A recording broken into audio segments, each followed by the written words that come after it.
การแข่งขัน MSL Thailand Season 1 Powered by Moonton Official Telecommunication Partner True 5G Official Gaming Phone by Infinix Official Sponsor by Richman Shop Official Gaming Chair Partner DX Racer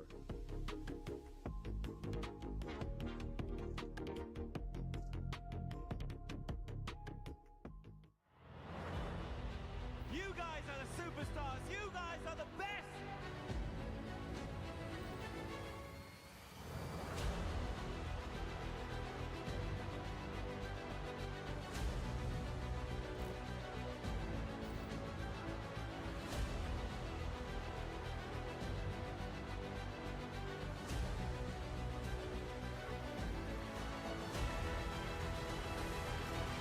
The Sky King has been taken down. The Golden Road down.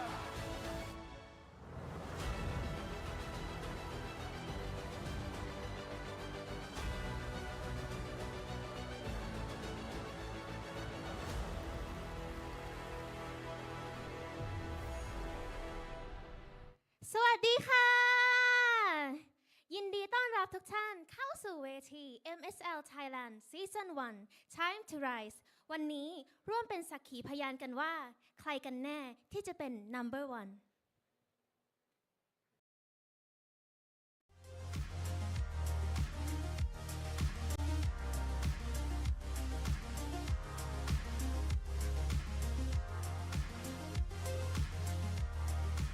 สวัสดีค่ะ อยู่กับดิฉันรามิดา เป็นพิธีกรดำเนินรายการ MSL Thailand ในวันนี้ นี่เป็นเวทีการแข่งขัน Mobile Legends ระดับมืออาชีพ ครั้งแรกของประเทศไทย และจะมีเพียง 6 ทีมจาก 10 ทีมเท่านั้น ที่จะได้ไปต่อในรอบ Play-off วันนี้เราพร้อมแล้วที่จะพิสูจน์ให้เห็นว่า เราไม่ใช่แค่ Easy Server และพร้อมก้าวสู่เวทีการแข่งขันระดับ Global อย่างแท้จริง หลังจากนี้ขอเชิญทุกท่านพบกับเหล่าแคสเตอร์ได้เลยค่ะ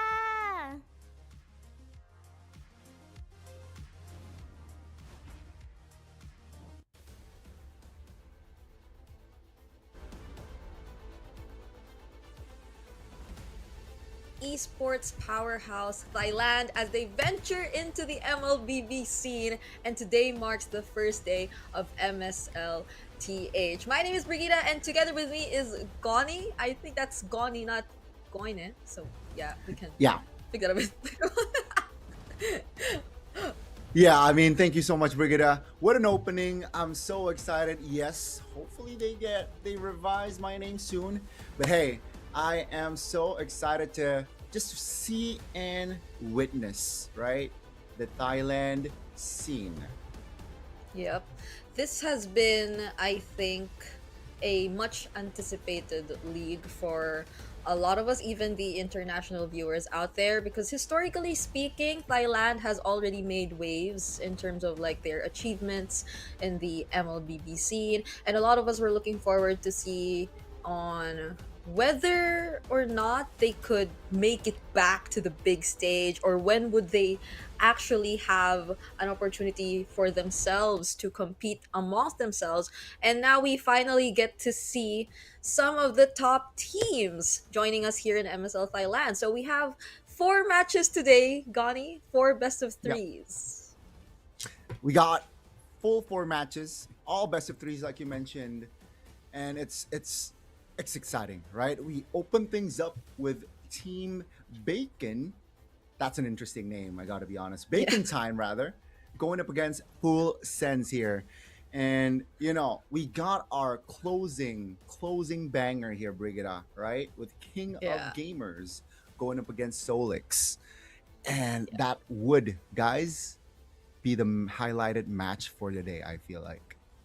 Yeah, it is definitely a lot of MOBA fans based in Thailand are going to be looking forward to that. And Team Bacon sounds cute, but yeah, it is Bacon time. I like your logo. That we are. No, because their logo is very cute. I agree, and this is, I think, also one of the teams we are looking forward to, especially if you are watching from the Philippines, because I believe you've been able to come across their team lineup announcements. They had very fancy visuals to come along with that.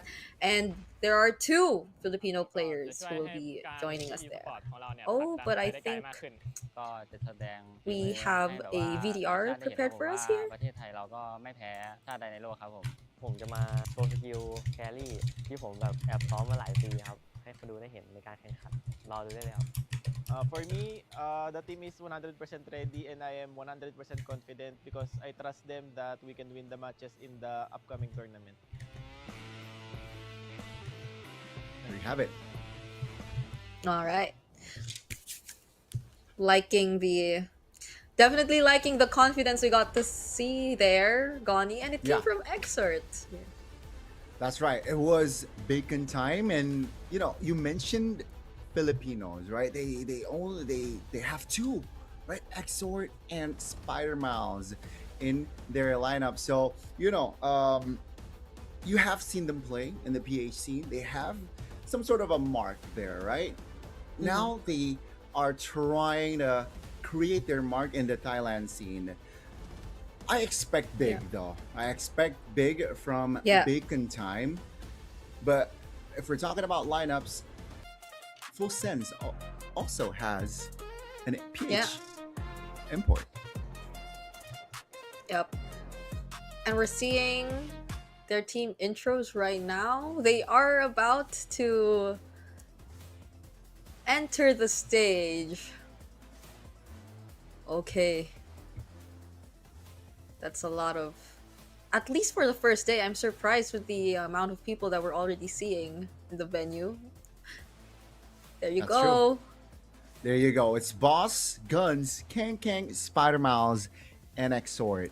So that's Bacon Time for you guys, ladies and gentlemen. And we are... Yeah, I mean, you mentioned the crowd being day one, and we, of course, got to focus on Full Sense as well. Yep.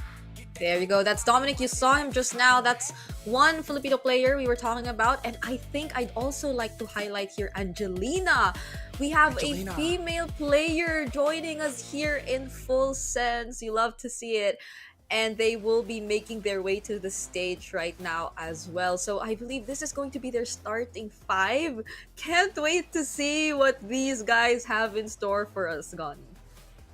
Yeah, I mean, you mentioned Angelina, you mentioned Dominic, but they also have Flash SR, Porza Naruk, they have Neja as well, and you can see by their faces, they are ready to rise, right? It is time to rise in Thailand right there.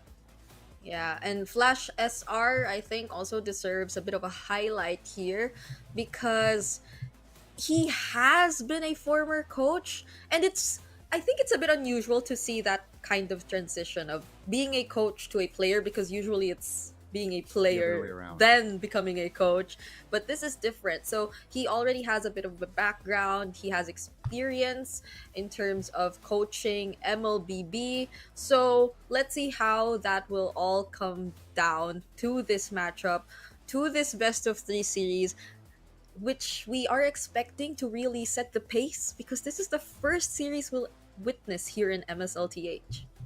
Yeah, again, guys, you guys are witnessing history because this is day one of season 1 MSL Thailand. So let's see here, right? Being it's Bacon Time, going up against Full Sense. There you go, the official team lineup. Kang, Boss, Exort, Guns, and as well as Spider Miles. All right, so still the roles we're most familiar with for Exert and Spider Miles, and I think we were talking about this behind the scenes. Guns, it's so suitable for him to have that IGN because he is a gold laner. He will be going up against Neja though, on the other hand. And Dominic still in the EXP. Flash SR, that former coach, will be playing jungle role. I would assume a lot of the shot calls will be coming from him. Angelina in mid, and Porza Naruk as the roamer. Yeah, again, a banger match we got in store for us. And again, let's see which team will be the first team to rise here in MSL Thai. And you can see here, players are getting ready. Coach, we saw them, right? It was Noel and Dran. So let's see. I am most intrigued to see what will be the drafts look like Yeah, for that's the true. Thai That's team. true. Oh, and now we have our talent predictions brought to you by Infinix. So I'm seeing that we have different opinions about this matchup, Gani. I am Yes. thinking we are going to a game three, but I am in favor of Bacon time. And you think it's a 2-0? You know what? I like full sense, and you know what, guys? I'm just going up against Brigida at this point. Ooh, we got the local talents as Wait. well. Oh, Oh, this Wawa is seems to agree with me. this is interesting. Okay, I did not expect to be in the minority for this one. Um, Well, I'm still in the morning. Oh, you're right. yeah, You're right. Technically, you're right. because it's 2 out of 3 talents in the Thai broadcast who think it's gonna be full sense rather than bacon time. But that's interesting, I guess. There could be a bit of there could be some other factors as to why they have been very successful too in the MOBA scene. Mm-hmm. So I would understand if maybe when it comes to the argument of chemistry or carrying and expanding their empire, right, there would be a bit more favor towards full sense. And Bacon Time, arguably, they do have 2 Filipino players, but we don't know how long has it been since they've tried to work out their team chemistry and stuff like that. That is actually true, right? We have not known the, I guess, the screen time, the chemistry you Yeah. mentioned. Also, the language, right? What are they currently like calming Ah, that's using comms? true. What do I? Of course, maybe they're leaning towards more English, but that a challenge? Is that a barrier right there, or Mhm. has they? Yeah, are they like fix that, or is it fixed already? But let's take a look at bacon time and full sense here. One of my fellow casters, international casters, okay, named Kronos. He's a big fan of bacon time, Brigada. Really? So yeah, so Oh. he messaged me and he's like, "Yo, you know what? It's bacon time. I think it's their season here debut. So let's see here, right? So a lot of expectations Oh. already, not just from the PH region, but also internationally, Brigada. So let's see here if Bacon Time can deliver that expectation this season. Okay, that is gonna be really interesting. Because I think even if you look at other regions, right, Mm-hmm. preseason, you already have a certain, let's say, tier list or maybe even expectations or power rankings for the teams Yes. before going into the season. And I think for both PH and ID, to some extent, these expectations weren't really met in a sense. Yeah. Yeah. Yeah. So I I personally, before casting for MSLTH, I've also been, of course, looking at team or Bacon Time, but we will never know because the for the Thai casters to have a majority vote of full sense, we don't know what's going on behind the scenes. Like, what other information do they have for them to actually predict this way? They most probably know a bit more than us, but that's just me. That is my prediction. Those are my expectations for this matchup. I wonder how much of a surprise the drafts are going to be, as you mentioned, and we are Yeah. jumping right into that. So, for the first map ever here in MSLTH, we will be Ooh, having Broken Walls. Okay. we're gonna have broken walls indeed, Brigada. So a lot of rotations. Maybe expect cheeky angles to be Yep. taken by both teams as well. And let's see here. Oh, the drafts are in, right? We are gonna have Bacon Whoa. Time being blue, and that's already all 6 heroes banned. What will be the first pick from Bacon Time? That's such a quick draft. Okay. At least for the first part, we don't see that much of a Yes. difference, I guess, in terms of like what we're Yes. used to seeing in the drafts with both PH and ID. I guess the most surprising would be the Khalid taken out for me, but that's a quick response. The Phobius and Guinevere also immediately locked in. Might not be that much of a great time for the Freya Prio here, which we don't know if it is gonna be in the jungle, gold, or EXP just yet. Yeah, it's still up in the air here, right? So this is going to be very exciting again. Mm. Full sense. I feel like the Guinevere is jungle because it's quite the Yeah. popular. It's very popular, but who knows? Might go to Rome. Let's see later on. Bacon time though, Yeah. they will lock in the Harley and Whoa. the Sora. Okay. At least now we know that there is gonna be the jungle Harley, so it's down to Yes. the Sora and the Freya to decide on who's which. Is it Freya Gold or XP, or is it Sora Gold or XP? We'll never know. But I like the carry pickup. I was supposed to mention it earlier too because it could have been a really great answer to the Phobius Guinevere in a sense, and to the other potential threats in terms of sustain or frontline that could come in from Full Sense. But now that they secured it for themselves, um, that's less to worry about if you're Full Sense. But if you were to consider like what other roamers are actually still available, I know Spider Miles is more on a y- I mean, during his time I was Yes. used to seeing him on utility. Yeah. So We might see that, right? We might see that again, Brigada. We might see that side of Spider Miles again. And for the second phases of bans here, it seems like they will take out the mid laner of Yves Farsa and of course the glue, which is very mhm. popular in Yeah. ID. I'm quite surprised that it survived the first phase, but okay, at Yeah. least it did not survive the second phase, right? Now, Yeah. Bacon Time, what are they going for? Because again, from the drafts, full sense, they have DPS, they have a playmaker in that Guinevere slash, of course, jungler that can play Mhm. make, and of course, Phoebe is a hero that is able to assist first Turtle, you know.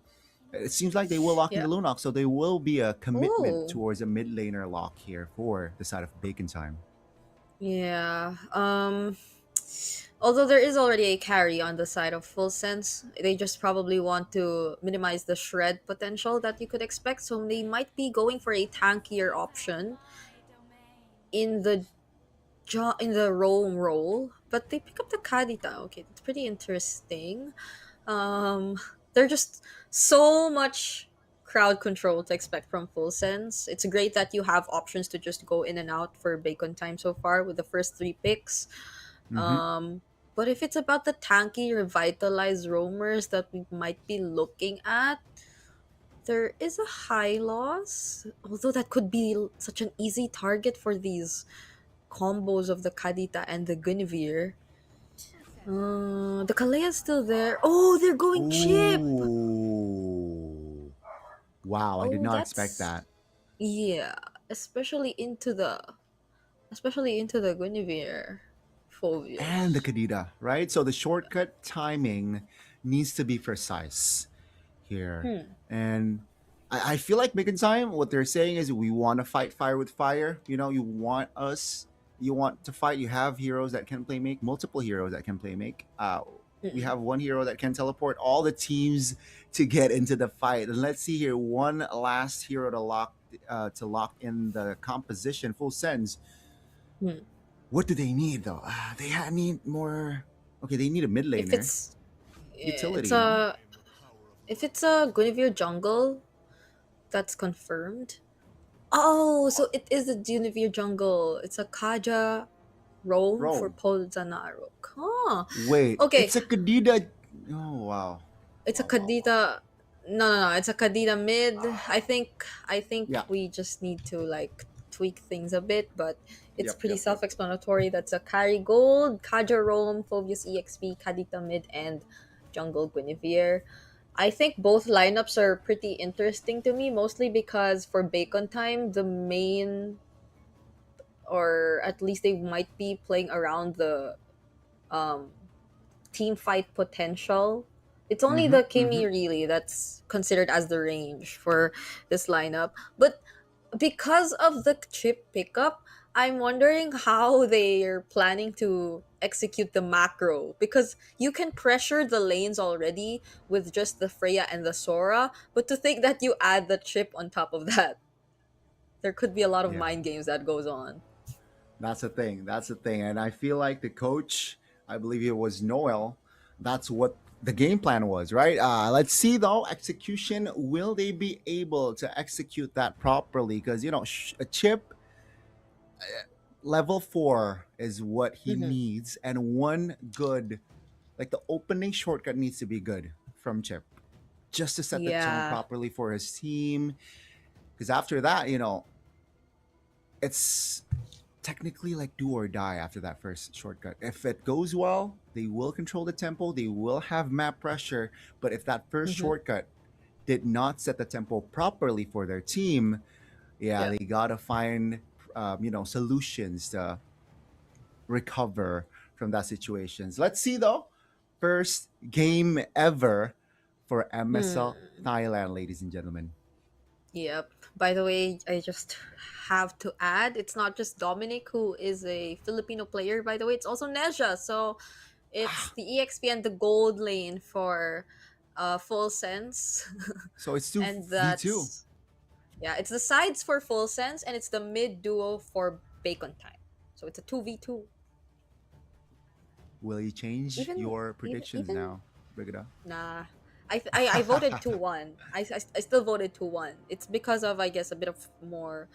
I'm a bit more familiar with the Filipino players that we see in Bacon Time. But even the coach is Filipino, actually. No, it's a different team. It's a different team. No, yeah, it's also Coach Dran. Coach Dran. So it's a Coach Ran. 3v2 technically, but let's see how this goes as we get into game number 1. That's a Purified Chip and Freya. Yeah. Okay. I mean, you can expect Yeah. that, right? We're gonna going up against a lot of these crowd controls as well. But Lanadon, here we go for the first game ever between Bacon Time and also Full Sense. First game ever for MSL Thailand Season 1. A lot of aggressive rotations already. Angelina, below 50% HP. Yeah. Yeah. Those are both the junglers already seeing each other in the mid lane, but a bit more of the invades coming from Bacon Time. At least Dominic will be here to help a bit though, and they don't really get to steal away that green camp. But I'm liking the aggression that we're seeing, because even Full Sense, poor Zanaruk started or decided to start strong. He showed himself in the purple buff, but Bacon Time, they responded just the same. They said they're going, or we're going for an invade, or the invades. It's something that's, it's a great sign for both of these teams. Yeah, both teams just looking out for each other here, like looking to cut off rotations. Oh, Kaja is spotting B-Boss here. Not level 4 just yet, though, is Harley. So the kill Mhm. threat isn't there just yet, as we are about to enter perhaps our first big fight here for the first. So you Mhm. see Kadira there, top lane already. 2v1 action. Oh, not gonna use the combo just yet. They had to delay it a bit more so the crowd or the chain CC would land. Kang Kang, with only using the flicker and ultimate, will survive, but that's the EXP laner of Bacon Time not immediately present for this turtle fight. Yeah, that's big, right? Kadira not level 4 just yet, so no kill pressure. It was just to force recall. But let's see here. The first turtle Action. contest. Whoa. No one Hmm. is allowed to come near. Full No. Sense had full control over that turtle pit. And it was, I think we did mention, oh, hold on, that's the spatial migration into the Violet Requiem's Exort is gonna be first blood. Neja, though, traded down bottom. It's a 1-for-1 so far. Yeah, it's a 1-for-1 indeed. And keep in mind, though, full sense they got the turtle. And now Spider Mouse has a shortcut. So ladies and gentlemen, be ready to see a pick off, a big, suddenly a 1v5 potentially. Yeah. And the side laners, they gotta be aware that, they gotta sense like when everyone is missing in the mid lane on their maps, they gotta expect this chip, Spider Mouse, to be around. And slowly but surely here, both teams are slowing their tempo down. Yeah. I mean, even just the fact that there's a chip, I think it discourages you to play too aggressive when you know that you're alone. Because Yep. there is going to be the threat of a shortcut anytime that you'd be suddenly ganked on by multiple members from Bacon Time. But at least Porzonaruk's keeping Spider Miles in check, so they kind of minimize the threat of a surprise gank. But what they don't know is that Vivo's also here using the deadly magic, but Porzonaruk's going to be very tanky and is able to deal with that. So we might be looking at the next turtle again, but before that happens, Flash SR. Yeah, he's waiting for someone. He was. There was if he saw a potential angle, he might jump in. And first turtle, the setup was a 2v1 with Kadita, ganking on Kang, right? So let's see here now with the turtle up. My guess is they're gonna try the same blueprint. They're gonna gank someone, force him to recall or pick off one, and then it will be a free turtle. But it seems like they will occupy the turtle's area. Spider Miles here, looking for an angle, perhaps. Yeah. Oh my goodness! And off cam, B-Boss, he decided to let go of this turtle. He wanted something else. That was Neja on his second death in this game, not looking too good for Full Sense, although they do get the second turtle. But it hasn't been such a great laning for their gold laner so far. At least they're able to hold down. Oh, hold on. Divine Judgment, the burst onto Spider Miles, but this might be the counter engage coming in from Bacon Time. Porzonaruk gets punished hard. Dominic 2 joining in Infernal Pursuits, but he's up against 4. He'll only get the kill on Spider Miles. Yeah, man, oh man. The tempo has gone up quickly here after the second turtle. Even before, right? You mentioned the pickoff and Neja not having a good farm. It seems like Full Sense, they're slowly, but surely here, they lose on that tempo. And this is not a good sign here. Because Bacon Time, they got already 1,000 gold lead. And take a look at the damage Porzonaruk is taking. Yeah, that's a lot of damage. Flash SR though, they were ready. Neja 2 finally picking up an assist. And Spider Miles will be the pickoff there. So at least they're still...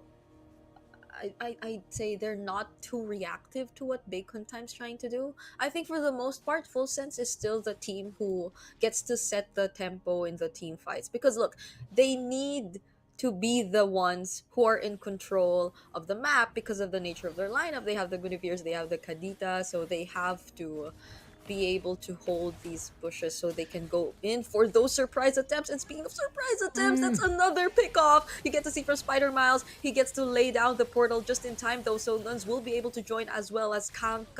They're already able to take down 4 members from Full Sense. It's Dominic all alone against 4, but I don't think he'll get to last that long. Man, oh man. Bacon Time it is. Finds a very cheeky shortcut, a very honest shortcut, and their execution, their coordination was on point. The way they target members was also very good because, they ignore Dominic. They take off the, important members first. And there you go. Take a look at the chain reaction after that wipeout, Brigada. They got the mid turret. They got the last turtle. And map control wise with a chip, Bacon Time, it is their game to lose. So let's see here if Full Sense can recover. What can they do? I think they now just gotta focus on Neja. Neja needs to get farm. Early game it wasn't a good laning phase for Neja. But now you may say it's too late, but I think they're banking on Neja to get those items. Trinity to have a chance to recover because the lead for Bacon Time right now, it's it's huge. 4K, 8 minutes in with a chip.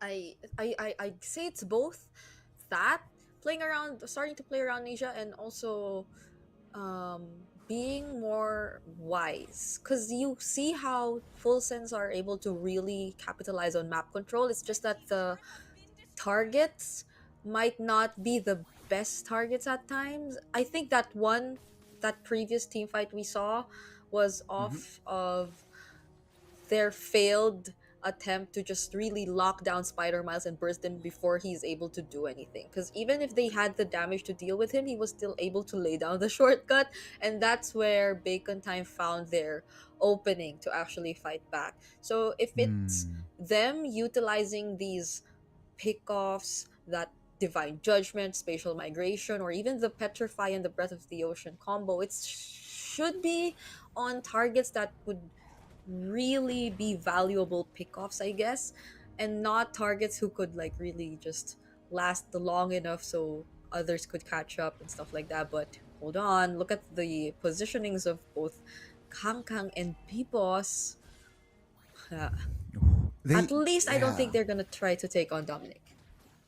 That's the thing, right? I think because the Phobias. Oh, that's a chip. Moving on towards Dominic. Okay, I'm taking back what I said. They actually tried to take on Dominic, and there's the Divine Judgment on Spider Miles once again. Now with the portal Ooh. already laid down, Full Sense are the ones who are able to take a pick off. Full combo already committed here by Angelina, but yet to burst down anyone. Guns at least gets down though by Dominic. That's a double kill. Kang Kang too finding Angelina, but Bibos, the retry holder, gets picked off as well. That's gonna be a 4-for-1 trade. Clearly in favor of Full Sense. The anticipation, the composure. Full Sense was able to display that in that last big team fight, and look what they got. The lead, the economy that was on Bacon Time's side, gone, right? They got the Lord, they got multiple shutdowns, and now Full Sense, they're actually back in the game. Because guess what? Nasia, one kill, but that was a whole bounty. So they have chances now, even with the Lord, to play around with. Bacon Time, you mentioned it. You called it, Brigida. That was the Phobias. Why would they jump on towards the Phobias? And Dominic, with the calm flicker, was able to delay and bought time for his team to just anticipate the movements, and they got a Lord to play around with. Bacon Time. Loki fumbled, Brigida. It's is that the story for the past two failed engages? It's picking the wrong target. Full Sense tried to take on Spider Miles, didn't work for them. Bacon Time tried to take on Dominic, still didn't work for them. So now whatever we said for Full Sense rings true for Bacon Time as well. It's really important that you know who your targets are, because Yeah. look, as we get into the latter portions of the game, these wrong choices are a lot more expensive now. Oh, hold on. Flashes are all alone there up top. Those are three members of Bacon Time who decided to take him on. Now Guns though trying to go for the defense. He is gonna get some help though, but then Full Sense actually decide to fight under the turret with no minions though. Still failed to take down that base turret. And that's a flicker from Kang Kang! He actually still wants to fight! Still uses the Thunder form. Dominic once again isolated. Dark Wave. But he's all alone now. That's gonna be a kill over to Bacon Time.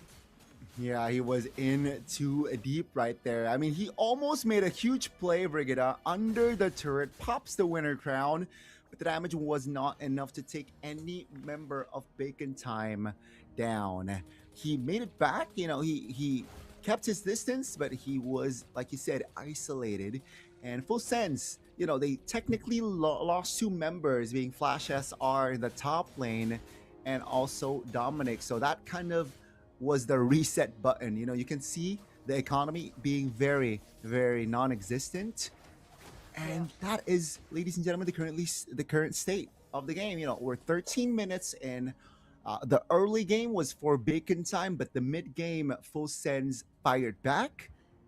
But Yeah. it is all equal right now. So Yeah. entering the late game, it is going to be very crucial. You mentioned again being the targeting. I agree that the prioritization on the targeting is going to play a huge part here. And Spider Miles with the shortcut ability needs to, you know, Hmm.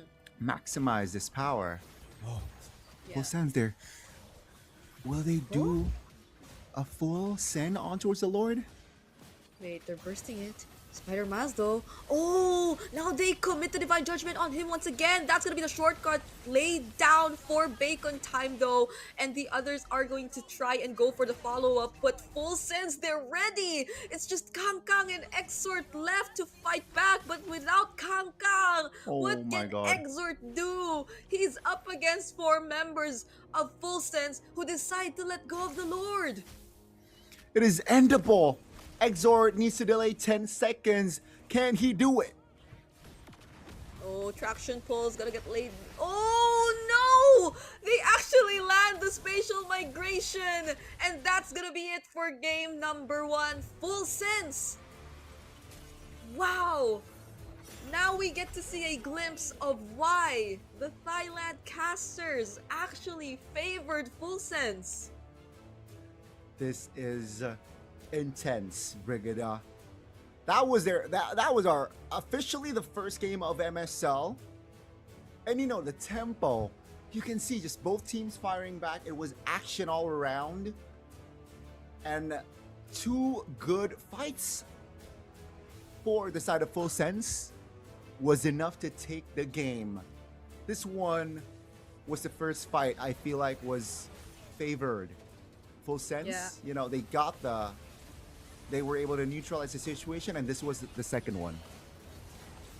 It's like, I think the notable, there were only like 3 notable team fights really, and each of them really changed the course of the game. Like the first Yeah. team fight, it suddenly allowed Bacon Time to get control over the game, and then the second team fight happened, and that led to Full Sense getting control over the game, and then the third team fight happened, things got evened out, and it was just that last team fight which cost Bacon Time their loss, because it could have been anyone's game, I think, especially when we were able to even things out towards the last part.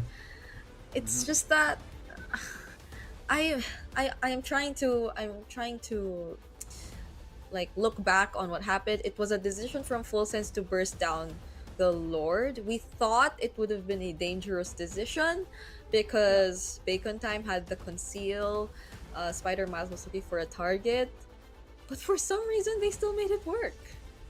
Yeah, in that fight specifically, B-Boss, Harley got took down way too early, Brigada. So, you know, one of their main damage dealers plus a retribution holder was out and down, down too early. And of course, we get to see the MVP. It's gonna be Angelina here, with a 3-2-7 respectable,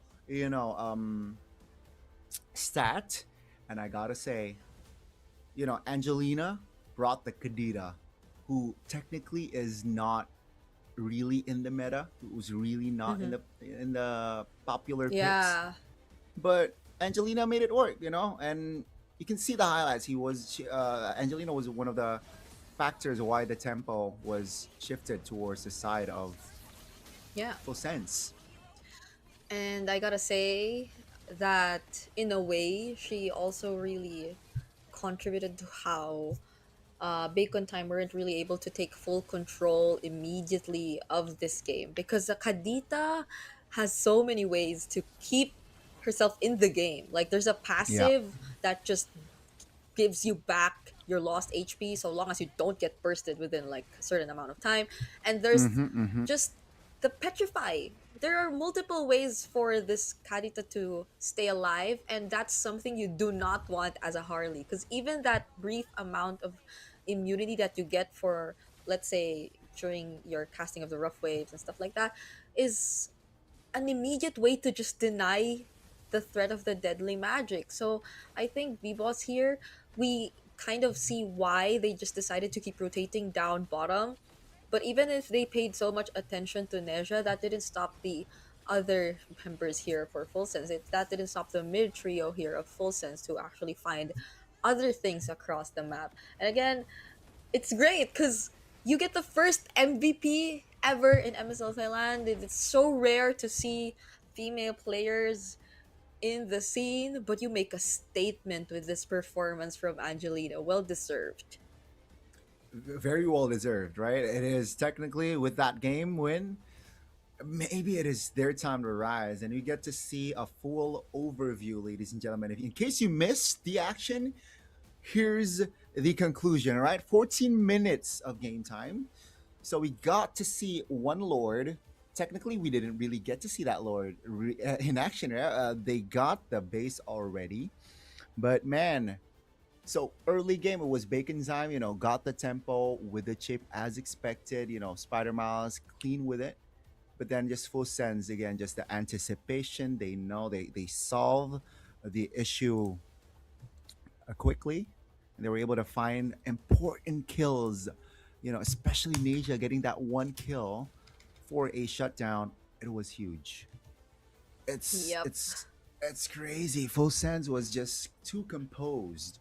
I feel like after that first Yeah. loss, they were down 4K by the way, and they were Yeah. able to recover. So I want to see Bacon Time back to their drawing boards as well.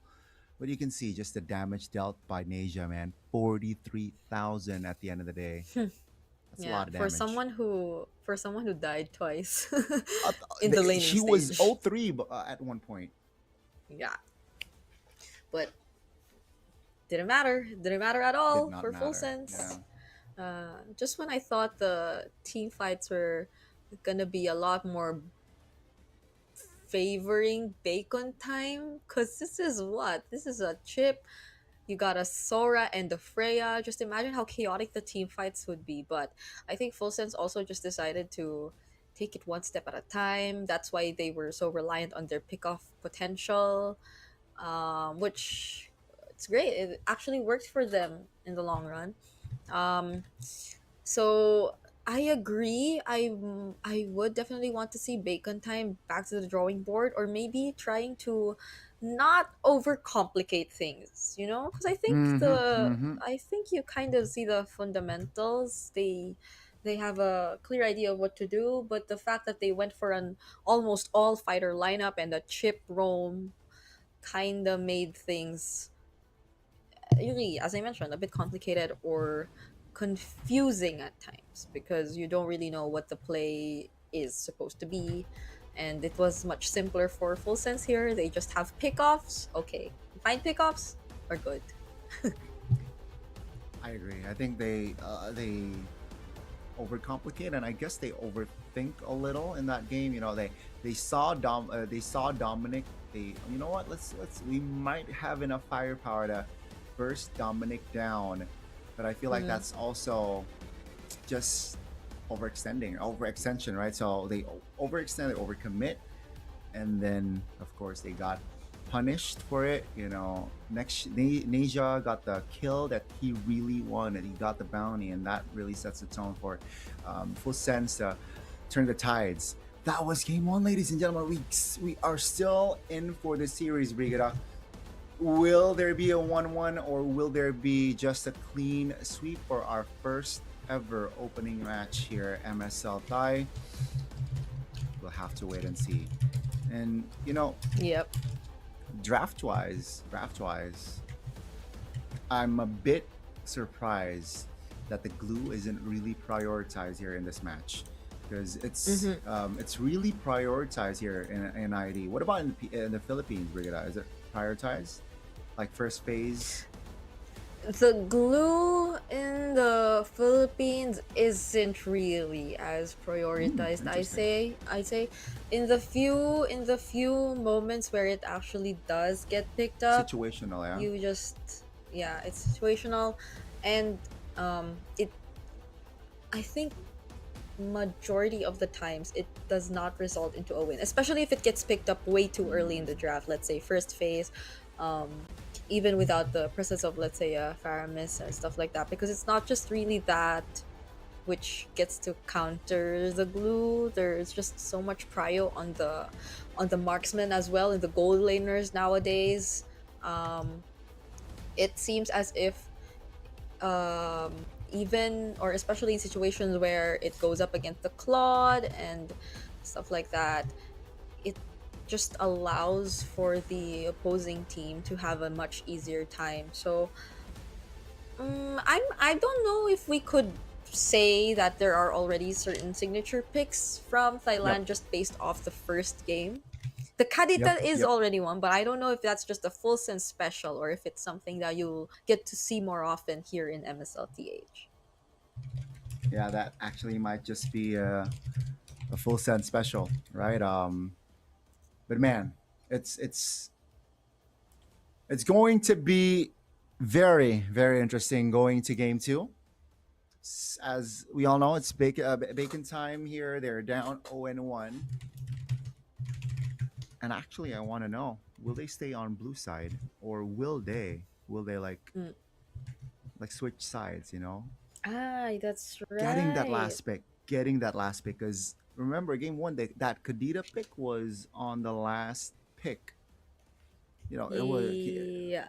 that Ah, was last it pick the value. Kadita or the Kaja? Oh wait, actually, it was It's the Kaja. either. It's Yeah. either. I think it was the Kaja, but like that last pick value that red side has definitely can shake things up here. Let's see though. Will Bacon Time go for the red side this time around? Yeah. A lot of, um, I think, reset. It's definitely gonna shake you in some way, because that was an unexpected loss. We Mm-hmm. just entered the 12-minute mark, the 13-minute mark. That was again a 14-minute game that we got to see for the first match, and I believe not even Bacon Time expected things to turn out that way right after that Lord fight, which didn't even really turn into a Lord fight anyway, because I think like from the very beginning their call was to just go for Yep. hero. Yep. Yep. So um I can't really blame them. It seems like they were too spread out. A lot of their heroes are capable of doing things by Yeah. themselves, so we didn't really get to see how they were able to use it together in a team fight. But nothing. It was still a relatively close game, so it's not. It hasn't been such an easy win for Full Sense anyway. Let's see what the second map of the game is gonna be. Let's see. It was Broken Walls game one. It will be expanding rivers. So, expect a lot of fast rotations here. Maybe fast mobility composition type of draft as well. Bacon time, full sense. It will be the same side. So Bacon time will have the Oh, blue side, and full sense will go for the red. okay. Okay. So if this is gonna be similar to the first draft, then we're seeing Yeah. another Khalid ban from Bacon Time. And then I'm not entirely sure. It's Valentina for Full Sense to wrap up the. Oh, they changed it. Not gonna be the Khalid anymore. Is still, or instead gonna be the Fulvius. Oh, and they banned the Freya. Okay, I wonder what the prio So, is gonna be for Bacon Time, because there's a Harith, Valentina, yeah. Sora. Sora, will that be prioritized now that the Phobius is gone, right? So both Yeah. teams actually taking a page of game one. Phobius banned out from the side of Bacon, Freya banned out from the side of Full Sense. First pick for the side of Bacon time with this sort of drafting phase. Sora is solid. I like the Sora pick. It's just that there's a Valentina open, so Yeah, that's the thing. So they pick up the Valentina to anticipate the Sora coming from Full Sense, and they also want to take Sora for themselves. So can we expect the hmm. Yeek to be picked up third? Oh, they don't care. Uh, They they don't don't care. care. So I'm gonna pick up the Sora. Okay. So without the threat of a Fulvius or anything, and I doubt the Freya. Wondering if Guns would like to pick up his gold laner here. Already sees what the overall idea of, or what Full Sense is mostly gonna play around. It's gonna be your Sora. But I think in Thailand, maybe apart from the fact that a lot of the fighter gold laners were open earlier, we don't really see the gold lane being prioritized as much yet. Yeah. Hmm. So I think Let me gold see. could be picked. Oh, they still go for Oh, the Claude. Okay. they still go for the Claude, which again, just I feel like with the expanding rivers, it allows Claude to rotate. Let's say if he wants to clear both mid and gold lane Hmm. respectively very fast as well, right? Certain timings, of course. But with the Suyo, Yeah. it's just so in the meta right now because the rotations fast clear as well, and of course the kit of Suyo, it's hard to catch.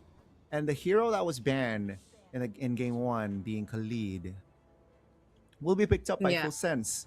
So again, Hmm. expanding rivers, mobility, right? Khalid just it allows Khalid to be this threatening hero, Yeah. threatening towards the composition of Bacon Time. The Uranus ban, they do not want to heal. They don't want to deal with like a hero that is unkillable technically. If say you got Yeah. 3K gold lead in the first like early minutes. They don't like the annoying XP laners to come out for Kang Kang, because I think really earlier to Kang Kang, when he had or played this Sora, was he had a really good performance.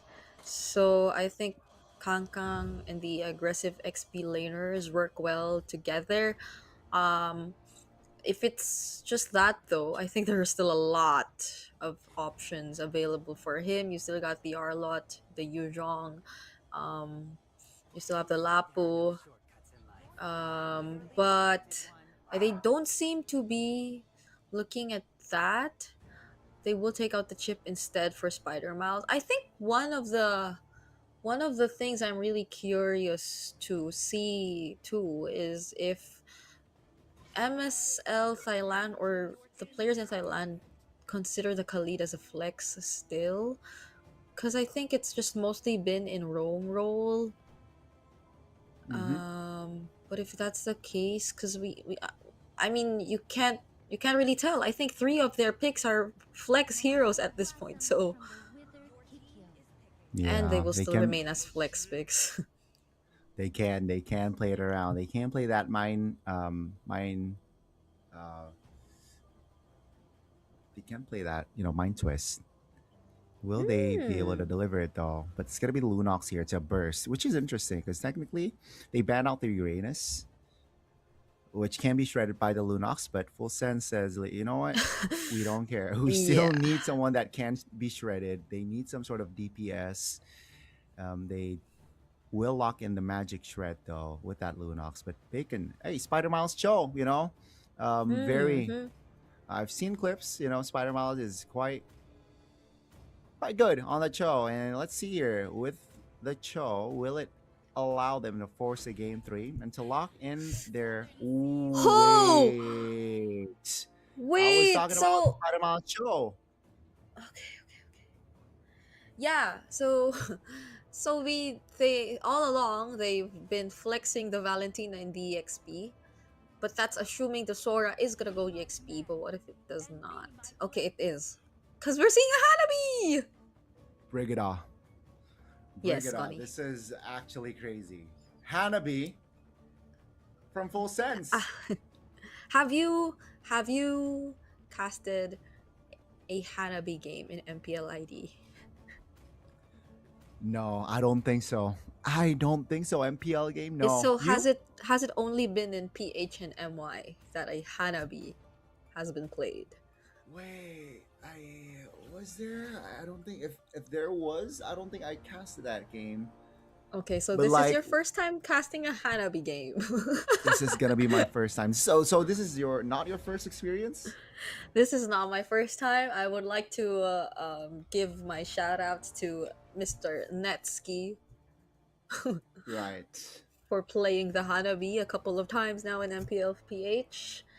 And in my experience, it has been a very passive gold laner. Couldn't say the exact same thing for MPLMY because I believe their Hanabi got a win. I think I was innocent. So let's see what's gonna happen here in Thailand. Let's see. Let's see. Again, ladies and gentlemen, welcome to the Land of Dawn for Game 2 between Bacon Time and Full Sense.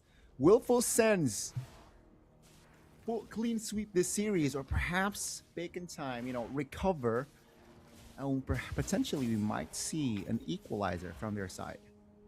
Yep.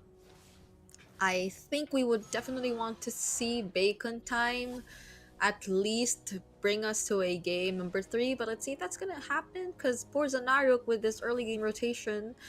Oh, he is keeping B-Boss in check. Just look at how he's forced him to change his jungle patterns just by standing in front of him.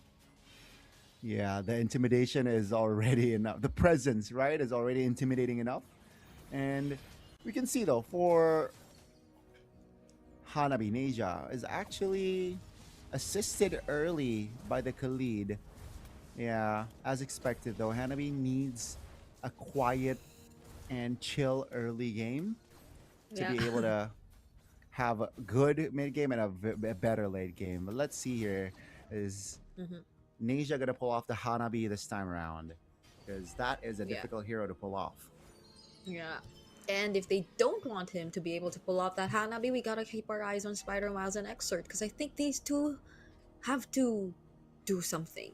They have to make the most out of either their pick-off potential, their poke potential, and just overall just having a Suyo by your side because there's just so much burst. Oh my goodness, but look at that jump from Flash Azar. Spider Miles. He merely wanted to check that bush. He's a Cho. He could be the guy to do that. Yeah, unfortunate there. And just like game 1, Dominic and Kankang having a solo there, but Turtle should be Full Sense again. So yeah, I mean, looking at the first game, it's a similar story here, Brigida. Just before the first Turtle, Full Sense got a pick off on towards, or not a pick off, but they were able to send Kankang back in game 1. But in game 2, they got a better deal. They got a kill, and now they got the Turtle. So Full Sense, after first Turtle, they got the control here. Now I want to see the quick recovery from Bacon Time. Yeah. Because that was a big loss for Suyo. When is it even gonna happen? Because their gameplay right now seems very passive, but you would also say they're trying to wait for the perfect timing for a much more calculated pickoff.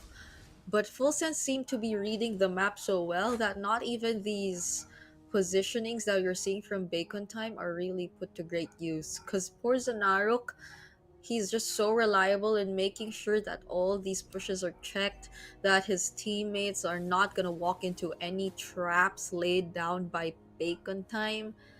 And so far, we don't really get to see these aggressive rotations from both Spider Miles and Exort. It's always Full Sense who gets to position themselves first, even in this scenario where they're not really on a Kaja lineup. This is a Khalid, Guinevere, and the Lunox that you're talking about, not even a Kadita anymore, but they're still the ones who get to position themselves first. Yeah, the rotations has been more clear. Oh, that's a flicker kick on towards the clone. Flash SR, Easy Violet Requiem, 2-man stun from the Raging Sandstorm. Poor Zanaruk, he will be taken down too, but what could be the trade? Angelina, I think she got some sacks on the Sky Piercer there, but B-Boss is just gonna take him down. Yeah, even though a very, very funky opening there from the side of Spider Miles, actually with the quantity that Bacon Time has in that river flow, they were able to pull off a good team fight, right? They got Angelina, they got Flash SR and Porzanarok in that fight, and again, they were able to now take a look at the chain reaction from that fight. They got the second turtle in contest. Let's see though, Flash SR in position to steal. Oh, Porzanaro going in. B-Boss secures the turtle for Bacon Time, but now all 5 members of Full Sense are still alive. They will be fighting back. Kang Kang looking like the next target. Neja here to join as well, but Bacon Time, they see him and decide not to fight anymore. Yeah, it was very crazy. It was a crazy fight there from that turtle, but B-Boss finds the retribution at least. Porzanarok.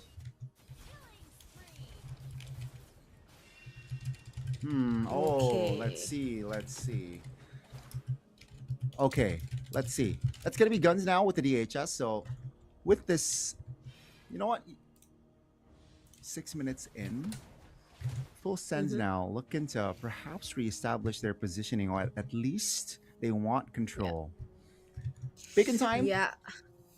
They gotta switch things up though. They gotta find a pick on towards Anisha now, who is, I feel like, having an okay farming phase, you know? Okay. So at least for Bacon Time, it's just really mostly Angelina who's picking or taking majority of the kills, and the gold. Neja has had a much more quiet time in the first 6 minutes of the game.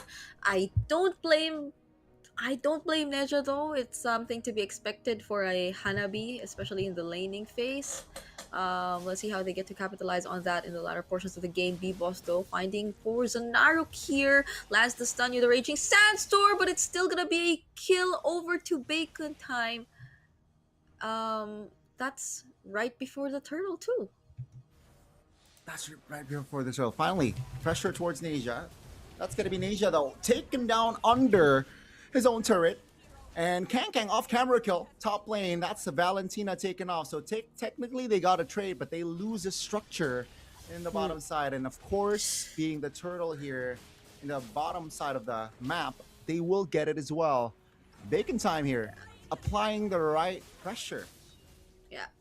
I don't think you'll be happy with that. Bacon Time losing both their gold laner, a turret, and the turtle all at the same time.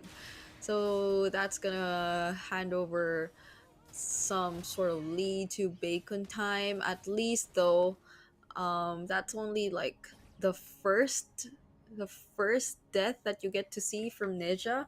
But that's the thing. If that kind of rotation already resulted into a kill for Neja, then what more if you get to see, let's say, Kang Kang joining the fight with a stolen Thunder form, or B-Boss, Spider Miles too, using the flicker ins. Oh, That's gonna be the jump from Full Sense. Spider Miles. He was just a roamer, you know, but that was a lot of resources spent. Now B-Boss trying to make a play here in a 3v1. Higanbana actually popped. B-Boss repositions, and that will be the just reinforcements presence. That's the Petrify, the Kadita combo, but Khalid is just too tanky to be bursted down like that. Flicker though spent. okay, they're still holding on to their mid turret at least. And I'm liking what we're seeing from Bacon Time now. There's a bit more aggression. There are more coordinated rotations among themselves.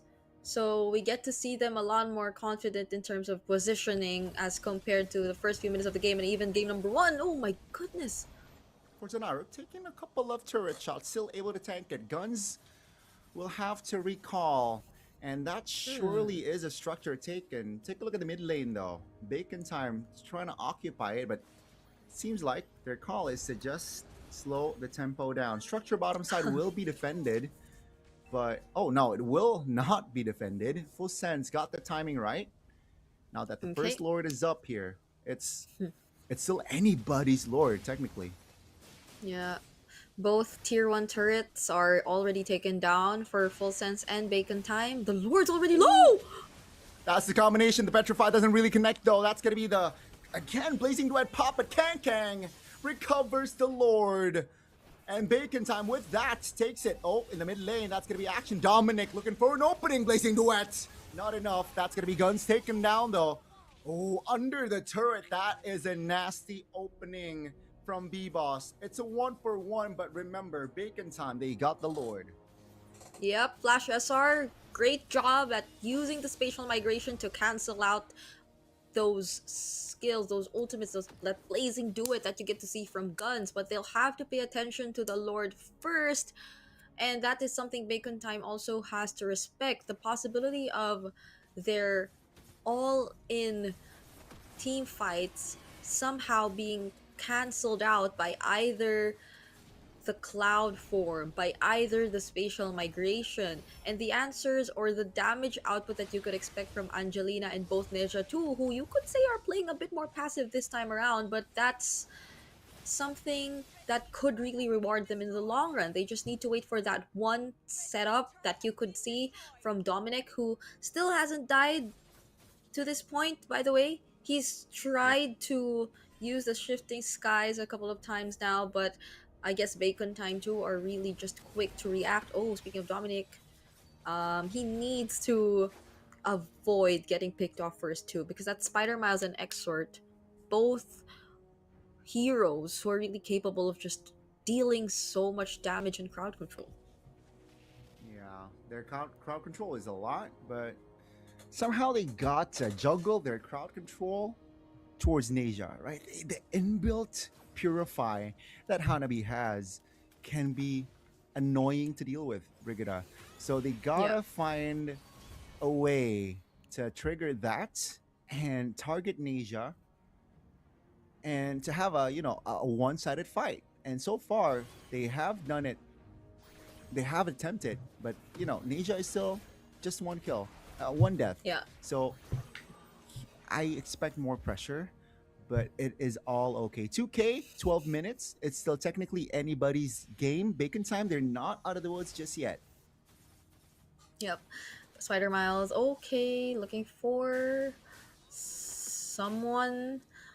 At least Bacon Time now are also very careful about the riverside, because it's always been full sense finding these pickoffs alongside the right mid bush or the left mid bush, but Bacon Time, they're not really walking into these traps anymore. They're also able to hold it down for themselves, and it's great because they're putting a lot more focus on the left mid bush. That's exactly where they need to do that.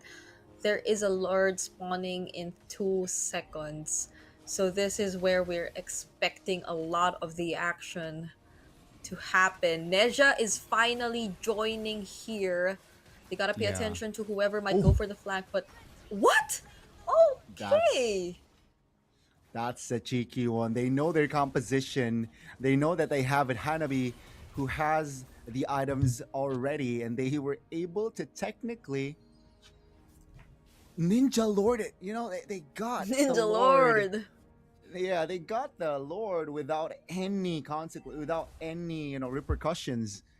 And that might, you know, swing things for their side. Let's see. Bacon Time has the economy, but they got a Lord to fight for in the mid lane here. Guns will not commit, but yeah, Bacon Time, they gotta defend first. Yeah, that's cool because Hanabi is technically a ninja. Or is she not a ninja? But anyway, that's a thing. Full sense. Yep. Okay. Spider Miles seems to be really struggling to find that right angle. You have to be careful though. Again, there's a Lord, so you cannot make any mistakes in terms of this Lord siege. Oh, what? Oh! Okay, I was looking at the minimap and /SR tried to go for something there. Yeah, in a 2v1 situation, but they got to take care of the Lord now, who is already charging the top lane. Oh, that's an opening by Exort. Pops the ult. Raising Sandstorm defensively with Spider Miles has immortality, but they will lose that structure. Now with the Blazing Duet pop with the winner crown just to delay, but that will be the Lord taken down. They got the top, they got the far lane here, full sense. That's a win! Oh! But Asia overstays and will be punished. That's an important stun and an important kill for Bacon Time. Yep, at least they get that base turret up top, but it's just gonna be that. They're not even able to take down this tier 1 in mid. And they lost Neja in the process as well. So this is what we were talking about when we were looking at the draft. This Hanabi is definitely looking like an easy target. And speaking of target, Uh-oh, that's going to be the opening. They are still a man down here from the side of Full Sense. Flash SR jumps in. Oh, take a look at the damage. Forzanar loses immortality. B-Boss flanking from the back. That's a blazing duet. That's just Bacon Time in their prime, finding the right engages, and that's a triple for B-Boss. Now Nisha in the vicinity. Higanbana with the winner crown. Avoid, but Nisha finds a shutdown. Take a look at this Hanabi firing her skills. That's a petrify, but that's the inbuilt purify here. Gone down by Nisha. He is here to create his mark and time to rise. look at that clutch AGs coming from Nisha, surprising us. And even Exort, especially Exort, because you already had the full combo, you had the Petrify ready as well. But who would have thought that Nisha or still had that Aegis? It's another Ninja Lord done here by Full Sense. And the immortality pickup from Dominic, I think that'll help them a lot in their upcoming engage, but we'll see. Bacon Time, that could have been such a highlight for B-Boss. That could have been the MVP highlight sequence we get to see in our post-game discussion, but now that we're seeing Full Sense in their second Lord Siege of the game, that might not be the case anymore, especially if they're able to finally find the end angle. Oh my goodness, Brigida. Oh my goodness. Let's see. The Lord already in the area of Bacon Time. They will focus on the Swords structure here. That's an opening by... Oh, the cancellation from the Sora Valentina. That's going to be Dominic stunned up. That's going to be the damage coming. Immortality will be taken down. Take a look at the back though. Suyo is doing work. The delay will not be so strong as he was be able to burst it down by Angelina. And that will actually Bacon Time defending their main base, but they will lose the mid lane turret. Props to B-Boss. He did such a great job at delaying the other members of Full Sense here, so we didn't really see the 5-man attempt to go in for the push to provide the follow-up that was necessary for Flash SR to maybe just even be able to survive that failed attempt of the spatial requiem into the spatial migration into the Violet Requiem combo, because the Winter Crown was forced out of Flash SR, and I think if there only had been, I guess, even Angelina nearby, then things could have been a bit more different. But just because B-Boss caught or bought so much time, caught their attention, I think that was both Angelina and Porzanaruk who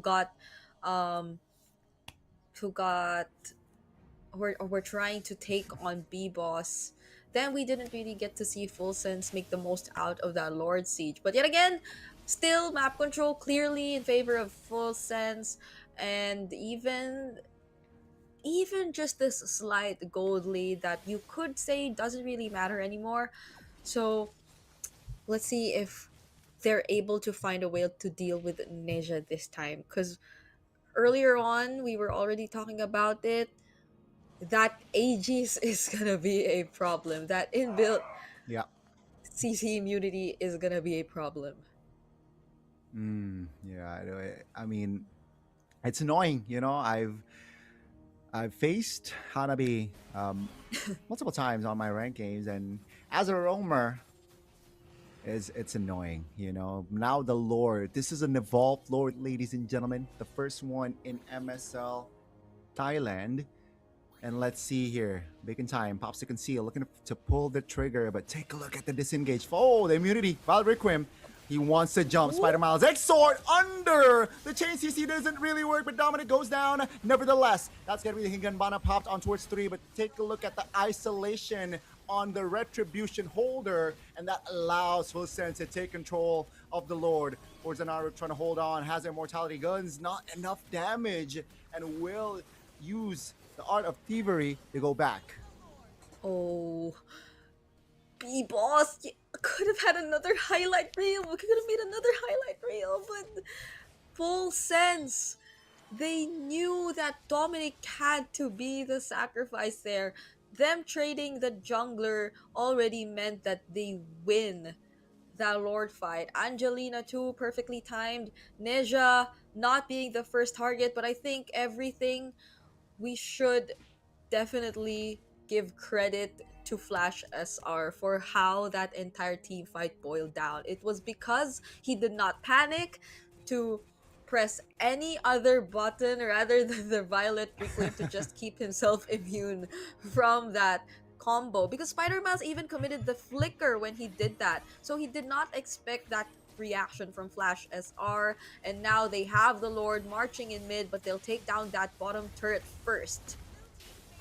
Yeah, they look for the N angle here. Oh, Dominic misses. Only finds Kang. That's going to be the kick. On towards 1. Petrified. Take a look at the crowd control. The firepower. That's going to be Neja just free hitting in the back. Immune. Oh, blazing the white winner crown cancel. Angelina taken down. That's going to be double kill for B-Boss. Bacon time. They have not just recovered. They have defended and find 4 in the process. Every single time, B-Boss just delivers with this Suyo. And now that could have been the turning point for this game. Bacon time with that single defense play could finally or could potentially turn things around. It seems as Porzanaro just wanted to go for the cut, but Exort is gonna pay attention to him. Oh, that's the way of the dragon. Now, could this be a one-way? This is going to be a one-way. The timers are down. It's a wipeout. Ladies and gentlemen, Bacon time will take us to game number 3. Now, look at that. At least I'm getting this right in my predictions. Gani, we are indeed going to go into a game number 3, but I already have an idea of who we are seeing in our MVP screen. We saw endless highlights from B-Boss in that game. Man, oh man, B-Boss. Double-digit kill. B-Boss. And what a performance. It This was defense. Yeah. That shifting clouds from Kang really turned the tides, huh? I mean, it was looking like it really looked like an end angle, especially for Neja. He was landing those Higanbanas. Everyone was just connected. Ooh, our Thailand casters are fanning themselves. I wonder why. It's been such a heated series, between these two teams. Okay, but when you see the Hanabi targeted by, let's say, the Blazing Duet and stuff like that, you don't really get to avoid that. There is little to no mobility skills present for a Hanabi. And packing the AGs also meant that you really limit yourself because you just want to focus on CC immunity and stuff like that. So, still props to Full Sense. That really looked like it could have been a sweep, but B-Boss. I mean, B-Boss and Kang was B-Boss, but also B-Boss, right? Again, you mentioned highlight reels. Yes, multiple times. Definitely that Suyo will enter the highlight. But yeah, as you mentioned earlier, it's gonna be B-Boss. Double-digit kill, 4 assists, and a 94% kill participation. Whew. Man, what a performance! This is why even in PH we've been saying that Suyo is busted, because it seems like Suyo really is busted. Like whoever Yeah. gets his hands on the Suyo seems to be having a much better time playing compared to all other junglers who have to go through one, either the constant invades, two, either the difficulties in just finding targets overall. Suyo is just the guy who can do both of that, if not more. Because also packing the Sky Piercer, I have to double check if he actually did pack the Sky Piercer in this one. No, he did not. So see, that's another thing. Nope. He did not have a Sky Piercer, but he was still able to perform this way. So that speaks volumes about how good of a jungler and a hero Suyo currently is in the meta. But also, you couldn't do all this if it weren't for, you know, B Boss and his mechanics. This is why we were looking at B Boss. A lot of people are really fans of B Boss because he's known for his aggressive mechanical playstyle, and using a hero like this just proves it. It really does. It really does. And yeah, I mean, Suyo, if we're talking about that hero, it's just so annoying because if you think about it, it's so complete, right? Fast rotations has an escape skill. The retribution power is huge during Lord fights or neutral objective fights, and this was gonna be that was the last push. But man, oh man, after a 14-minute game time for game one, now we get to see a full overview, a full package of almost a 22-minute of game time and just all action here, Brigida. It's been a 14-minute game, now a 21-minute game. I wonder what's next for us in the series because Bacon Oh Time my and God, Full you're Sense right. seem to be getting a grasp of the situation at hand. It I really can't point out that much of, I guess, the lapses that we got to see from Full Sense, because I really want to credit them Mm-hmm. for even their execution of the early game, because we saw the idea, we saw them carrying over the momentum. Porzanarok just posing a huge threat towards even just the jungling patterns here of B-Boss. But this just shows that even if you're able to pressure him a bit in the early game, that's not going to take away his capability to just bounce back. He was forced out of his jungle, but he eventually became the biggest problem here for Full Sense. So I think we already have like players to watch out for at least, and our game one MVP has been somehow shut down in game number two, which I think is also one thing that worked really well for Bacon Time, because they knew that in contrast to, I guess, the Kadita, the Lunox needed a bit more setup. You need to help this mage a bit more to really rack up those kills. That didn't really happen. It seems like Porzanarok was always poked. Porzanarok had a much difficult time using his ultimates aggressively.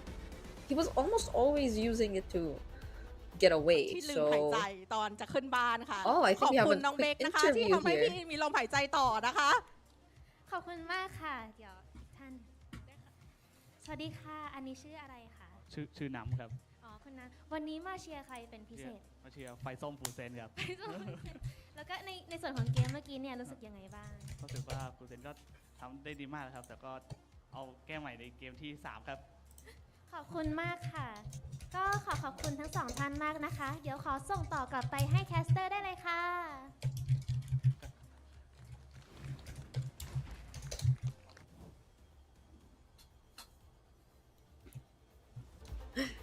That was cute. We see, like, in as early as day one, our audience are very active and participative Yeah. in MSLTH. Yeah, I think it's I like it. It's a fresh look. I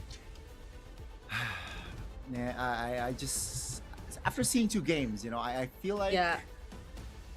it's refreshing gameplay wise. It's something new. We got to see the Hanabi. We're gonna 2 games in, and we get to see a Hanabi and a Kadita, both games, by the way. So it's definitely a different look, and it feels like it's we're in for a treat because we still technically have three more matches, which Yeah. again we haven't seen their identities and whatnot. But after seeing two games, man, I am all for it for MSL Yeah. season one. Yeah. Hanabi I'm Hilimbanagi, loving. Asia. Yeah. Yeah, you're loving. I'm loving it too. The drafts are not too different from what we're used to seeing, but you see a touch of the thing. uniqueness. Yeah, so you get to see the Karitas, the Lunox, Hanabis, but more or less, it's Which definitely changes the tempo on the drafts here, Brigida. I will really want to know. And for the side of full sense here, is Angelina. I mean, Angelina on the Lunox was just also, you mentioned Angelina on that Lunox who was struggling low key on dealing the damage, but Angelina got 6 kills, but then it was just not enough because the jump and the pressure, especially on that defense, the final defense from the side of Bacon Time was amazing. The yeah, juggle of skills was just great. that's true.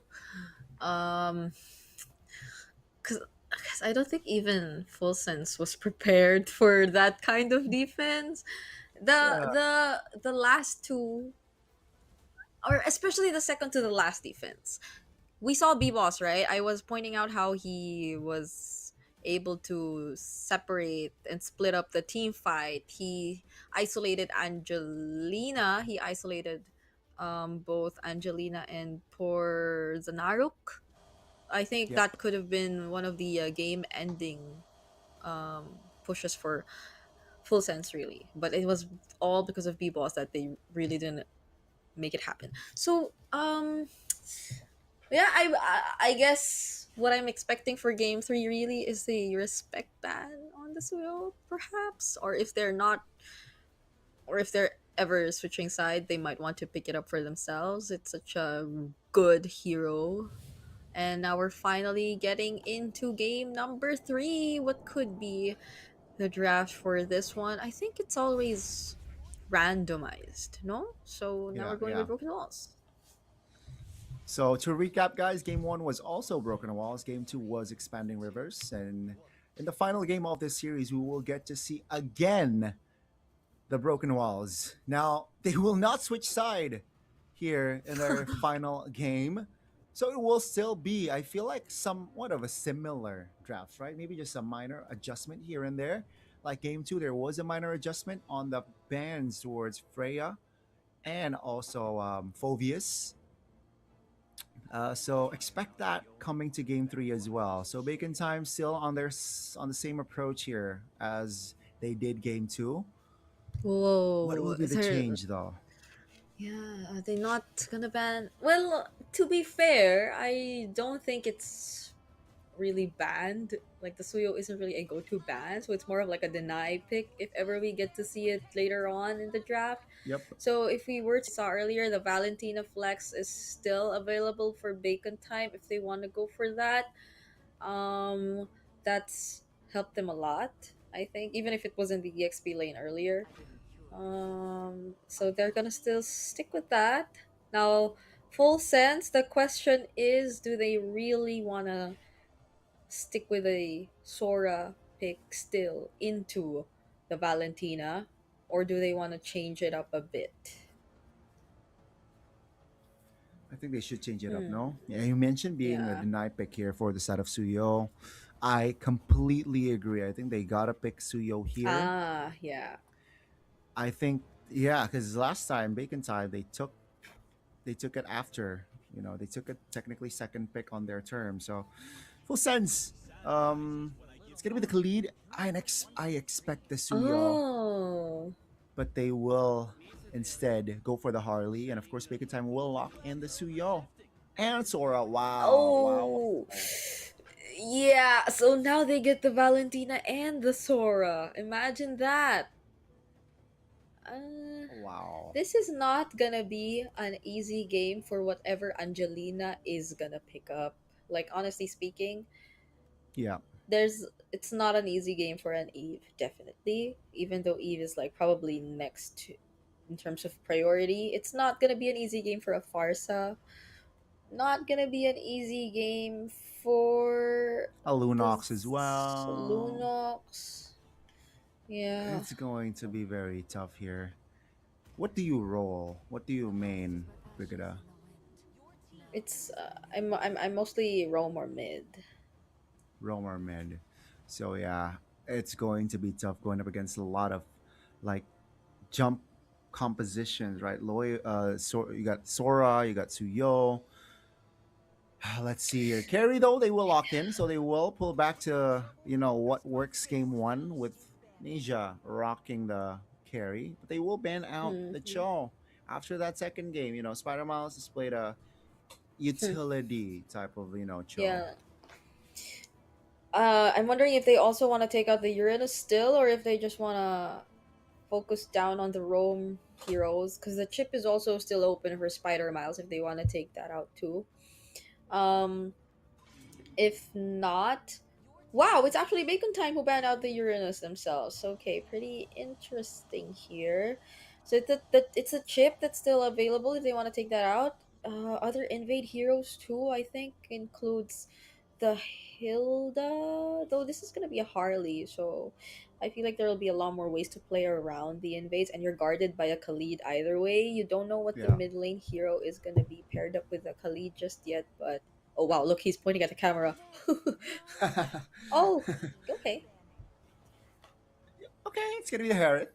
Laning phase, yeah, uh Harriet is a tough opponent.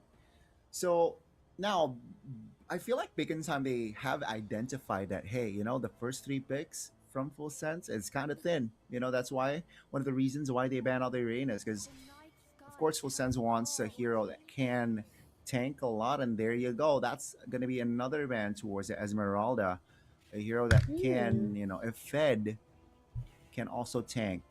Now, first pick in the second phase for Full Sense. Oh, they definitely need bodies, man. They definitely need big bodies. Like, oh, they instead lock Whoa. in the Kadita first. So Okay. that's gonna be a hero for Angelina. By the way, Angelina got the MVP with the Yep. Kadita. Yep. And if we're talking about the few mages left who could actually play a bit okay up against this lineup, then maybe this could be, because you have a Petrify that you could use defensively. You have the Breath of the Ocean or the Rough Waves just to prevent people from going for the chase. Your ability to kite, I think it's also going to be there if you want to win, according to our lovely producer here. He likes the carita. Okay, got what? Moskov. Oh, Oh, wow. That's a good pick. I so like it. I like the Gatot pick here. yeah, okay. I wonder what the jungle. No, the jungle is Harley. What is the EXP gonna be? So, is it another EX? Wait. This is mid Valen Rome. Okay, XP Sora. Ah, Wow. hmm. I did not expect that. A lot of magic damage here from the side of Full Sense indeed. And you know what? Seeing the Just yeah. composition, Briggs, I gotta Mm-hmm. side with Bacon Time here. Yeah. I think it's Yeah. more balanced, more well rounded. But hey, Full Sense, execution wise, Angelina got the MVP with the Kadita game one. So maybe Angelina will be able to pull that sort of performance here for game three. Let's see, ladies and gentlemen, as we are about to enter the final game of the series. Yep. This is still, no matter how you look at it, I believe a comfort pick, a very comfortable lineup for Full Sense. And that is one thing that oftentimes changes the course of the game, even though we favor a certain draft so much more than the other. And let's see if they're able to make that happen this time around. I did predict Bacon Time 2-1 though. So Putting it out there again. yeah, putting it out there. So let's see. Oh, okay. That's a lot of damage already taken by Porzanaruk there with the Khalid. But yes, you can see here again B-Boss with a very outstanding performance on that Suyo second game, looking to follow it up again on their third game. Let's see, will he be able to replicate that sort of performance? Because looking at the spells here, nothing too crazy. But that's gonna be Dominic. Oh, lethal battle. Angelina Wow. will be the one who gets it. That seemed like it was just a skirmish, but there were so many things that were happening all at once just for that little wanderer fight. Oh, the taunt actually lands though, so does the concussive blast. Look at that, an early flicker forced out of Porzan Ariuk, and it's with a couple recalls.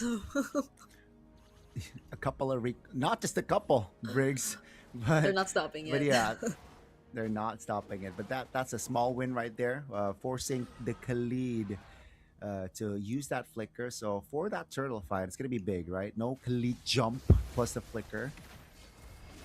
But ooh. Oh, the revitalize! Nah, it's not gonna be enough now. It's Full Sense turn to use the recalls. I mean, if I were Spider-Man's, right? Who would have thought? Who would have thought? Yeah, that was quite unfortunate. Oh, in the bottom side, that's already another flicker popped there from the side of Full Sense. But yes, with the turtle spawning top, it's going to be Harley on duty to poke it out first. Let's see here if B-Boss finds an opening and finds a cheeky steal. Oh, they reset it. Okay, Dominic already here as well. Angelina, gotta be careful. Oh, Throne of Ruin on 2, but B-Boss wins the retry battle. Now they're gonna look for targets. Flash R gets taken down first. Porzanariuk looking like the next target. But the Breath of the Ocean from Angelina is actually gonna save him. But still, it's a clear win for Bacon Time. That's a clear win indeed. They got it. They got the turtle. I feel like Full Sense, Flash SR, he wasn't confident enough to just pull the trigger there to commit on towards the turtle. Rightly so, right? And take a look at the jump. Dominic here still able to slide away to safety, but they need compensation here, Brigada. They lose out on the turtle, and it feels like their focus should be maybe towards pressuring guns, by the way popped flicker off camera, so maybe they're keeping tabs here on the positioning, and hence why Spider Miles is prepared to cover guns. Yeah, because pretty much they've already taken control of the EXP lane matchup. It's been Dominic who's able to provide a bit more help in terms of that previous turtle fight. He's also really managing the laning against Kang Kang. Mind you, this is also Kang Kang's hero in game number 1, so it's not just Angelina who's able to get another comfort pick. So I think it's a lot of respect too for Full Sense. That's why they really want to limit the movements coming in from Kang Kang. But the next turtle is going to happen here down bottom. It's Spider Miles getting poked down. So let's see who gets to actually join the fight first, because it seems like Splash SR and his rotations aren't really towards the turtle just yet. He might need to prioritize taking his orange buff. Yeah, and they gotta delay this, right? Porzanaruk is not capable to delay it just yet, and that's why they're taking it. Guns is here. I don't think they can contest here. Yeah, Flash SR is a bit too far to go for the contest. They will try to push the waves up top instead, but I don't think there will be a clear trade whatsoever from Full Sense. Not unless they get this kill on guns, but the Revitalize is actually still there. Spider Miles, he saw it coming. That was a calculated play coming in from Bacon Time. Oh, very well played there. Guns getting that kill, very important, by the way. And sure, it was just a roamer, but that really, allows pressure to the side of Full Sense. Now, slowly but surely here, B-Boss, he has a Sky Piercer. Ooh, that's gonna be a first stack Ooh. for B-Boss. Oh my goodness. Angelina though with the plays. And I think I saw just now a Genius Wand already picked up. Let's see how they're able to utilize this with a lot of magic damage in their lineup. So I'm assuming it'll be good for them. So far though, it's a lead in the hands of Bacon Time, but they're looking to take this bottom turret. Spider Miles and Guns on the defense though will be able to defend it. So it's been a pretty even game so far, I think. Yeah.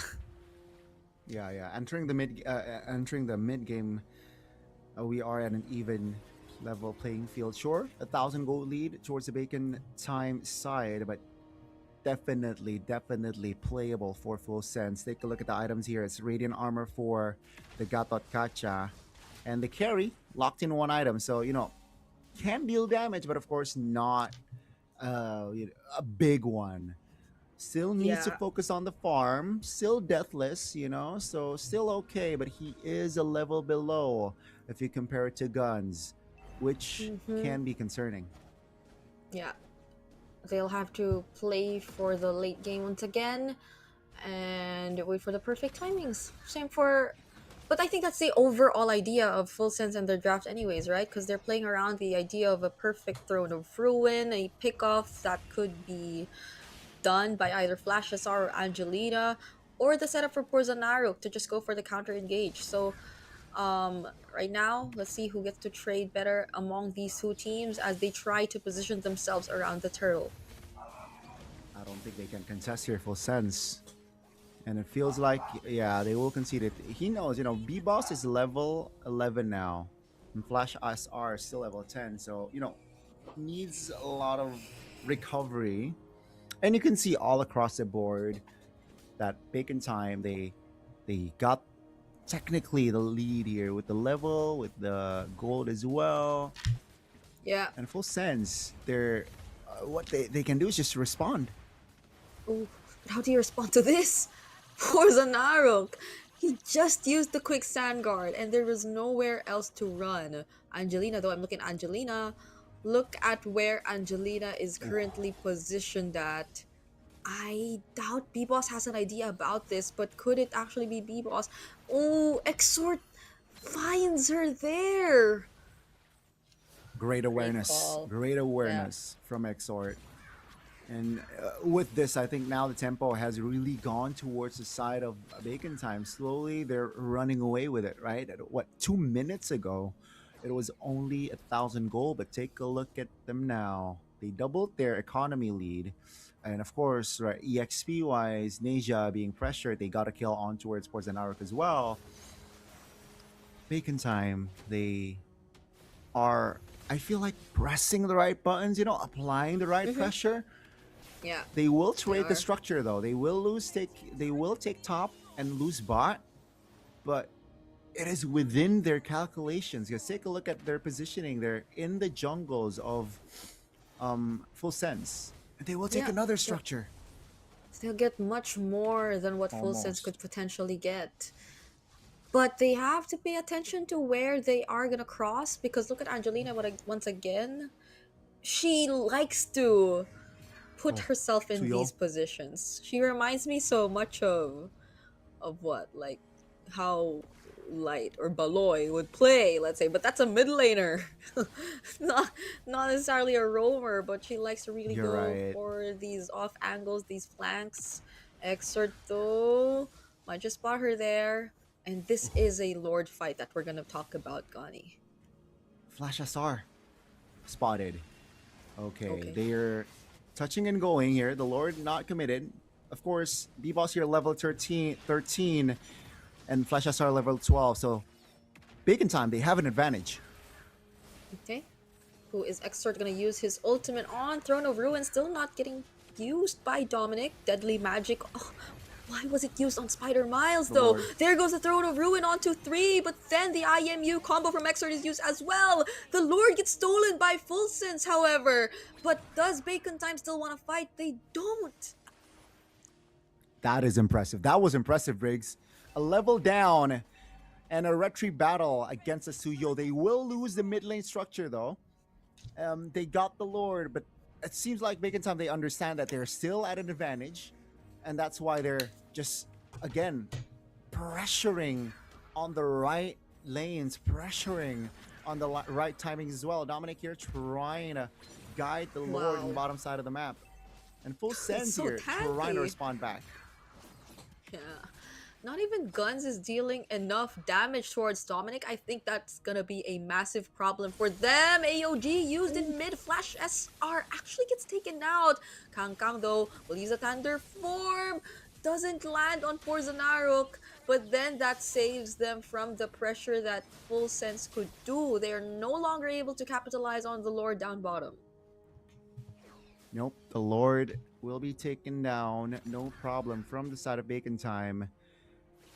I really like what Bacon Time is currently doing here, Briggs. They understand that, okay, we lose out on the Lord, but we have more items. We have more economy to play around with.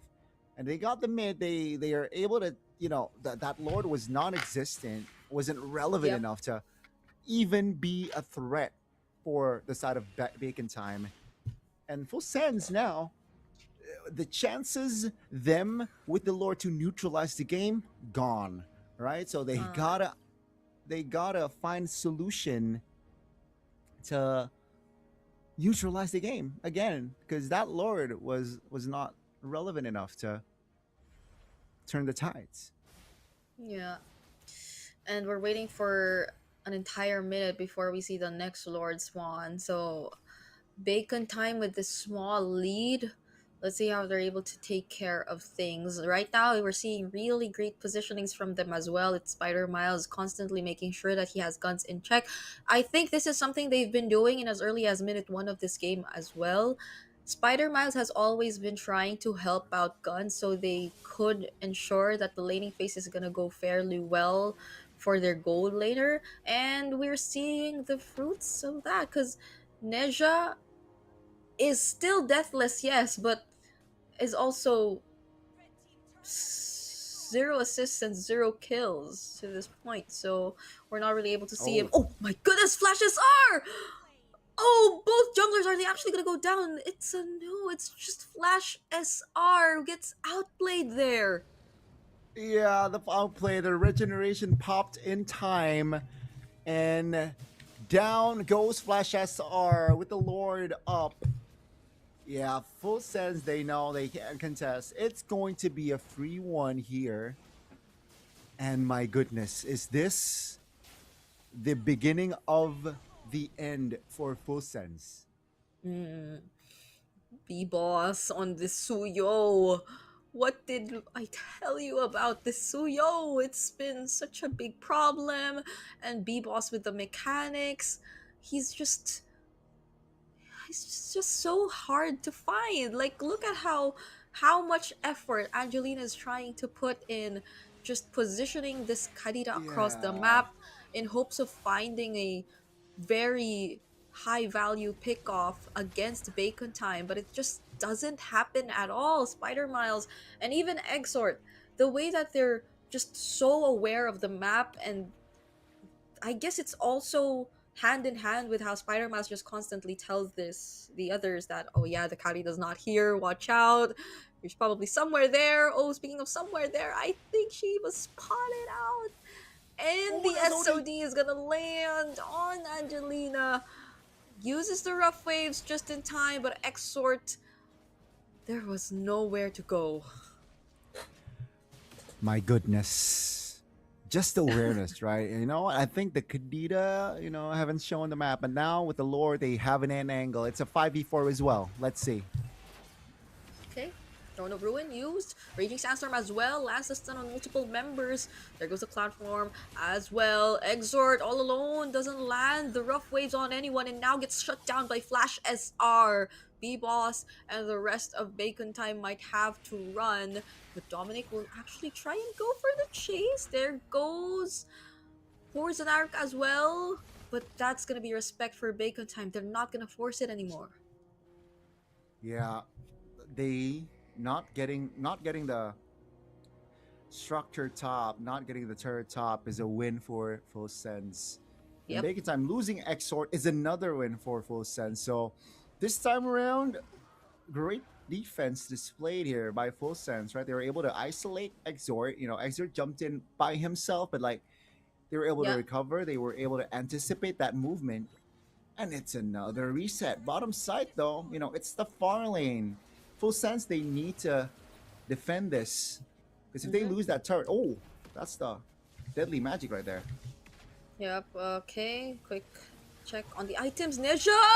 Neja's able to outplay B-Boss! And also finds the kill on Kang Kang. Flash SR is still alive. Now Dominic and Porzanaro going for the chase. Spider Miles below half HP. But without the damage, they are not going to fight. B-Boss might not make it in time to position early before this Lord. Yeah, I mean, looking at the timers here, B-Boss still will be off the Lanadon for 10 seconds, and they gotta blitz this. I don't think they can though. With the positioning, Bacon Time, they can delay. Yeah, and Neja's also down. Neja is supposedly the shredder of this lord. That's the Winter Crown, already used by Porzanark alongside the Quick Sand Guard. Just to keep himself safe now, Flash SR with the Retribution secures the lord, but that's gonna be an exchange of Porzanaro. Oh, the SOD!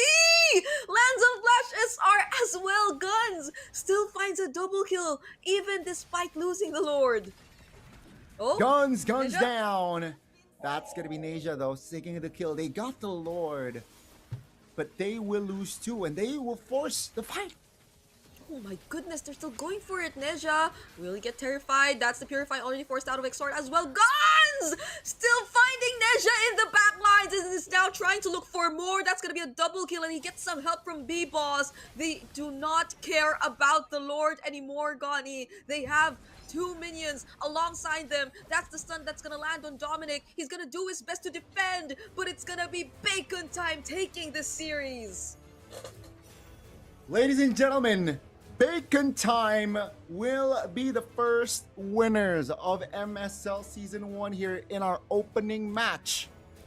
And so unfortunate for the side of, oh my god, it's so unfortunate.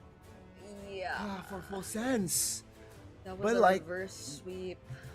That was a reverse sweep, and the composure from the side of Bacon Time won them that game. Yeah, I agree.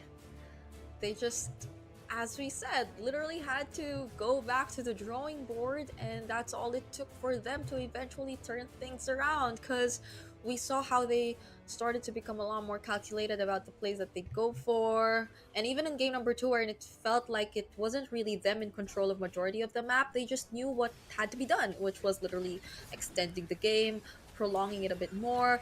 B-Boss knew he was capable enough to also find those individual plays that could just really extend the duration of the game. And Guns, I'd say Guns was able to really step up when we needed him the most. He was able to deliver during those last few moments of the game on this Moskov, those clutch SODs and Spider-Man, everything. That was an amazing And now play. let's see this interview How on did stage. you feel about your last match?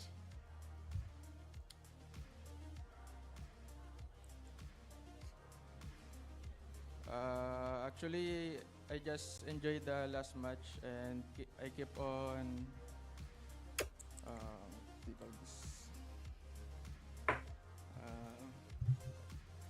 I keep on I forget. I'm so nervous. Yeah, I just enjoyed the game. ค่ะขอบคุณมากค่ะ thank you so much คุณกัน NC มีอะไรอยากจะบอกทีมที่กำลังจะมาเจอเราในอนาคตไหมคะ ก็ทำแผนมาดีๆครับ ทีมผมดาวโหด ขอบคุณทั้งสองคนมากค่ะ เดี๋ยวขอส่งต่อให้กับแคสเตอร์เลยค่ะ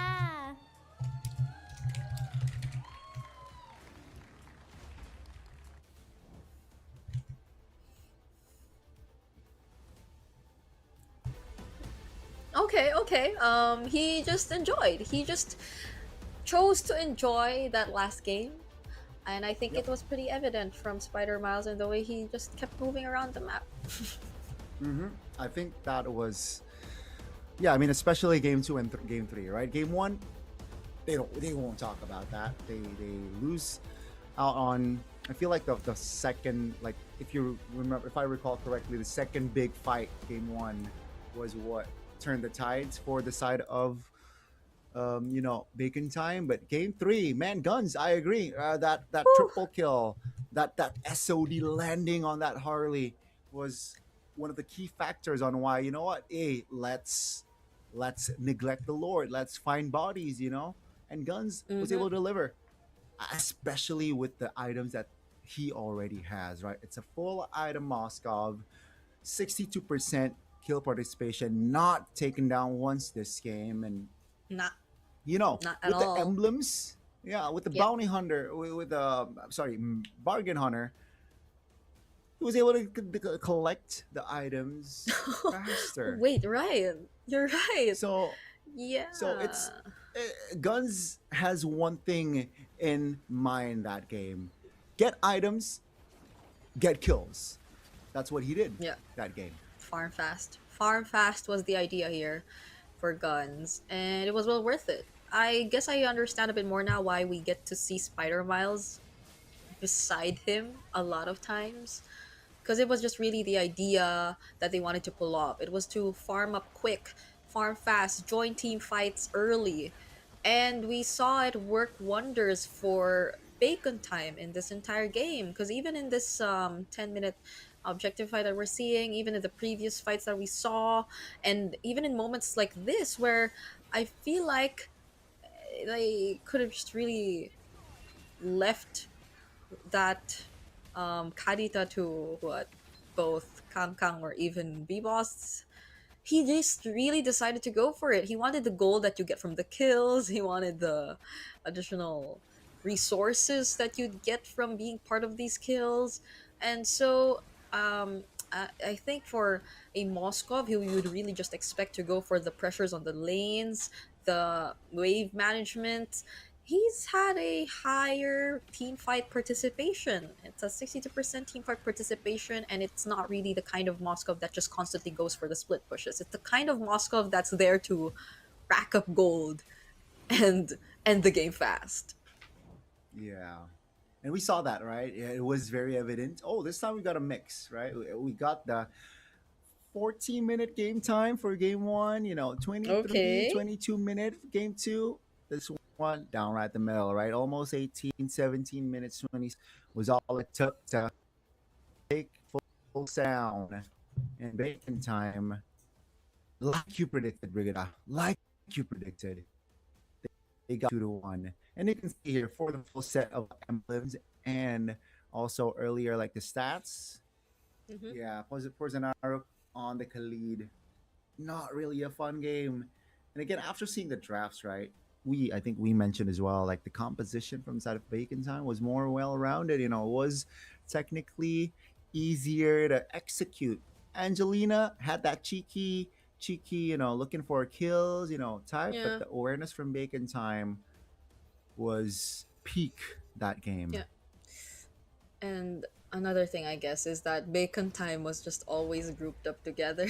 So I don't think it's that wise for a Karita to just keep trying to pick off heroes when you see that they're clumped up together. Because you really just want to find isolated players across the map, but that rarely happened. Guns was always alongside Spider Miles. Exort was doing his own thing, but he was never alone. I think he was also always with B-Boss, and I don't think you'd really want to go for Kang Kang, because Kang Kang is just a Sora who has so many ways to get out. Like you just use the Thunder Form and you're safe. So that's a wasted combo if you were Angelina. So it was tough to find targets here, and it's really props to Bacon Time and their ability to just adjust overall. That I agree, especially after the first game, second game, the adjustments, I feel like, from the drafts as well and execution. They got lucky, not gonna lie. The second game, they were defending, they were on a losing side, Yeah. they were losing economy, and they were But the recovery, I feel like the reset mentally, they reset mentally as well, and also execution game 3 draft wise as well. Props to the coach. Very, very well done. And unfortunately for the side of Full Sense, it's a league. It's their first loss. Take it as a learn. You'll get more matches later on down the road, and hope to recover soon, because with MSL season 1 going around first time, it's a league, it's a marathon, it's not a sprint. So exactly, yeah, because we have what, 3 more best of 3s coming your way for the first day of MSLTH. And up next, I believe we will be having Hydra Esports going up against VLTH Esports, so we gotta set that up, and we'll see you after this break.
Richman Shop โน 1เรื่องเติมเกมเหนือกว่าทุกการเติมผู้สนับสนุนหลักอย่างเป็นทางการลีก MSL Thailand เติมได้นับร้อยเกมพร้อมบัตรเติมเกมและบัตรกำนันอีกมากมายเติมถูกเติมไวผ่อนได้มีเงินคืนจ่ายสะดวกไม่ว่าจะโอนหรือผ่อนชำระและใหม่ล่าสุดรองรับการแบ่งจ่ายผ่าน SPayLater ดูแลทั้งก่อนและหลังการขายทุกช่องทางบริการ 24 ชั่วโมงร้านเติมเกมที่สตรีมเมอร์ส่วนใหญ่ไว้วางใจนึกจะเติมเกมต้อง Richman Shop เท่านั้นแล้วมาเติมกันเยอะๆนะみんな渦巻きナルトが帰ってきたぞ飛来神の術俺ってば父ちゃんを越す火影になる愚かなる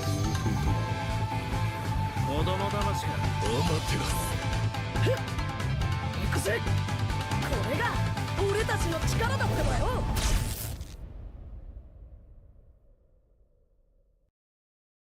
Welcome to the Hook Battlefield. Welcome to the Hook Battlefield. Shake it to left, shake it to right. Got you now, got you now. I can control, I'm flying high. Shake it to right, shake it to left. Try to who, how's my skill? Bigger, bigger, bigger, bigger. Bigger, bigger, bigger, bigger. Bigger, bigger, bigger, bigger, bigger, bigger, bigger, bigger, bigger, bigger, bigger, bigger. Bigger, bigger, bigger, bigger, bigger.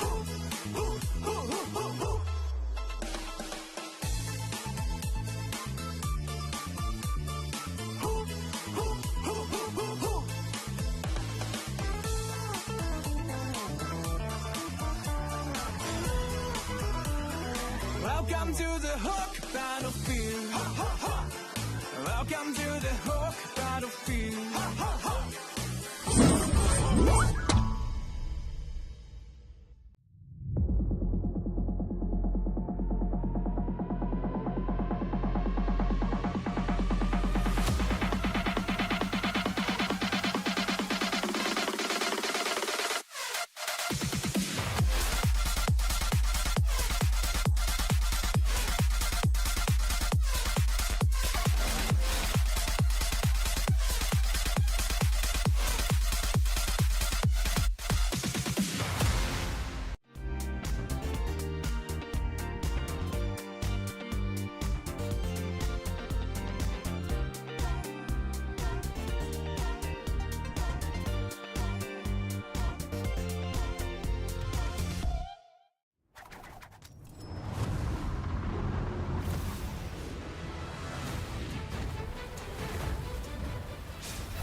Richman Shop โนหนึ่งเรื่องเติมเกมเหนือกว่าทุกการเติมผู้สนับสนุนหลักอย่างเป็นทางการ League MSL Thailand เติมได้นับร้อยเกมพร้อมบัตรเติมเกมและบัตรกำนันอีกมากมายเติมถูกเติมไวผ่อนได้มีเงินคืนจ่ายสะดวกไม่ว่าจะโอนหรือผ่อนชำระและใหม่ล่าสุดรองรับการแบ่งจ่ายผ่าน SPayLater ดูแลทั้งก่อนและหลังการขายทุกช่องทางบริการ 24 ชั่วโมงร้านเติมเกมที่สตรีมเมอร์ส่วนใหญ่ไว้วางใจนึกจะเติมเกมต้อง Richman Shop เท่านั้นแล้วมาเติมกันเยอะๆนะみんな渦巻きナルトが帰ってきたぞ飛来神の術俺ってば父ちゃんを越す火影になる愚かなる弟子供騙しがアマテラスふっ行くぜこれが俺たちの力だってばよ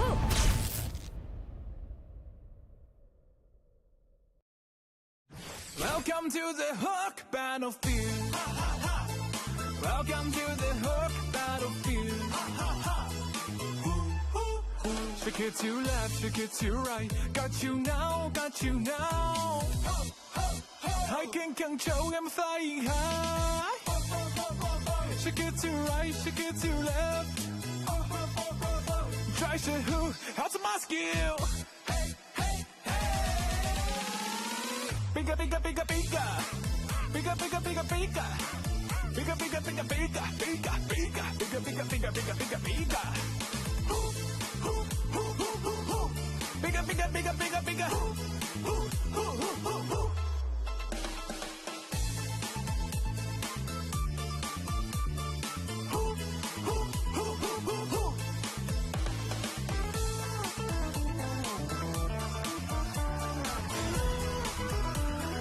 Welcome to the Hook Battlefield. Welcome to the Hook Battlefield.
Richman Shop โนหนึ่งเรื่องเติมเกมเหนือกว่าทุกการเติมผู้สนับสนุนหลักอย่างเป็นทางการ League MSL Thailand เติมได้นับร้อยเกมพร้อมบัตรเติมเกมและบัตรกำนันอีกมากมายเติมถูกเติมไวผ่อนได้มีเงินคืนจ่ายสะดวกไม่ว่าจะโอนหรือผ่อนชำระและใหม่ล่าสุดรองรับการแบ่งจ่ายผ่าน SPayLater ดูแลทั้งก่อนและหลังการขายทุกช่องทางบริการ 24 ชั่วโมงร้านเติมเกมที่สตรีมเมอร์ส่วนใหญ่ไว้วางใจนึกจะเติมเกมต้อง Richman Shop เท่านั้นแล้วมาเติมกันเยอะๆนะみんな渦巻きナルトが帰ってきたぞ飛来神の術俺ってば父ちゃんを越す火影になる愚かなる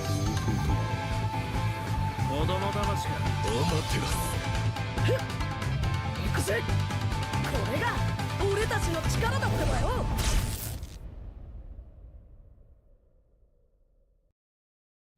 Welcome to the Hook Battlefield.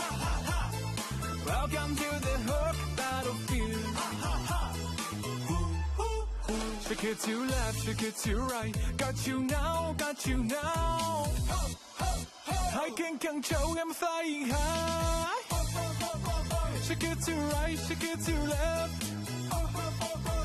Try to who, how's my skill? Bigger, bigger, bigger, bigger. Bigger, bigger, bigger, bigger. Bigger, bigger, bigger, bigger, bigger, bigger. Bigger, bigger, bigger, bigger, bigger, bigger. Bigger, bigger, bigger, bigger, bigger.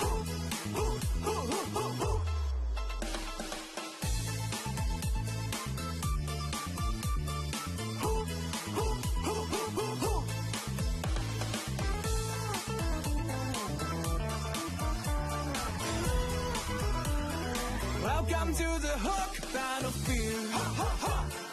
Welcome to the Hook Battlefield.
Richman Shop โน 1 เรื่องเติมเกมเหนือกว่าทุกการเติมผู้สนับสนุนหลักอย่างเป็นทางการ League MSL Thailand เติมได้นับร้อยเกมพร้อมบัตรเติมเกมและบัตรกำนันอีกมากมายเติมถูกเติมไวผ่อนได้มีเงินคืนจ่ายสะดวกไม่ว่าจะโอนหรือผ่อนชำระและใหม่ล่าสุดรองรับการแบ่งจ่ายผ่าน SPay Later ดูแลทั้งก่อนและหลังการขายทุกช่องทางบริการ 24 ชั่วโมงร้านเติมเกมที่สตรีมเมอร์ส่วนใหญ่ไว้วางใจนึกจะเติมเกมต้อง Richman Shop เท่านั้นแล้วมาเติมกันเยอะๆนะみんな渦巻きナルトが帰ってきたぞ飛来神の術俺ってば父ちゃんを越す火影になる愚かなる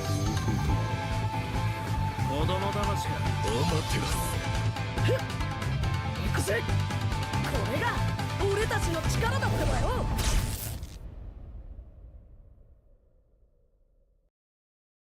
Welcome to the Hook Battlefield.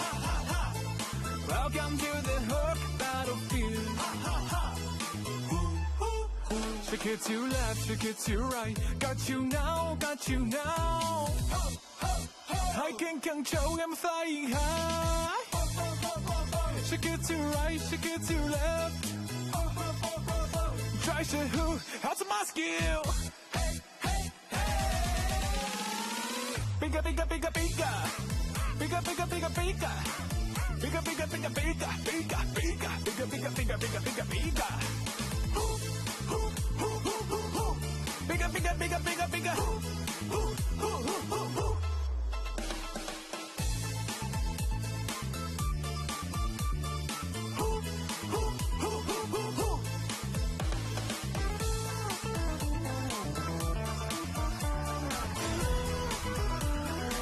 Welcome to the Hook Battlefield. Welcome to the Hook Battlefield.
Richman Shop โน 1 เรื่องเติมเกมเหนือกว่าทุกการเติมผู้สนับสนุนหลักอย่างเป็นทางการ League MSL Thailand เติมได้นับร้อยเกมพร้อมบัตรเติมเกมและบัตรกำนันอีกมากมายเติมถูกเติมไวผ่อนได้มีเงินคืนจ่ายสะดวกไม่ว่าจะโอนหรือผ่อนชำระและใหม่ล่าสุดรองรับการแบ่งจ่ายผ่าน SPay Later ดูแลทั้งก่อนและหลังการขายทุกช่องทางบริการ 24 ชั่วโมงร้านเติมเกมที่สตรีมเมอร์ส่วนใหญ่ไว้วางใจนึกจะเติมเกมต้อง Richman Shop เท่านั้นแล้วมาเติมกันเยอะๆนะみんな渦巻きナルトが帰ってきたぞ飛来神の術俺ってば父ちゃんを越す火影になる愚かなる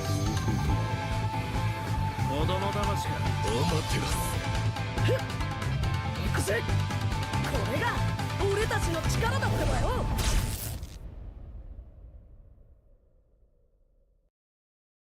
Welcome to the Hook Battlefield. Welcome to the Hook Battlefield. Shake it to left, shake it to right. Got you now, got you now.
การแข่งขัน MSL Thailand Season 1 Powered by Moonton Official Telecommunication Partner True 5G Official Gaming Phone by Infinix Official Sponsor by Richman Shop Official Gaming Chair Partner DX Racer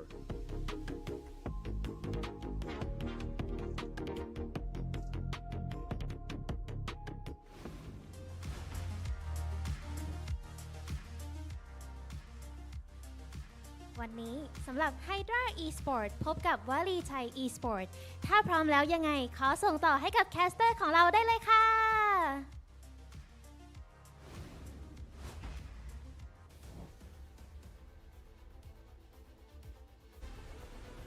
Will the underdog Hydra team be able to deliver a high tier performance up against the fresh collective of new gens of Valley Thai Esports? Welcome back to MSL Season 1 here. Second match of the day, still with Gani and of course Brigida to deliver you the good treats.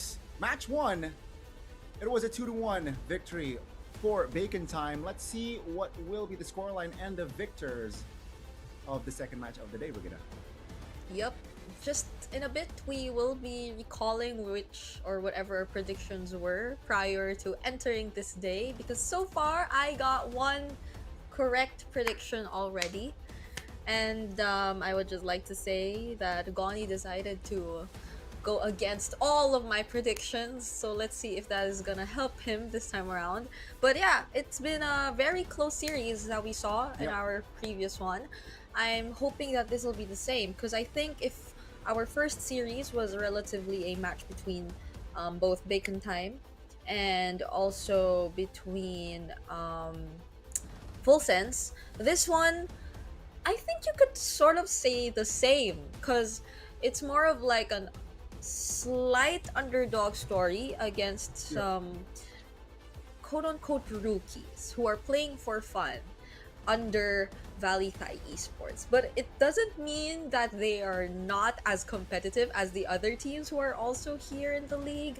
They might be playing for fun, but sometimes it is in those kinds of mindsets where you find players who literally have this nothing to lose play style, and that helps them a lot. That will definitely be the key highlights here, right? Valley Thai, they're dubbed as a, they're a fun bunch, right? Personality, very very loose, I am assuming. Yeah.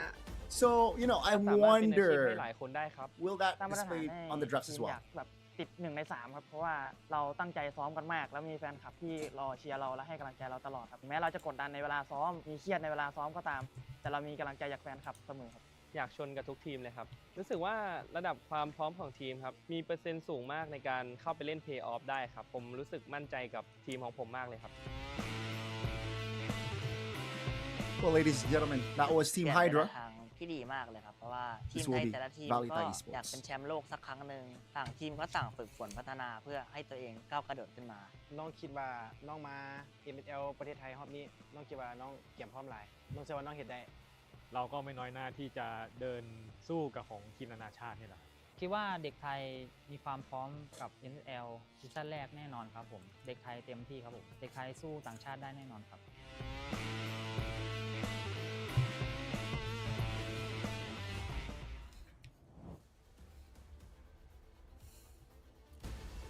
There you have it, right? The two teams for interesting preview, I suppose. Yeah.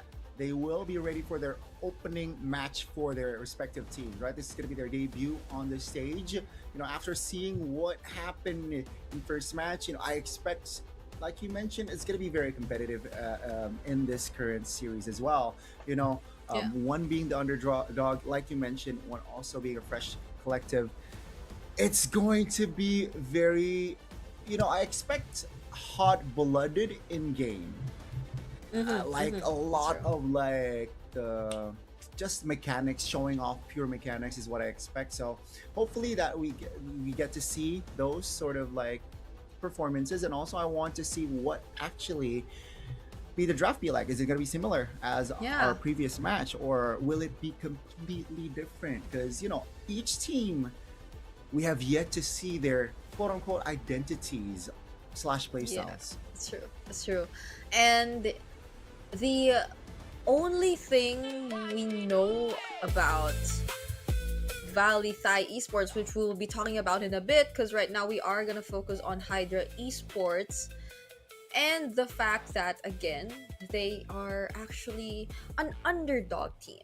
So we could say that in the past, despite their experience, and I'd say they have a lot of experience if it's just about competing in the MOBA scene, that they are still considered to be underdogs. They are still considered as a team who has, I guess, a lot to work on and improve, but they actually have already shown significant improvements throughout the past few times that we saw them play and compete in the MOBA scene. So let's see how they are going to carry that over going up against Valley Thai Esports, Connie. It's gonna be very intense, right? Valley Thai. People dubbed them as they're a fun personality, they're a fun team. Hopefully, we get to see that on the Atlanta Dawn as well. But of course, their competitiveness side, also, I hope to see that more in the MSL Thai scene, right? They look ready, they look relaxed, and boys and girls, ladies and gentlemen, we are definitely in for a treat. Yeah, I agree.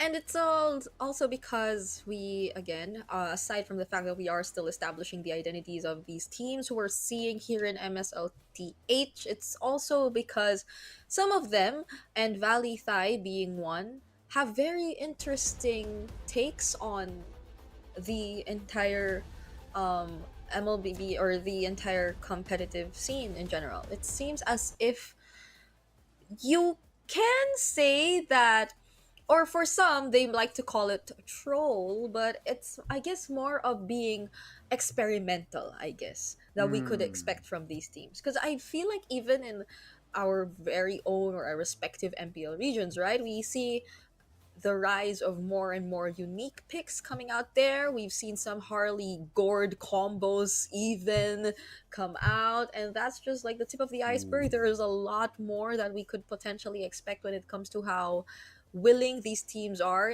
to explore the current meta. And I have a feeling that Valley Thai Esports really could be one of those teams to show us the more unique side. And it's something that really excites me, especially when we look at a new region. That's always one of the things that excites me. It excites me too, Brigida. I can't lie. Was already quite impressed. But hey, again, why are you always on the opposite end, Brigida? I think that I should be asking you that question. But yeah, so Gani and I will have different takes on this.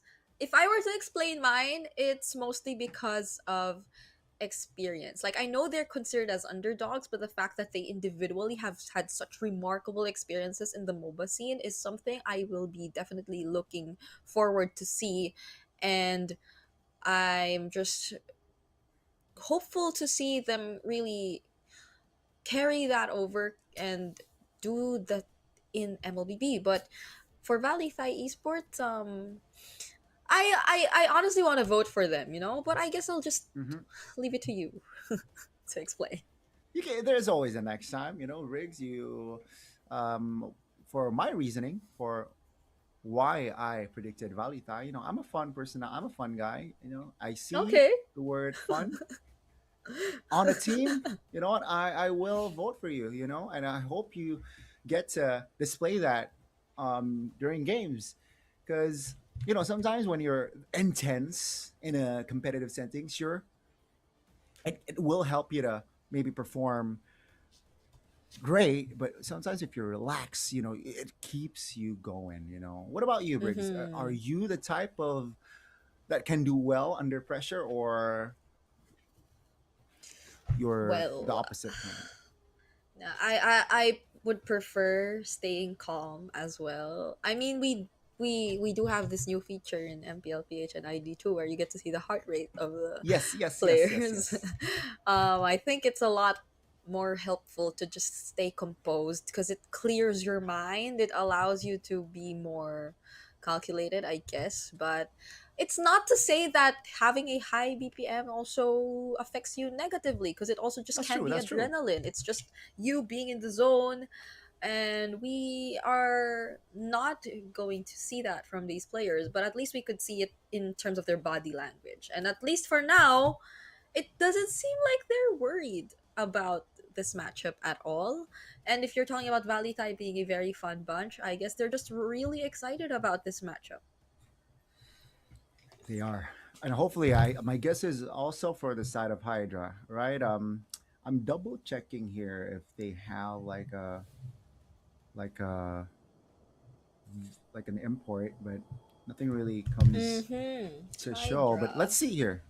Let's see here. Game one. Oh, we will see, like, for the third time, I believe, we are going to see Broken Walls today. Now let's see here. Okay. Hydra and Valley Thai Esports. Yeah. I think both teams have imports from Lao.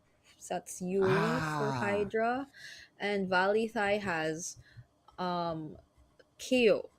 KO. Both of them are from Lao. So we have two players from Lao here in this series. That's pretty interesting. But there you go. Okay, the bands are different here. Yeah, the first ban is definitely different. We did not see a Lancelot ban or pick in the first series, but it seems like Hydra, they think otherwise here. I think they're really respecting the jungler here, being Clover K, and his potential to play that Lancelot. But that's going to be the Zushin. That's still pretty standard here as being on the red side. Yep. There's just so much focus on Clover K, I guess, for Hydra Esports here. I guess that tells us something about the key players in Valley Thai Esports, because he seems to be considered, or at least in high. Yeah, I think that he seems to be such a key player for Valley Thai. But hold on, I think we switched the sides, if I'm not mistaken, because Valley Thai is supposed to have. No, I think Hydra is supposed to have Clover K, right? Yeah. KO is K should be in Valley Thai. So are the team names or the logos that are switched up? Yeah, we aren't sure about the sides. We'll confirm soon. Let's focus on the heroes. It's gonna be the Marcel here banned out from the side of Valley, or from the right side, I gotta say. And I want to see what will be the prioritization be for the side of Hydra. Okay. This is really interesting to me because a lot of the common bans are still open. The Freya is still open. The Eve is still open. It's not like we paid too much attention to that earlier too. But the Valentina too, the Sora, even the utility junglers are actually still open, which is really interesting to me. There's so many options. The Suyo Harley, the Marksman, even the Fulvius is still open. The Glue is still open. Yep. Sora. I wonder. You wonder, I wonder. We wonder the same, Briggs. And we're all wondering. We're all wondering. But at least what I can say from the first series is they like to take things slow, right? Especially the early game here, Briggs. It's not like an all-out from the first hurdle. If they don't have the advantage, they will concede it, no problem, right? They are not forcing a fight, At least that what I can gather from that first series here. So I expect that's a standard here in this league. If you can't do it, don't force it. Okay. Oh, there I think we already switched Yeah. up the names. So the logos were switched. Yeah. So it is Hydra on the red side. VLTH first pick. The Harley. Ah, there goes the Freya we mentioned as well. There's so many options out there. Even the Valentina, honestly. Yeah. The Valentina, the Sora. I expect Hydra to pick up Suyo Red 3 just to close Yeah. the jungle, just to lock in the jungler before entering the second phase. Unless they Valithai, want to though. flex it. Ooh, you're sniffing a flex here, Briggs. I mean, we can't really say, but at least they pick up the Phobius for Valithai. Yeah, I think even the gold lane is gonna be a bit tricky to draft in this series.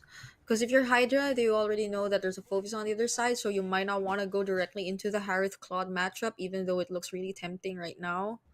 So the Suyo, as you mentioned, could be an option if Hydra does want to lock it in and take out the flex factor. Because in a way, the Freya still remains a flex. You don't know if it's EXP or gold. That's true. That's true. That's what they're discussing, I believe. So Hydra, what will their approach be? It's gonna be the Leomor, so they do lock in the jungler, but we won't be seeing the Suyo. Instead, we will be seeing the Leomor. Second phase we go.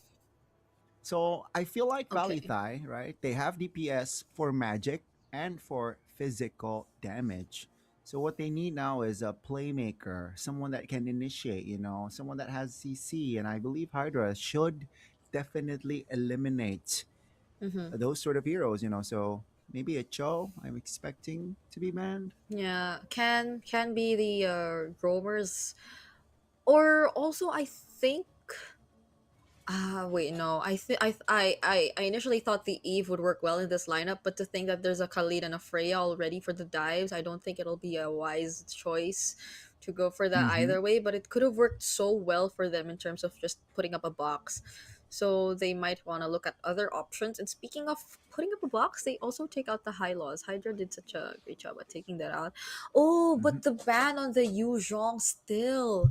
I wonder if they're still considering like an artillery mage to pair with this lineup, or if not an artillery mage, because what else did they ban the Yuzhong just for the Claude? I mean, I think there are some arguments online wherein they say the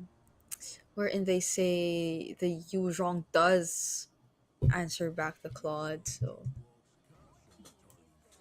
That's interesting. That's a very interesting argument there. But it will be the roamers focused down from the side of Hydra, right? The Grok and the Hylos. So I think Hydra, their approach definitely can go for the Lunox here. I like the Lunox pick here for Hydra. Just to have that shred and just to have that balance, right? Someone that can jump in as well alongside Leon, alongside Khalid, alongside Freya. yeah. But if they think want to it balance works. things out, yeah, but it's got to be the balance. So interesting approach here. 2 roamers, man, and also 2 EXP laners, man, from the side of Valithai. Oh, okay, it's such a great pick. We're literally seeing a dead lane, I guess. We might. VXP. Technically, 4 fighters locked in by Hydra with the Khalid. That's true. So in a way, that's a lot of action still. Huh. I wonder how they're gonna close out this draft, because we don't see like, is their main carry really just gonna be a Freya? Cause the Leomord has occasionally been falling off, especially if you don't get the kind of early game that you need. Yeah. Focusing on Valley Thai though, we still need a front. Oh. Wow. Wow, that's a glue and a Valentina. I really like the last two picks from the set of Valley Thai. You know, fighters, they will want to close the gap. You know, they want to close the distance, but with the glue mounting on you, it's going to be a super annoying. Might as well get a range mage. Yes, Mage yes. with range. Mage range. But that's a Valentina you're up against too, so you have to consider that. Mm-hmm. What other mages can you actually pick up? Wow. You just gave black shoes to the Valentina. That's true. That's true. And technically, the Valentina can play around the alts of Raging Sandstorm as well. And, you know, if the Valentina wants to go crazy, you know, Steed is also up and available. That's crazy. I might actually. No, okay. So if we were to put it in perspective, early game, definitely, I might go Hydra here because that's a Lilia, Khalid, and the Leomord.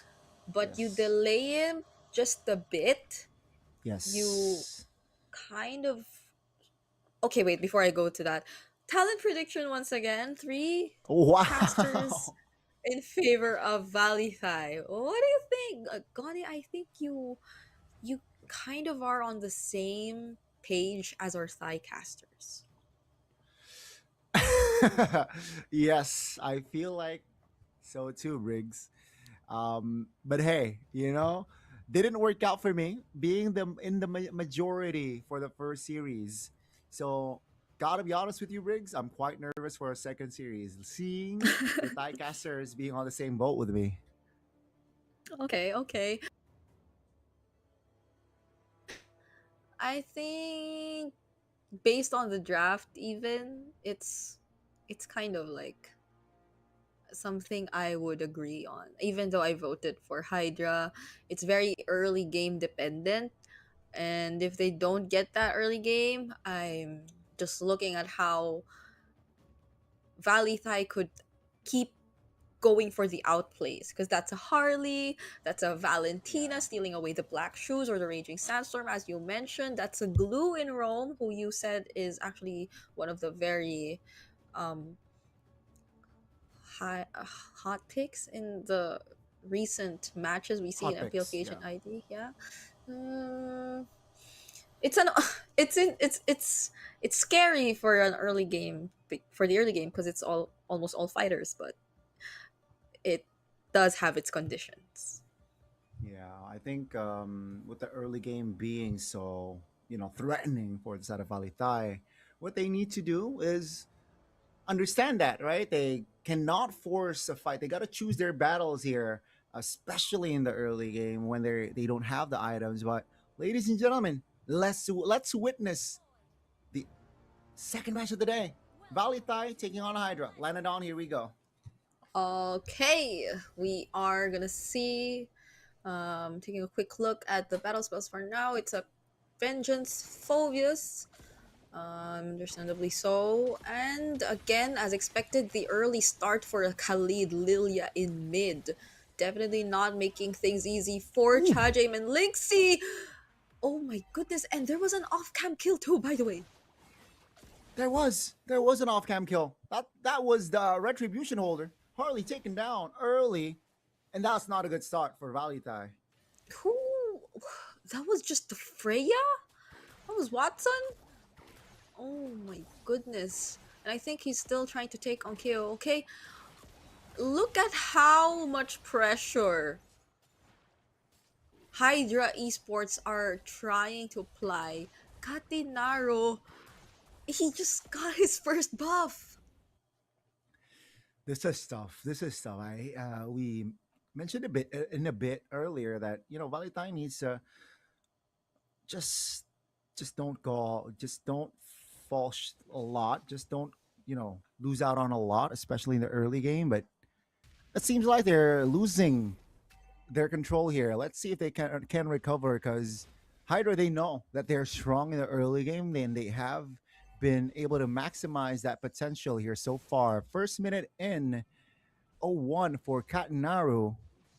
Again, that's not a good sign if you're supporting Valley Thai. But Yeah. again, just in the mid lane, it's so hectic. Yeah. So much action going on, but at least Yuri already taking his level 4.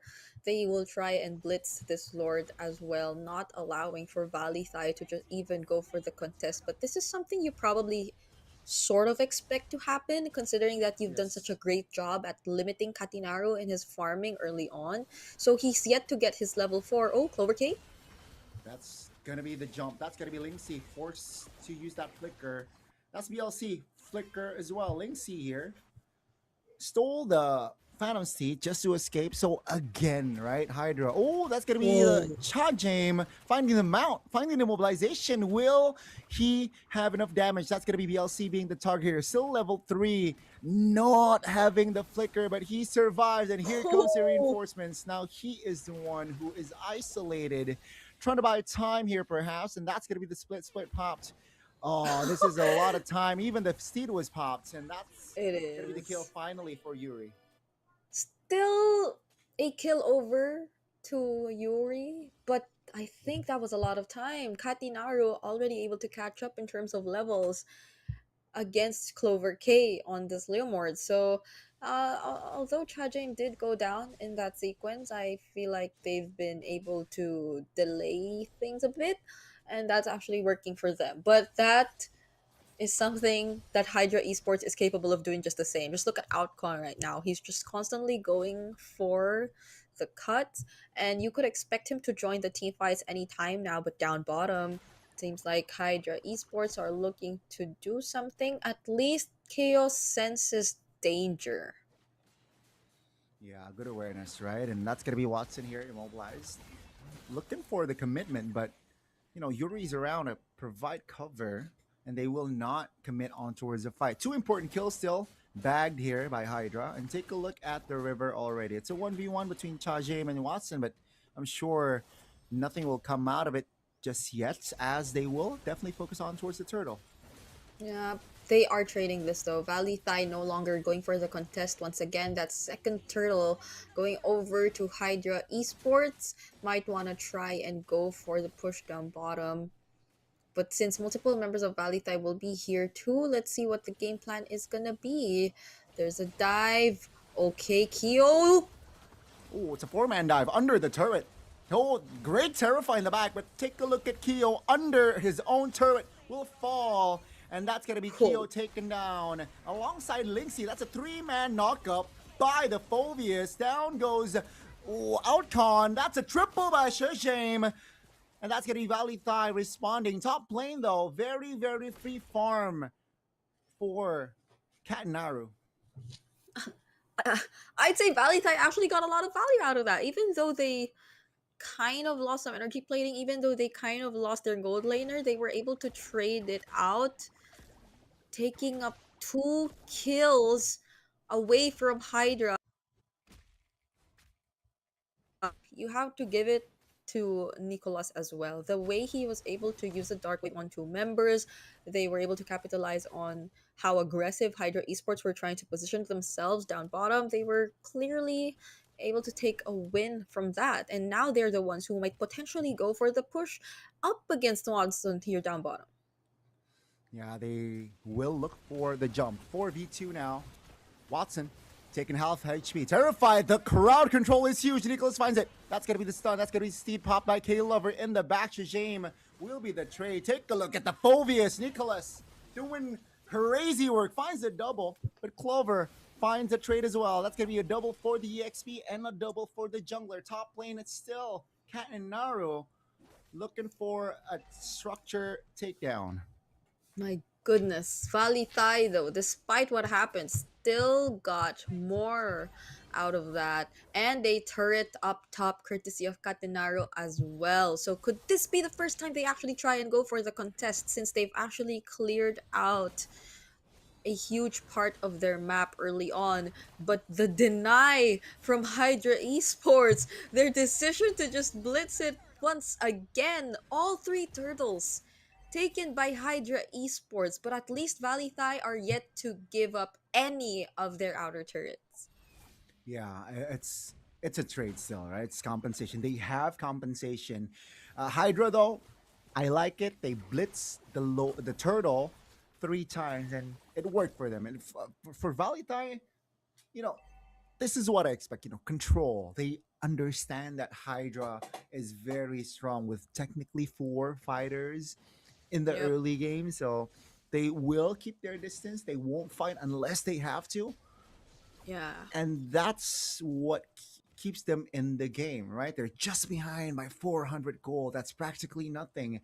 And Yeah. Hydra, they're on a ticker. You know, they need to find, they need to pull the trigger because KO will be online soon. And once KO is online, you know, that will be a difference maker. He will be the difference maker later on. Top lane though, Yeah. heavily pressured. That's a structure for Hydra. I like how you phrased it. It seems as if Valley are just really being patient with their timings. They know when Hydra Esports really is going to be online, and specifically that's early to mid, wherein we could mostly feel how great this lineup could be, especially individually. So they're really finding the right opportunities. Oh, hold on. That's revitalized spot raging. Sandstorms on towards KO. No follow up though. Steed. Oh, great cancellation by Nicholas. Now that's going to be blazing duet pop by KO. Take a look at the damage. That's just the golden staff already enough to burst the Khalid down. That's going to be Clover taken down as well. It's a 5v3. Take a look at the dismantled by Valley Thai. And one by one, they should fall. That's a great trade though. But it's just more bodies on the floor for Hydra. Valley KO. There were so much ultimates and resources burned just to try and take down KO. He was the guy they were after from the very beginning of that team fight. But up until, I guess, the last few moments, KO was still alive. If it weren't for Yuri being able to catch up, then they wouldn't take or be able to actually take him down. And that was something Valley clearly were able to capitalize on. All members being present in that fight, Nicholas going in for the sustain, not even using the vengeance when he was using the infernal pursuits on the members of Hydra Esports. That just goes to show that they're already this tanky. They have the right amount of damage, as you mentioned, even just having the golden staff to take down this Khalid, and they will no longer be afraid to take on Hydra regardless of this fighter lineup that we're seeing from them. Now it's going to be the Lord Siege, and we will be seeing them focus on the waves up top first, as Watson will be dealing with the Lord.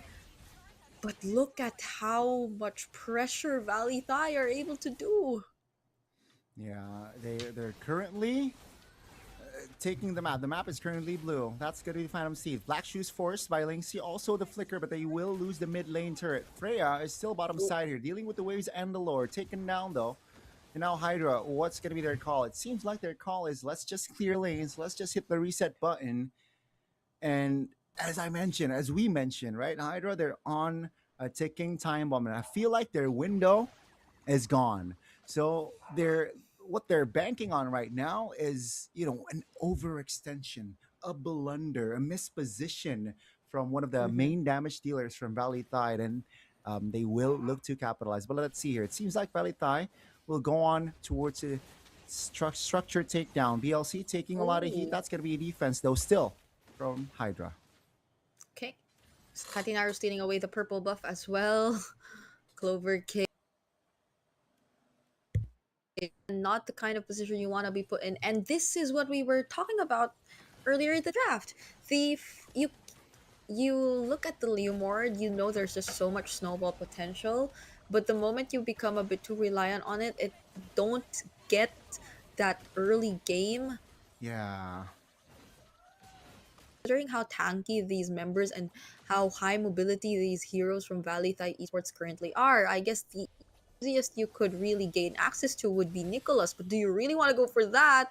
Oh, That's the Uranus though. They're going in. That's going to be Shijame now trying to perhaps create a perimeter. That's going to be VLC isolated, taken down. Take a look at the Freya jumping in, but the damage will not be enough. Blazing duet from Kyo finds the Uranus, force the black shoes, and down goes Yuri.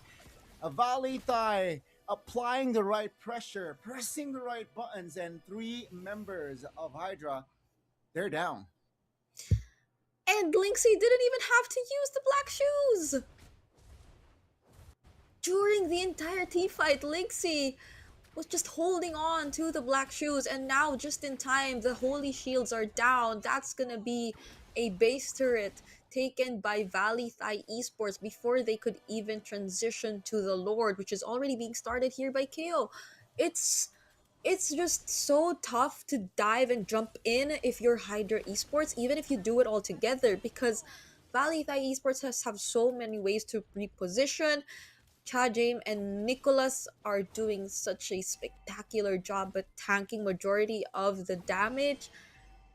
And you see it, even Yuri, this isn't, well, yes, technically there is range, it's a Lilia, but when we were suggesting range earlier, we were thinking of heroes who could offer the same, if not higher amount of damage without necessarily putting themselves in such a dangerous spot, because it'll be so hard to dance around as a Lilia if you have to constantly worry about the crowd controls of the Dark Wave, the deadly magic even from Katinaru, and this might be an angle for Valley Thai if Hydra are not able to defend.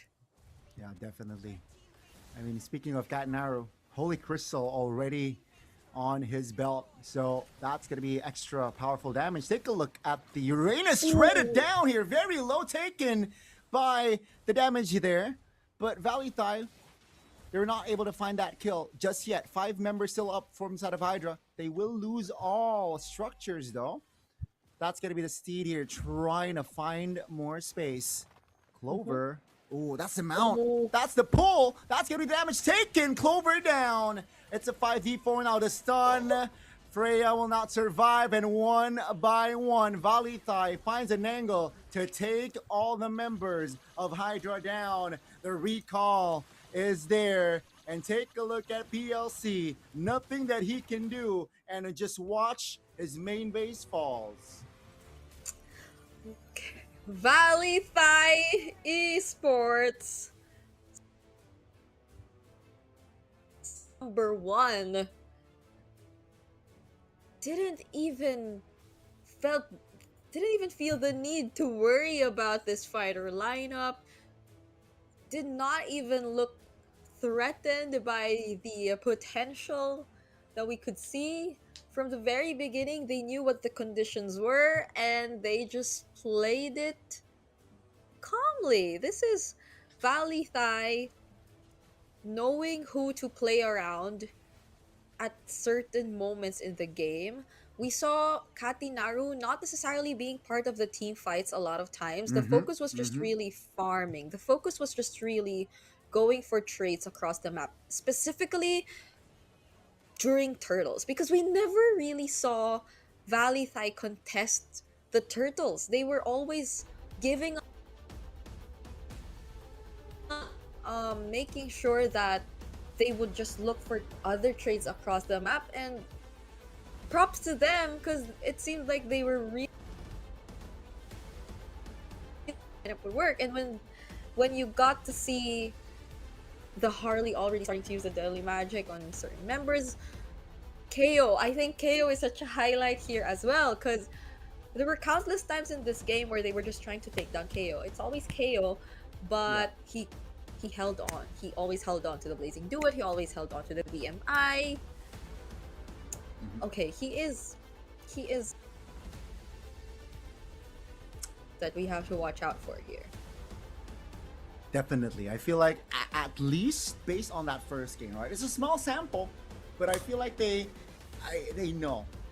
From the side of Valley Thai, at least they know what they're up against. 4 fighters, they know that the early game, it's not their battle. They keep their distance. Sure, they lose a couple of members early, but it's nothing that they can't control.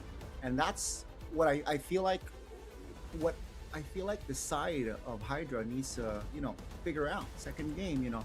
If we're going for an all-out early game, we need to really pull the trigger. Because if you won't pull the trigger, that Yeah. window gone. Gone. And we saw Gone, he that, right? says, Minute 8. gone. Gone says gone. Brigida says Briggs. Because it's true. I barely got to see the Leomord use the Phantom Steed and get much value out of it. So our MVP That's for that true. game. Okay, we're gonna give it to Chajame. Well, I agree. There actually has been a very impactful moment for this glue, I believe. It was during that one moment where we thought he was actually gonna go down, but he didn't. And it was Yeah. also that one play down bottom where he still actually got to land the grab. And it's always those clutch moments which Yes. help you and which give you that game-changing play. And also, how could we forget that one time he bought so much time just Yeah. by getting the attention of 2 members here from Hydra Esports. Yeah, I mean, to be fair, right? I think all 5 members of Valley Thai deserves a MVP shout. KO definitely deserves a shout. The mid laner Valentina, and of course Shajame here, very active. 94% kill participation. I think he is just one off, so a total of 17 kills, and he is able to contribute to 16 total kills. That's a lot of kills. And of course, you mentioned, right, the time bought by this guy as a glue as well. He understands, like, you know what, I'm capable of taking these much heat and still survive. And we saw that. Sure, he got took down a couple of times, but like you mentioned, Briggs, it's scary. This was the first blood, by the way, off cam. Yep.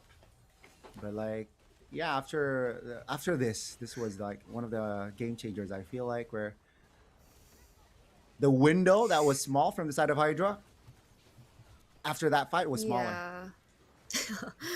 Because you see it. Look, this is one. Yeah, Phantom Steed, Clover K. Okay, got one. But after that, especially when he's left all alone. To be fair though, I think he did what he could. It's just that it's very difficult to find the right entries as a Leomord. We saw that he knew how to make use of the angles, but the thing is, you're expecting it to come in a bit later when there's a lot more to go to do, when there are like team fights to do cleanup. But that's the thing. I think we never really saw Valley Thai low enough to encourage like a cleanup play from Clover K, or like, I think that's what everyone wanted. That's what Watson's wanted also on the Freya. They just want to go in. But yep, unfortunately, Valley Thai, they had all things covered, and it was one of the fastest games we've had today. Actually, Gani, of a 14. I think if not, it is the fastest, because earlier it was 14 something. This is 14:08. I think this might be it, right? This might be the at least so far, Briggs, right? We haven't seen an 11-minute game here, where usually 11-minute game ends where just the first Lord to be able to end, but 14 minutes means there's technically 2 Lords, and we saw that from Valley Thai, right? 2 Lords was able to to be taken, and they got the game. It was one-sided though, I gotta say still. But take a look at this category right here. Tough. It's surprising to see KO here on the best wingman portion, but he wasn't really the guy to take the kills. I really want to give shout outs to Lixie as well on that Valentina. That Valentina who came in relatively later in the draft, but still had such great purpose, because you had the black shoes.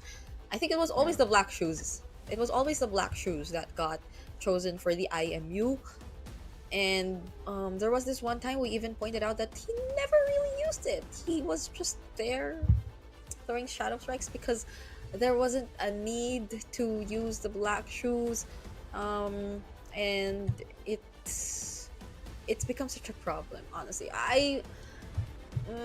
the idea was there for the draft, but I feel like we weren't really able to maximize because of the presence of too much fighters going up against this kind of lineup. Because imagine, you had a Uranus, yes, it was reliable enough in terms of managing the waves, Yeah. but afterwards, your playmaking is so one-dimensional. Like, you rely on the Freya jumping in, you rely on the Kali jumping in, when in most cases you have to have at least more than one way to approach a team fight. That I agree. And I feel like because of that one-dimensional, approach from the side of Hydra, I think VLTH, they are able to find a quick solution. Just keep their distance. Picking their battles when they are in their prime position to fight. When the cover is right, they will fight on their terms. And that's we saw that right early game. It wasn't really a sure win, even though the three turtles was taken from the side of Hydra. Yeah. But it wasn't really evident to the game. It wasn't really, it's a sure win. But let's see here, the recovery, the bounce back, and the drafts. I need to see a dramatic change on the drafts, especially from the side of Hydra. Yep. So what kind of map are we gonna see this time around? It's been broken walls in game 1, and in game 2 it's still gonna be broken walls. Okay, I did not expect that we'd I be agree. seeing broken walls twice in a row. I want to see flying clouds. Briggs, what's your favorite map? I actually, before it used to be dangerous grass, but I also like flying clouds now. It just it's just so cute. It's fun. It brings Why you is it cute though? back. Why is it cute? Because you fly on clouds and it helps you get back in action fast. And that equals to cute in Brigida's, Well, well, we are seeing another it's fun. Lancelot ban, yes. That's gonna be a respect, right? That's gonna be a respect. I think. Oh, they switched sides though, wonder. right? Yeah, but they switched. Yeah, so they switched sides. Is it gonna be all junglers again, banned out by VLTH? Because earlier it was a Lancelot, Yi Sun Shin, and then I think it was. Let's see if we could. It was a Lancelot, Yi Sun Shin, and a Guinevere. Oh, but now the Guinevere was banned by Hydra. Ooh, VLTH, they gotta ban the Zushin, no? Zushin is top priority, I feel like. They should. But that is going to open the Lucas. Because Valentina is banned by the side of Hydra. Have there been a lot of Lucas games in MPL ID already? I mean, sorry, not Lucas, Sora. My brain says Sora, but my mouth says Lucas. My bad. No, but because even in PH, there was a time where Renmar has been looking forward to seeing the Lucas played. So I was thinking that there was a possibility. But yeah, taking out the Juicin means the Freya is also going to be open, means the Sora is going to be open. Oh, that's true. They don't take out the Juicin nor the Freya. It's all junglers. It is all junglers, Could Clover this be the K game here. plan for Clover K? Heavily pressured from game 1, right? Yeah. Hero-wise. So let's see here. You mentioned the Freya. The Sora is still open, but the Zushin definitely is still top priority. Was banned in game 1. Was banned the whole first series, by the way. And now we finally get to see Zushin in action. Honestly, even Marcel is open. Like, oh my god, you're right. It was banned game 1. If they wanted to consider that. So there's a Sora, Freya, Marcel. don't necessarily need to rush the mid lane because you already see. Not unless you want to keep hiding your strategies here. I would go Sora, because you can force out the Crimson Beacon from the Juicin a lot of times. I would Yeah. go Sora. Oh, well, that's Fair a play. that's their play. Yeah. That's their At play. least They they wanna. deny. At least, yeah. Yeah, they denied another jungler technically, right? Three Mhm, junglers mhm. ban out, and then they picked the jungler first. So what? They're forcing Clover to go into deep waters here. Technically, a lot of junglers are still in play. You know, if you want to pull off another Leo mode performance, maybe. But then let's see. Sora is still open, ladies and gentlemen. Yeah. Do you really want to go for another Leo Mord though? Like I'm thinking. Okay, so there they pick up the Sora and they hold up for themselves. I'm thinking if they want to go. No, because if they go utility here, and because the Sora, we don't know if the Sora is gonna go EXP or gold. Could Yeah. be EXP though. But if they go utility, then the pressure on Watson, right? Mm-hmm. The Mm-hmm. pressure on Mm-hmm. Watson to be able to serve as the main carry without the Frey. No, honestly, the Frey is still out there, but I don't know if you want to consider that as your main because it's gonna be very similar to game one where you have so much fighters. That's a Sora and a Freya and a Hilda and a Yeah. utility jungler. So you might not want to go that route. Yeah. That's why I feel like they also Valley Thai they went for the Phobius, which again Nicholas was a monster on the Yeah. Phobius that game. No glue though, right? For Link, no, for Shajame. Yeah, for Shajame, no glue and no Claude for Card Kale. game. Shajame. So that's one. Ooh. But because they have the Phobias, I think they'd be okay with picking up the Harith as well because you already have the Phobias, and now they're banning out the carry. Other options too might include the Moskov, but I think you Yeah. could already rely on the Harley to manage the opposite wave or the far lane if it's just that. So you might want a team fighting marksman or gold lane, to which again I would bring back the Hearth unless Hydra ban it out. Mm-hmm. Mm-hmm. Aside from gold laners too, they're also looking for their mid lane actually. So they still ban out the Freya, thinking they might go for a fighter gold. Okay, what actually works well with the Khalid? Against the Juicin, you would generally go for the Eve, Yeah. But it's but tough. you don't know the jungler of Not Hydra. yet. Yeah. I'm thinking of a Harith pickup here for Valley Thai. Yeah, exactly. That's mhm. Okay. So let's see if it gets. Yeah. So there they take out the Moskov. So yeah, I am starting to really think that they would want the Harith because again they have the Phobius in their lineup. Yep. But it gets Oh, banned. good Okay. spot. Good spot there. Hmm. So with the Harith being banned, they surely have a plan B, right? For their gold lane. We're running out of gold laners.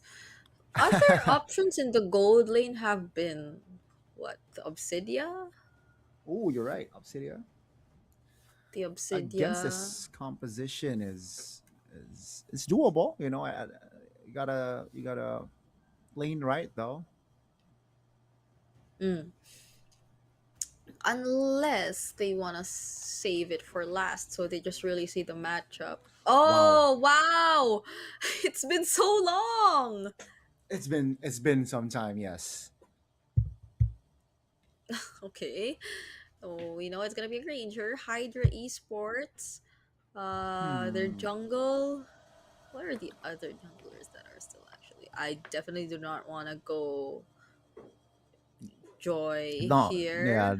you don't want to go Leo Mord here. Nolan?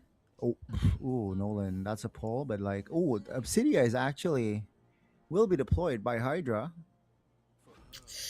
Oh, there you Oh, go. you mentioned it. You mentioned Nolan. At least you have ways to get out. And you get to provide burst damage because I don't think Hydra has burst damage yet. Yeah. So the Nolan can do that. But Valley Thai, looking for their mid lane. Now that you know this is the matchup. You Okay. cannot go Eve unless you're I bold mean, enough. if they're confident, yeah, if they're bold enough.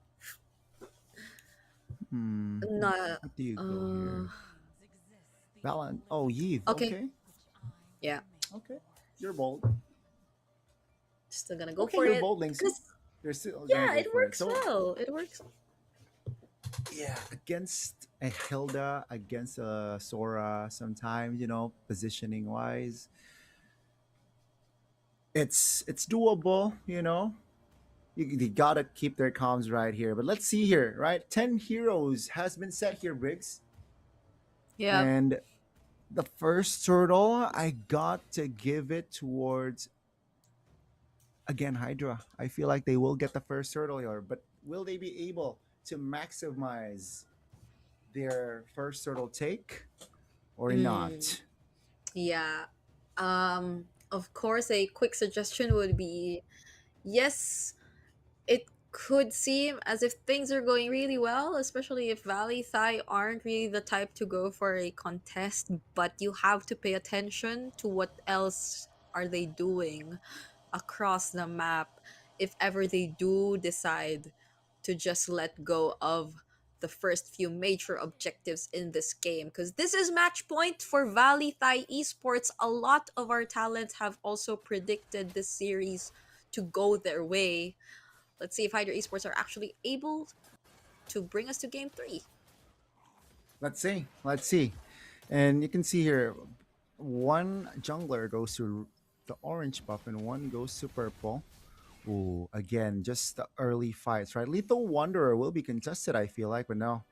I think they will concede it. Oh, Clover actually is looking for an aggressive angle, but yes.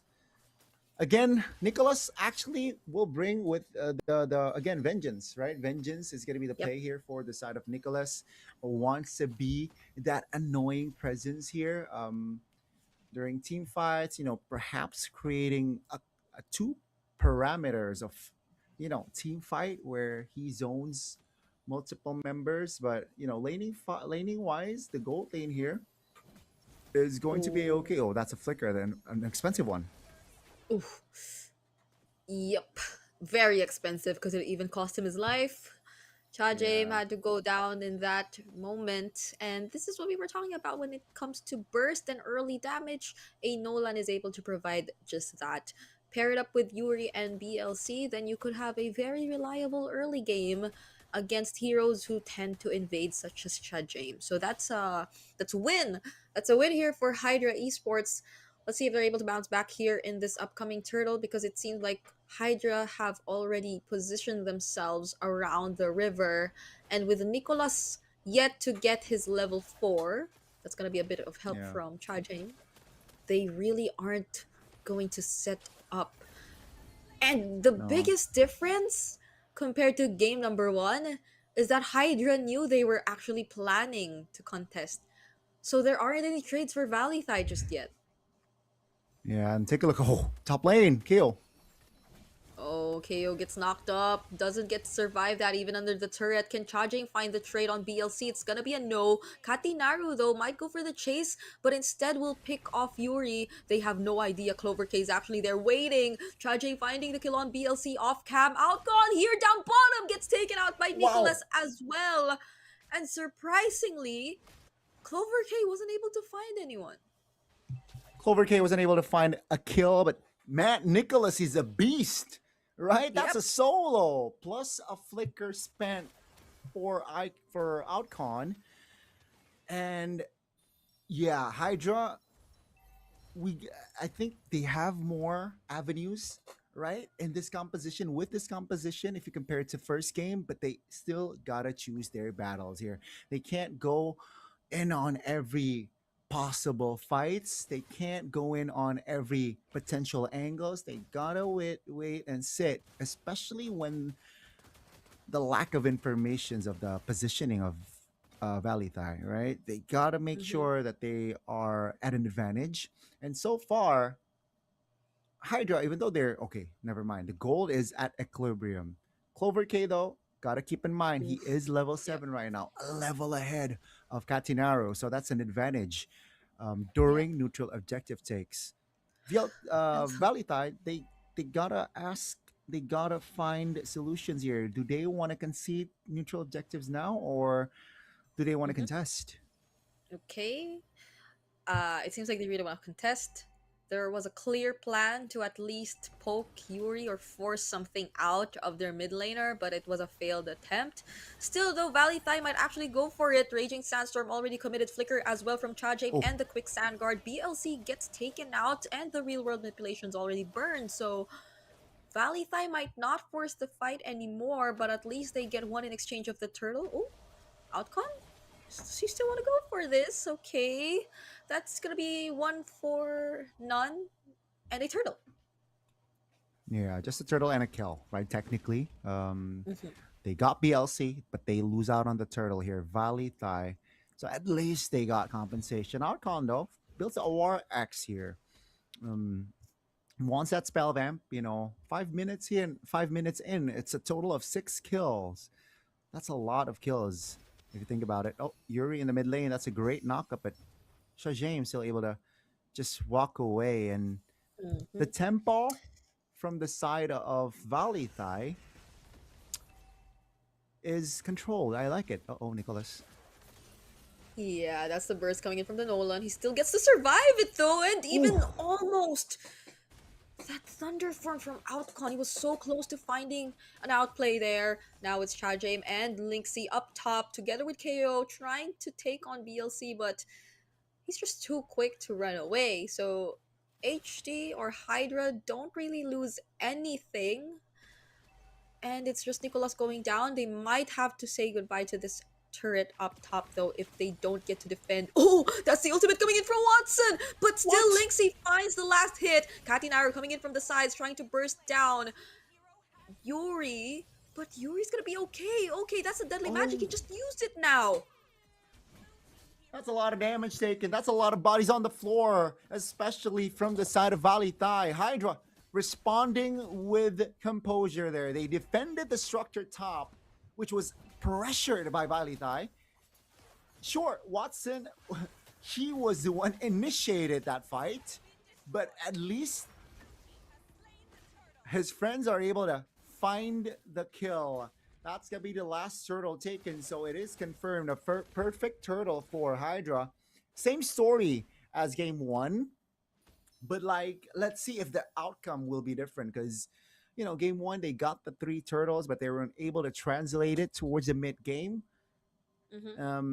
Valitai, they will try to change here. Remember, Kyo, Katinaru, there will be power spikes happening in the mid game, which definitely hinders the movements from Hydra. Yep. And it is the same story, but there's so much of the subtle differences that Hydra decide to do.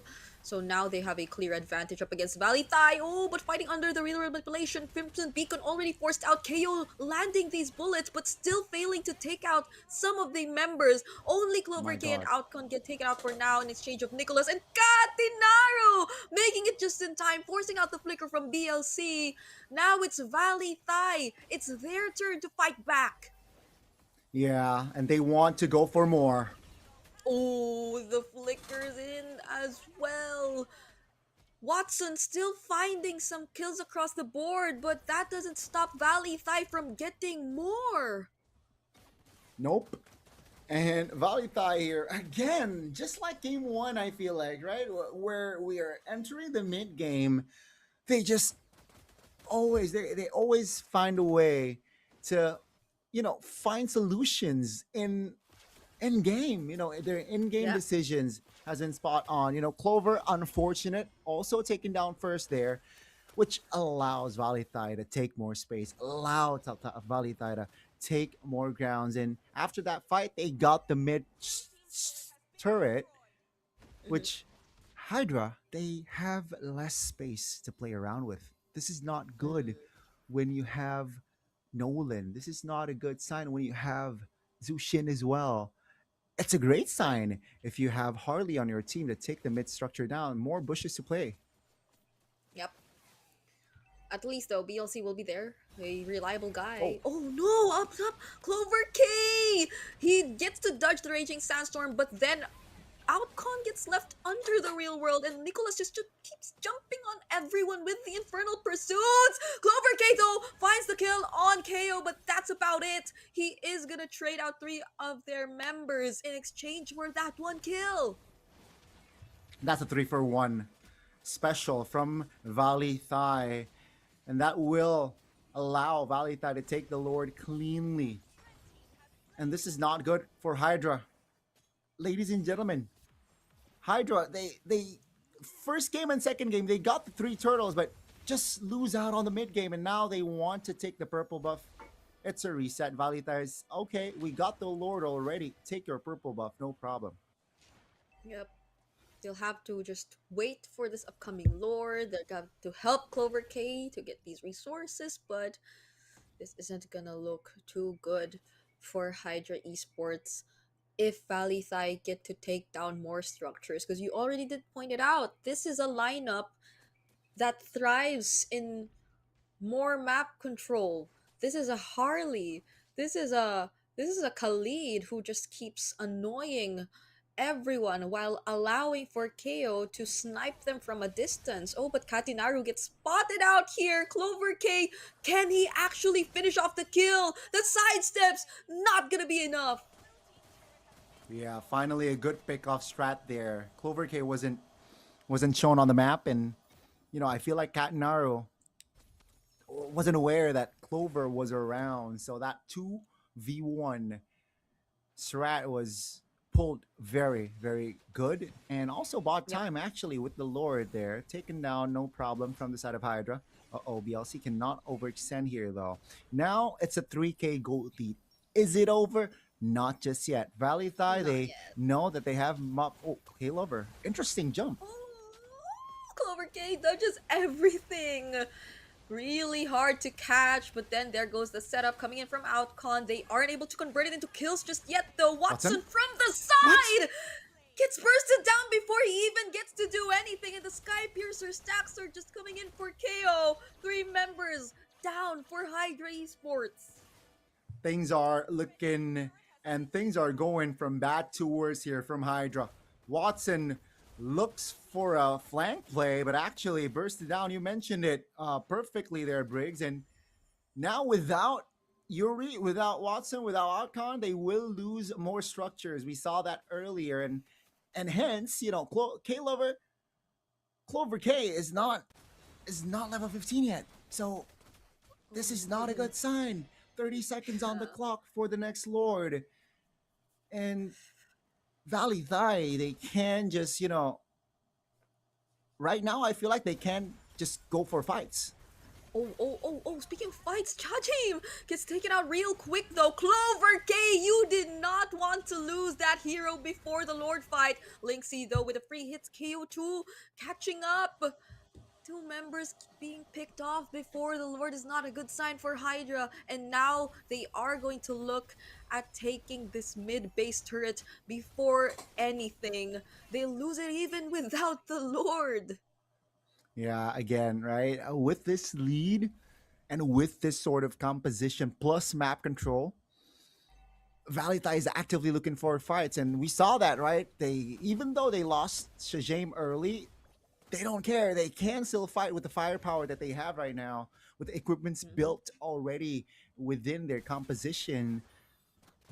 Hydra, they cannot contest. They gotta concede again, and with the mid turret taken down already, I feel like Valita, of course, they can look for the end angle if possible, but if not, they can play the slow game. They don't have a bad late game composition as well. So, they can take the side turrets first, then look for the end angle. But if Team Hydra here allows it, say overextends, one member picked off early, Valita definitely would go for the kill. Because as much as I want to say that there's decent wave clear coming in from Hydra Esports, I find it so difficult for Watson to time everything. Because the moment you try to attach to someone, there's a Yeah. threat that you get immediately bursted down. And we see it happen a lot of times. So now Valley Thai will focus on clearing down all base turrets. Clover K not even able to burst down Linksy. There goes another attack from Watson, but Outcon falls next. Maniac. It's a triple and a Maniac here for KO, and he actually picks up a Savage. The first Savage we'll be seeing here in MSLTH. And on the opening day as well, ladies and gentlemen, welcome to MSL Season 1 Thai, where literally anything can happen. And Keo, with that Savage, man, it is your time to rise. My, oh my, it's a clean sweep as well to add to that cherry on top Savage performance. But Hydra got dismantled that game, Brigida. That Then, again. oh my goodness. Oh my goodness. That was Keo from Lao, an import who has delivered a savage performance in his debut series here in MSLTH. You gotta remember this guy. He's led the team to this result, even in game number 1. Even in that previous game that they played, this has been such a spectacular performance that we got to see from the gold laner of Valley Thai, and it seems like it's Goni who's getting his predictions right in the series. It's 1-for-1. All right, 1 for Riggs, 1 for me. But hey, who's counting? Who's counting? But yeah, apart from that, just the display right here. They're not afraid of losing members. They know even if it's a 5v4, they can still win with the firepower. And there you go, right? This was the opening, and take a look at the positioning of KO right here. Crisp. And the Sky Piercer stacks is stacking. Yeah. He used that flicker last minute to reposition because he got caught by Outcon. But that's the thing, there's no follow-up at all. Who could even provide follow-up in that kind of scenario where everything's just so messy? You have ก่อน to เลยนะคะ คุณแค be ทจี้ careful นารุ about มี surviving. อะไรอยาก Also, จะบ let's อก hear ถึ a ง few ทีม words ที่ from กำ our ลังจะมา winners. เจอกับเราในรอบต่อไปไหมคะ ก็อยากจะบอกว่าทีมพวกผมตั้งใจซ้อมแล้วก็เก็บตัวกันมานานมากเลยครับ ก็ฝากเชียร์ทีมวลีไทยด้วยนะครับ ขอบคุณค่ะ ต่อไปค่ะ คุณชาเจมวันนี้มีอะไรอยากจะบอกถึงกับแฟนๆไหมคะ ก็ขอบคุณแฟนๆที่มาเชียร์ที่งานแล้วก็ทั้งออนไลน์ด้วยครับ ขอบคุณทุกคนมากครับ ขอบคุณทั้งสองท่านมากเลยค่ะ ครับ ยังไงเดี๋ยวขอส่งต่อให้กับแคสเตอร์เลยค่ะ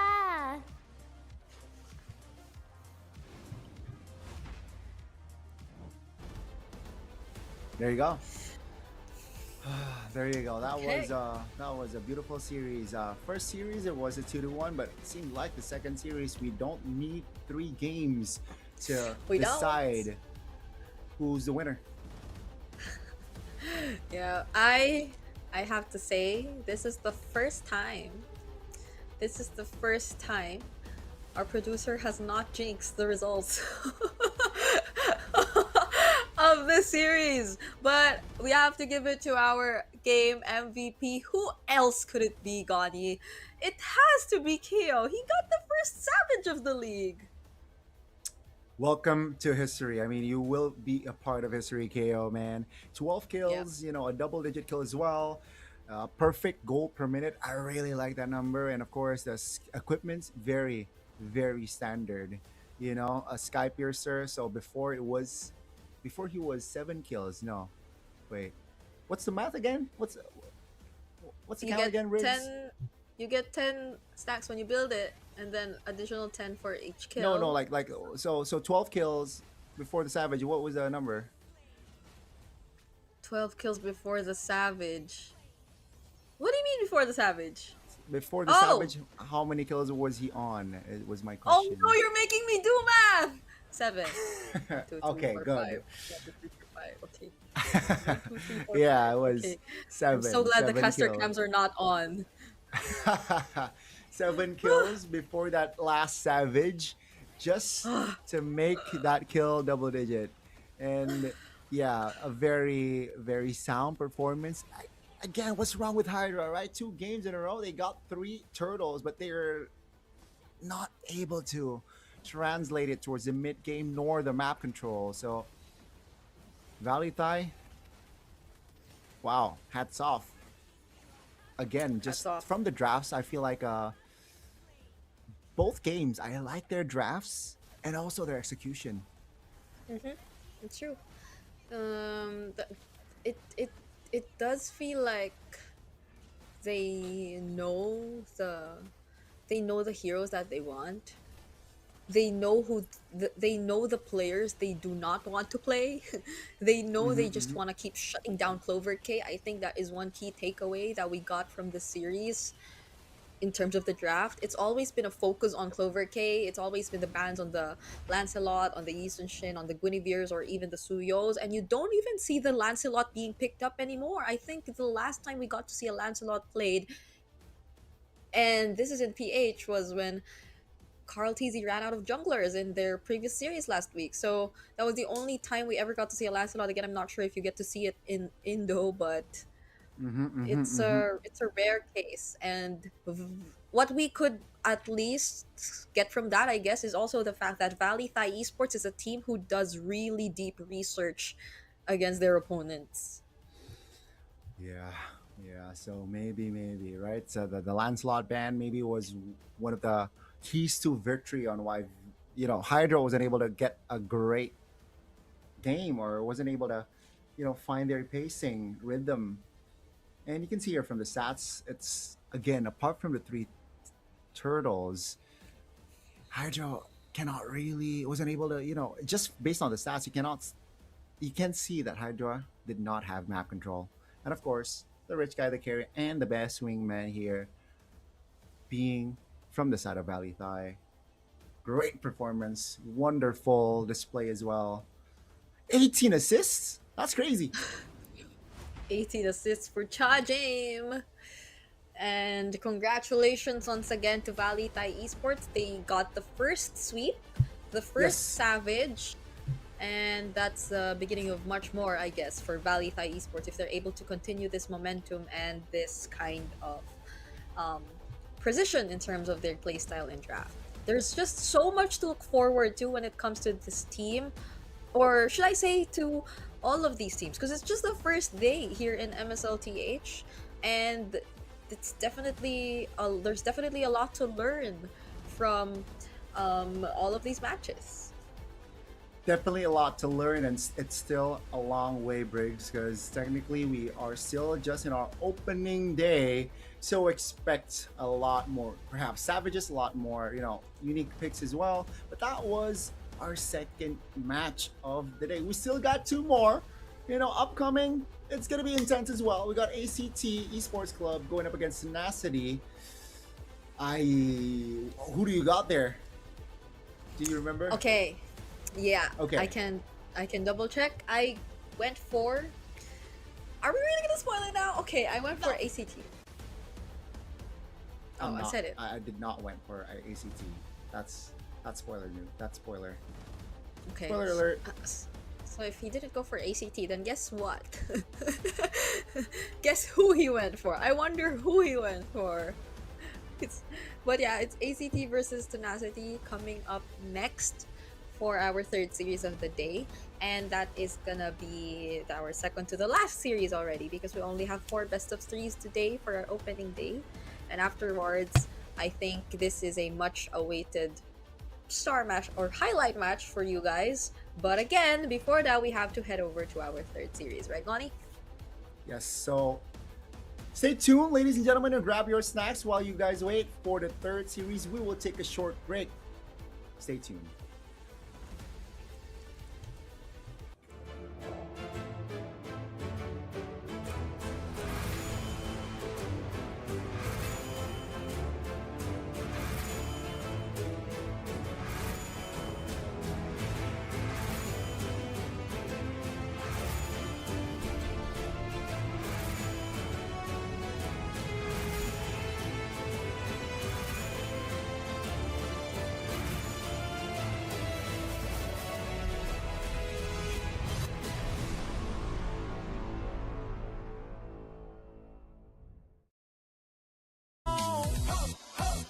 I can control, I'm flying high. Shake it to right, shake it to left.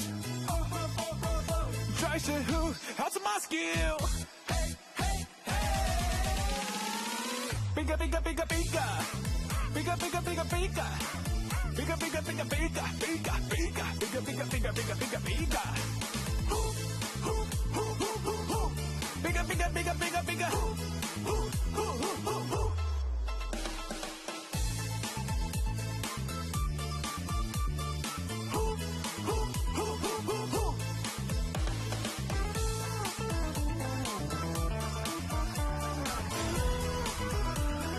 Welcome to the Hook battlefield. Welcome to the Hook battlefield.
Richman Shopโน1เรื่องเติมเกมเหนือกว่าทุกการเติมผู้สนับสนุนหลักอย่างเป็นทางการ League MSL Thailand เติมได้นับร้อยเกมพร้อมบัตรเติมเกมและบัตรกำนันอีกมากมายเติมถูกเติมไวผ่อนได้มีเงินคืนจ่ายสะดวกไม่ว่าจะโอนหรือผ่อนชำระและใหม่ล่าสุดรองรับการแบ่งจ่ายผ่าน SPayLater ดูแลทั้งก่อนและหลังการขายทุกช่องทางบริการ 24 ชั่วโมงร้านเติมเกมที่สตรีมเมอร์ส่วนใหญ่ไว้วางใจนึกจะเติมเกมต้อง Richman Shop เท่านั้นแล้วมาเติมกันเยอะๆนะみんな渦巻きナルトが帰ってきたぞ飛来神の術俺ってば父ちゃんを越す火影になる愚かなる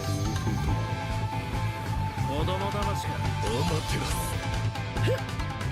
行くぜこれが俺たちの力だってばよ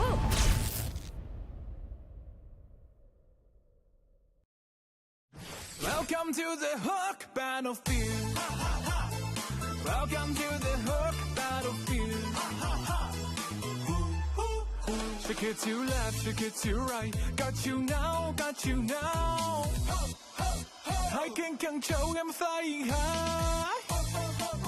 Shake it to right, shake it to left. Try to who, how's my skill? Bigger, bigger, bigger, bigger. Bigger, bigger, bigger, bigger. Bigger, bigger, bigger, bigger. Bigger, bigger, bigger, bigger, bigger, bigger, bigger, bigger. Bigger, bigger, bigger, bigger, bigger.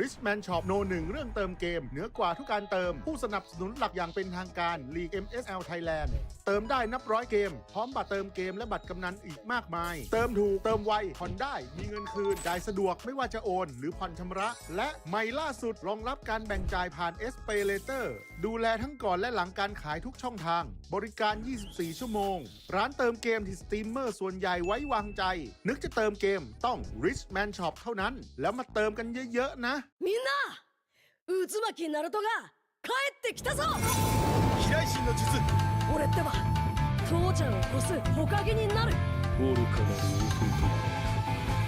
弟子供騙しかアマテラス行くぜこれが俺たちの力だってばよ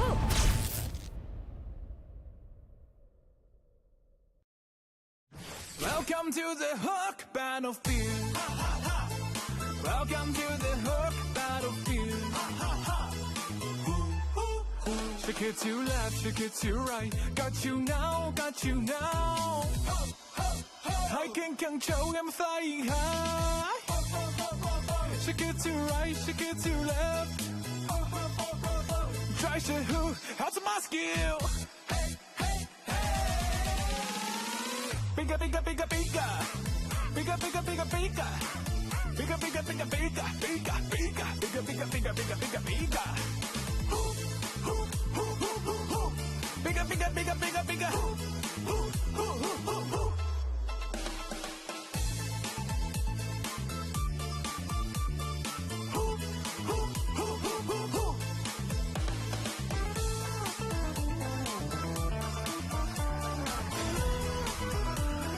Welcome to the Hook Battlefield.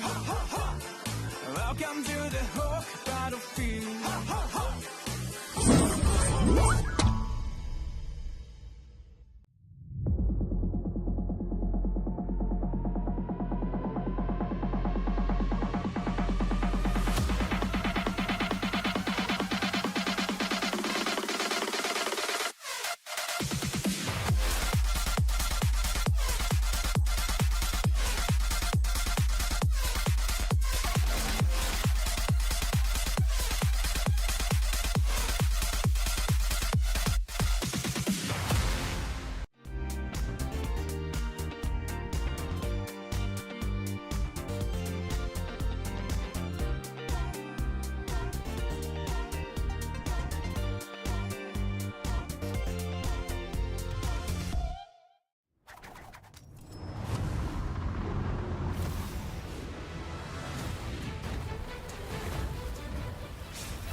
Richman Shop โนหนึ่งเรื่องเติมเกมเหนือกว่าทุกการเติมผู้สนับสนุนหลักอย่างเป็นทางการ League MSL Thailand เติมได้นับร้อยเกมพร้อมบัตรเติมเกมและบัตรกำนันอีกมากมายเติมถูกเติมไวผ่อนได้มีเงินคืนจ่ายสะดวกไม่ว่าจะโอนหรือผ่อนชำระและใหม่ล่าสุดรองรับการแบ่งจ่ายผ่าน SPay Later ดูแลทั้งก่อนและหลังการขายทุกช่องทางบริการ 24 ชั่วโมงร้านเติมเกมที่สตรีมเมอร์ส่วนใหญ่ไว้วางใจนึกจะเติมเกมต้อง Richman Shop เท่านั้นแล้วมาเติมกันเยอะๆนะみんな渦巻きナルトが帰ってきたぞ飛来神の術俺ってば父ちゃんを越す火影になる愚かなる弟子供騙しかお待てろ行くぜこれが俺たちの力だってばよ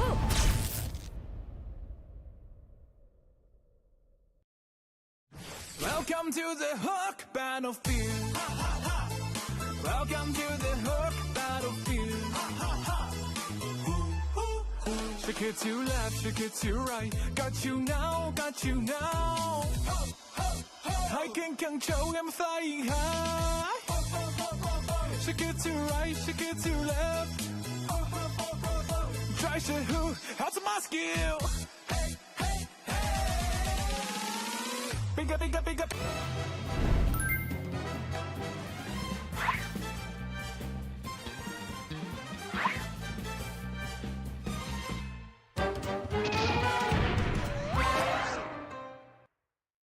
Richman Shop โนหนึ่งเรื่องเติมเกมเหนือกว่าทุกการเติมผู้สนับสนุนหลักอย่างเป็นทางการ League MSL Thailand เติมได้นับร้อยเกมพร้อมบัตรเติมเกมและบัตรกำนันอีกมากมายเติมถูกเติมไวผ่อนได้มีเงินคืนจ่ายสะดวกไม่ว่าจะโอนหรือผ่อนชำระและใหม่ล่าสุดรองรับการแบ่งจ่ายผ่าน SPay Later ดูแลทั้งก่อนและหลังการขายทุกช่องทางบริการ 24 ชั่วโมงร้านเติมเกมที่สตรีมเมอร์ส่วนใหญ่ไว้วางใจนึกจะเติมเกมต้อง Richman Shop เท่านั้นแล้วมาเติมกันเยอะๆนะみんな渦巻きナルトが帰ってきたぞ飛来神の術俺ってば父ちゃんを越す火影になる愚かなる弟子供騙しかお待てろ行くぜこれが俺たちの力だってばよ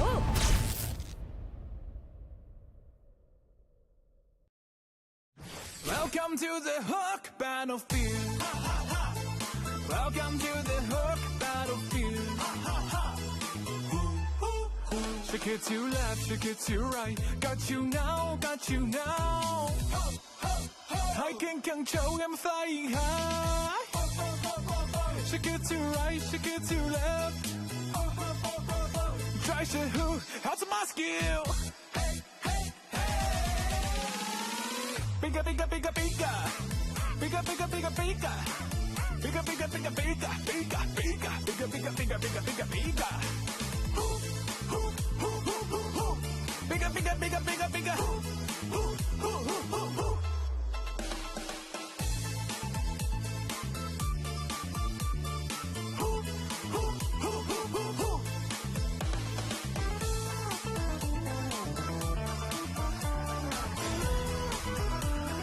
Welcome to the Hook Battlefield. Welcome to the Hook Battlefield.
Richman Shop โน 1 เรื่องเติมเกมเหนือกว่าทุกการเติมผู้สนับสนุนหลักอย่างเป็นทางการ League MSL Thailand เติมได้นับร้อยเกมพร้อมบัตรเติมเกมและบัตรกำนันอีกมากมาย เติมถูกเติมไวผ่อนได้มีเงินคืนจ่ายสะดวกไม่ว่าจะโอนหรือผ่อนชำระและใหม่ล่าสุดรองรับการแบ่งจ่ายผ่าน SPayLater ดูแลทั้งก่อนและหลังการขายทุกช่องทางบริการ 24 ชั่วโมงร้านเติมเกมที่สตรีมเมอร์ส่วนใหญ่ไว้วางใจนึกจะเติมเกมต้อง Richman Shop เท่านั้นแล้วมาเติมกันเยอะๆนะみんな渦巻きナルトが帰ってきたぞ飛来神の術俺ってば父ちゃんを越す火影になる愚かなる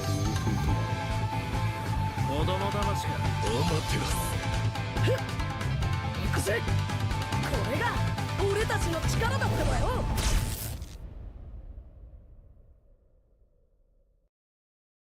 Welcome to the Hook Battlefield. Welcome to the Hook Battlefield. Shake it to left, shake it to right. Got you now, got you now.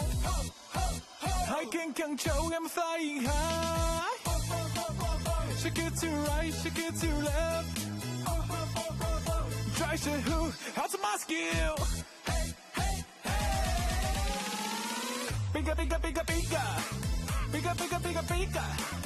Bigger, bigger, bigger, bigger, bigger, bigger, bigger, bigger, bigger, bigger, bigger, bigger. Bigger, bigger, bigger, bigger, bigger.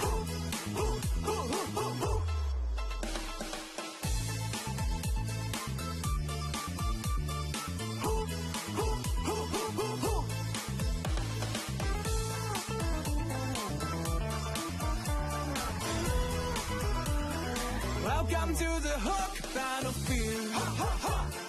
Welcome to the Hook Battlefield.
การแข่งขัน MSL Thailand Season 1 Powered by Moonton Official Telecommunication Partner True 5G Official Gaming Phone by Infinix Official Sponsor by Richman Shop Official Gaming Chair Partner DX Racer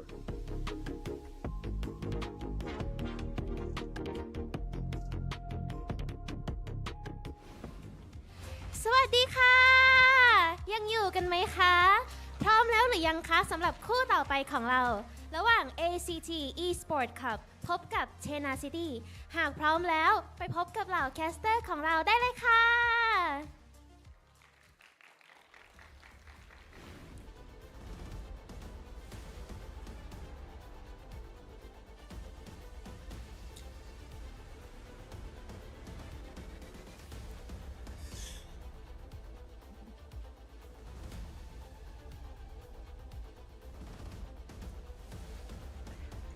Hello. It's a mic check. Hey! A second take. So we welcome you back once again to MSL sir. TH Season 1. We are on our third series of the day. Still, it's Brigida and Goni bringing you the action. And it was already mentioned previously by our host, but I think these are also two very famous orgs in the esports scene in Thailand. This is going to be ACT Esports Club going up against Tenacity. So this is something I'm really excited to see, Gani, because you don't get to see twins in a team that often, you know? Ooh, yeah, we will get to see twins in action. We got brothers, a couple of brothers. I believe the Malaysians has twins, right? At one point, Min and Man. But yeah, very a rare case, right? So we will get to see both in action today. And you mentioned it, right? ACT and Tenacity. You know, based on the first two matches, I can't expect anything now. You know, I think we got a Savage already. We got unique heroes. You got to see Hanabi. Didn't win, but at least I'm already satisfied with, you know what, I'm just gonna do whatever. Tenacity, ผู้เล่น ACT, ที่เริ่ hopefully มเล่นนะครับสามารถ we แบบ will ยก get ระ to ดับตัวเอ see ง their ขึ้นมาสู best งได้เนี่ยมีการ performances, แข่ง but ขัน this ที่ is มากขึ้น going จะ to กระตุ้น be ให้ผู้เล่น ACT เนี่ยมี I ความสามารถ believe. ที่สูงขึ้นครับและสามารถแบบไปในระดับโลกและแข่งแกร่งกว่าในปัจจุบันได้อย่างมากครับ ก็ตอนนี้ก็ซ้อมแล้วก็พัฒนาตัวเองมากขึ้นไปเรื่อยๆครับแล้วก็วางแผนการเล่นให้ดีขึ้นครับแล้วก็คาดหวังว่าจะได้แชมป์ในอนาคตครับทีมเราเป็นทีมที่เล่นได้ดีอยู่แล้วครับเดี๋ยวแค่รายละเอียดเล็กๆน้อยๆที่เราต้องเก็บให้ละเอียดเพื่อที่จะคว้าชัยชนะได้อย่างแม่นยำครับใช่ได้เลือก Mobile Legends นะครับผมเล่นเกมโมบ้ามาหลายเกมครับแล้วรู้สึกว่าเข้ากับตัวผมเลยครับก็เลยรู้สึกว่าอยากพัฒนาตัวเองและอยากแข่งกับทีมก็เลยรวมทีมกับเพื่อนแล้วมาแข่งกันต่อครับรู้สึกว่าเป็นเกมโมบ้าที่เล่นแล้วสนุกที่สุดแล้วครับ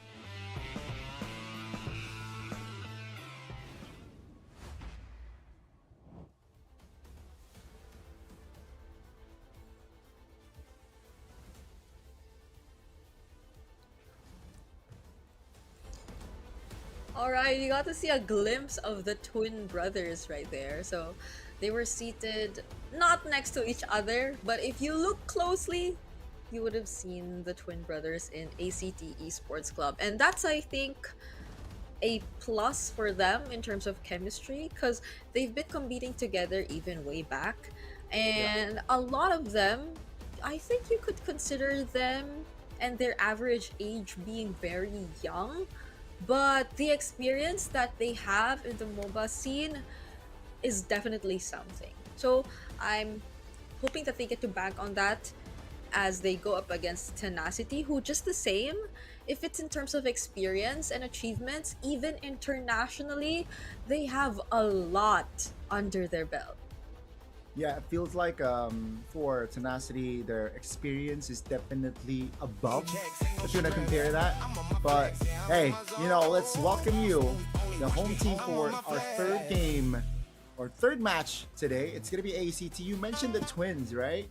There you go. And it's going to be Seros, Sylvie, Carnes, Super Mains, and of course Cairo, who will be deployed today for ACT Esports. Yup. Still considerably a powerhouse in the Thailand esports scene, and ACT Esports Club are looking ready. I love the intro music, but just the same, look at Tenacity. They are the ones to be introduced this time. Yeah. With Tenacity, Ooh. you got Water, you got Song Jinwoo, you got Arjex Mudang, we got Zosnap, we got Griffith as well. I believe this team has an import of Lao, so he's a Laotian Yes. esports, one of the standout talent from Leon Esports as well. And for the other team, ACT, it's actually an all-Thai team or all-Thai roster. So, wow, it's gonna be very interesting to see the dynamics, right? Yep. Between these two, and of course, we gotta shout out the head coach, Chiz. Yeah, there you go. Shadow and Disday. And hey, previously, our Lao import actually scored a Savage in the series. So that's a statement for our imports here in MSLTH so far. This time around, though, it's Grift, who also has a couple years of experience already in the MLB competitive scene. So definitely he will be sharing that with his new team. But to take a closer look on the team lineups for ACT Esports, as mentioned, that's Cairo on the XP lane, Ceros in the jungle, Karns in the mid lane, Superman is in the gold, and Sylvie in Rome. So it's the jungle Rome duo for the twin brothers. Very ideal, right?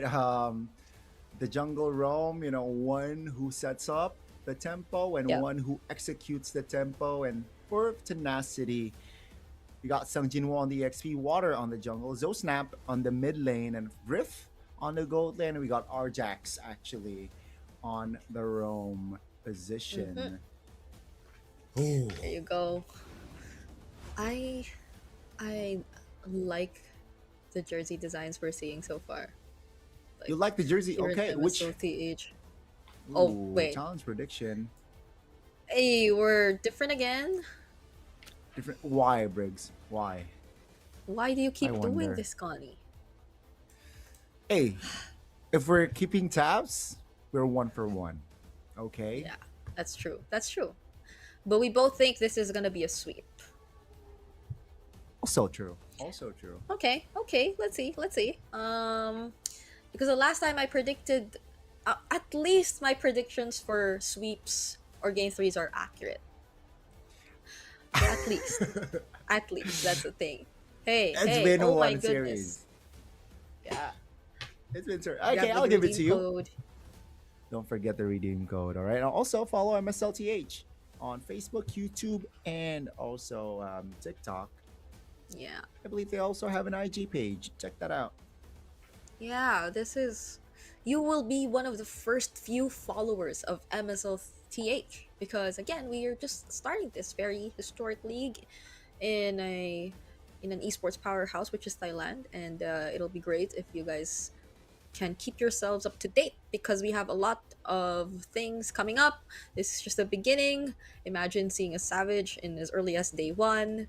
So we still have a lot of, and to think that we're not even seeing all teams play today. Like we have teams who are just going to have their debut matches tomorrow, so that's another thing to look forward to. But I'm looking forward to see maps other than Broken Walls and Expanding Rivers, you know?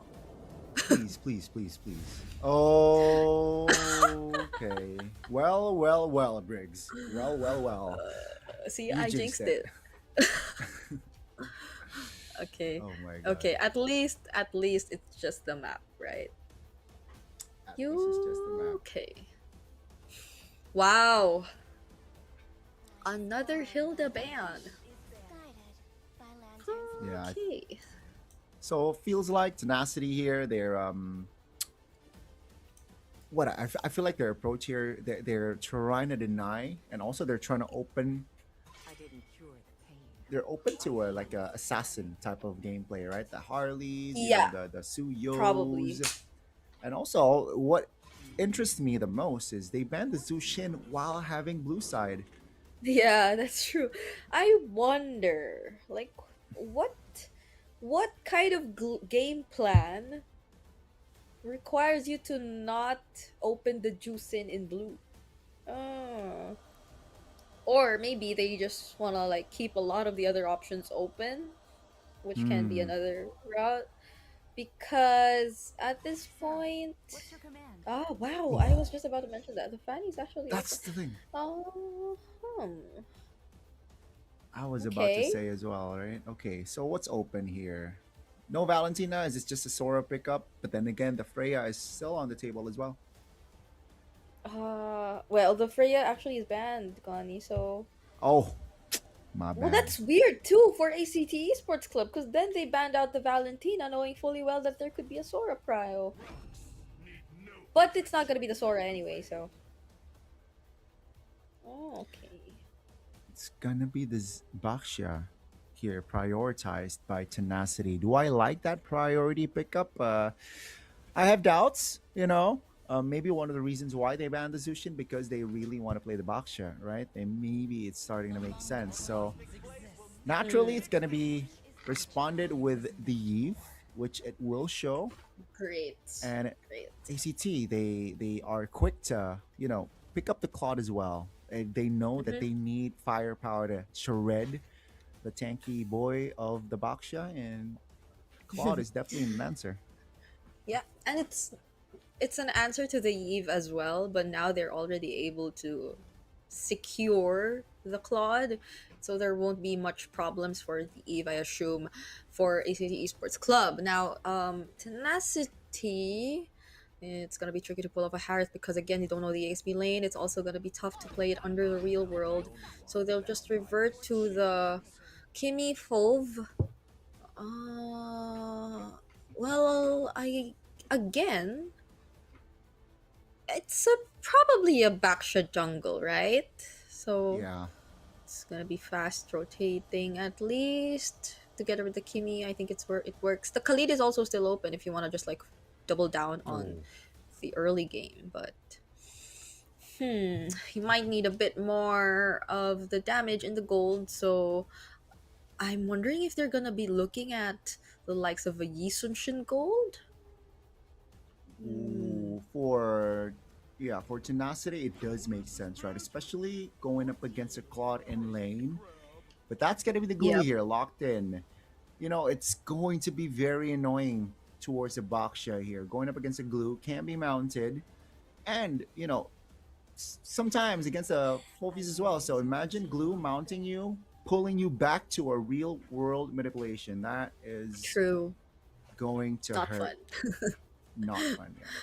Okay. And it's a great ban on the carry as well because you also don't know what the other frontline hero or engage hero is going to be for ACT Esports Club. So at least you eliminate the threat of a Shredder.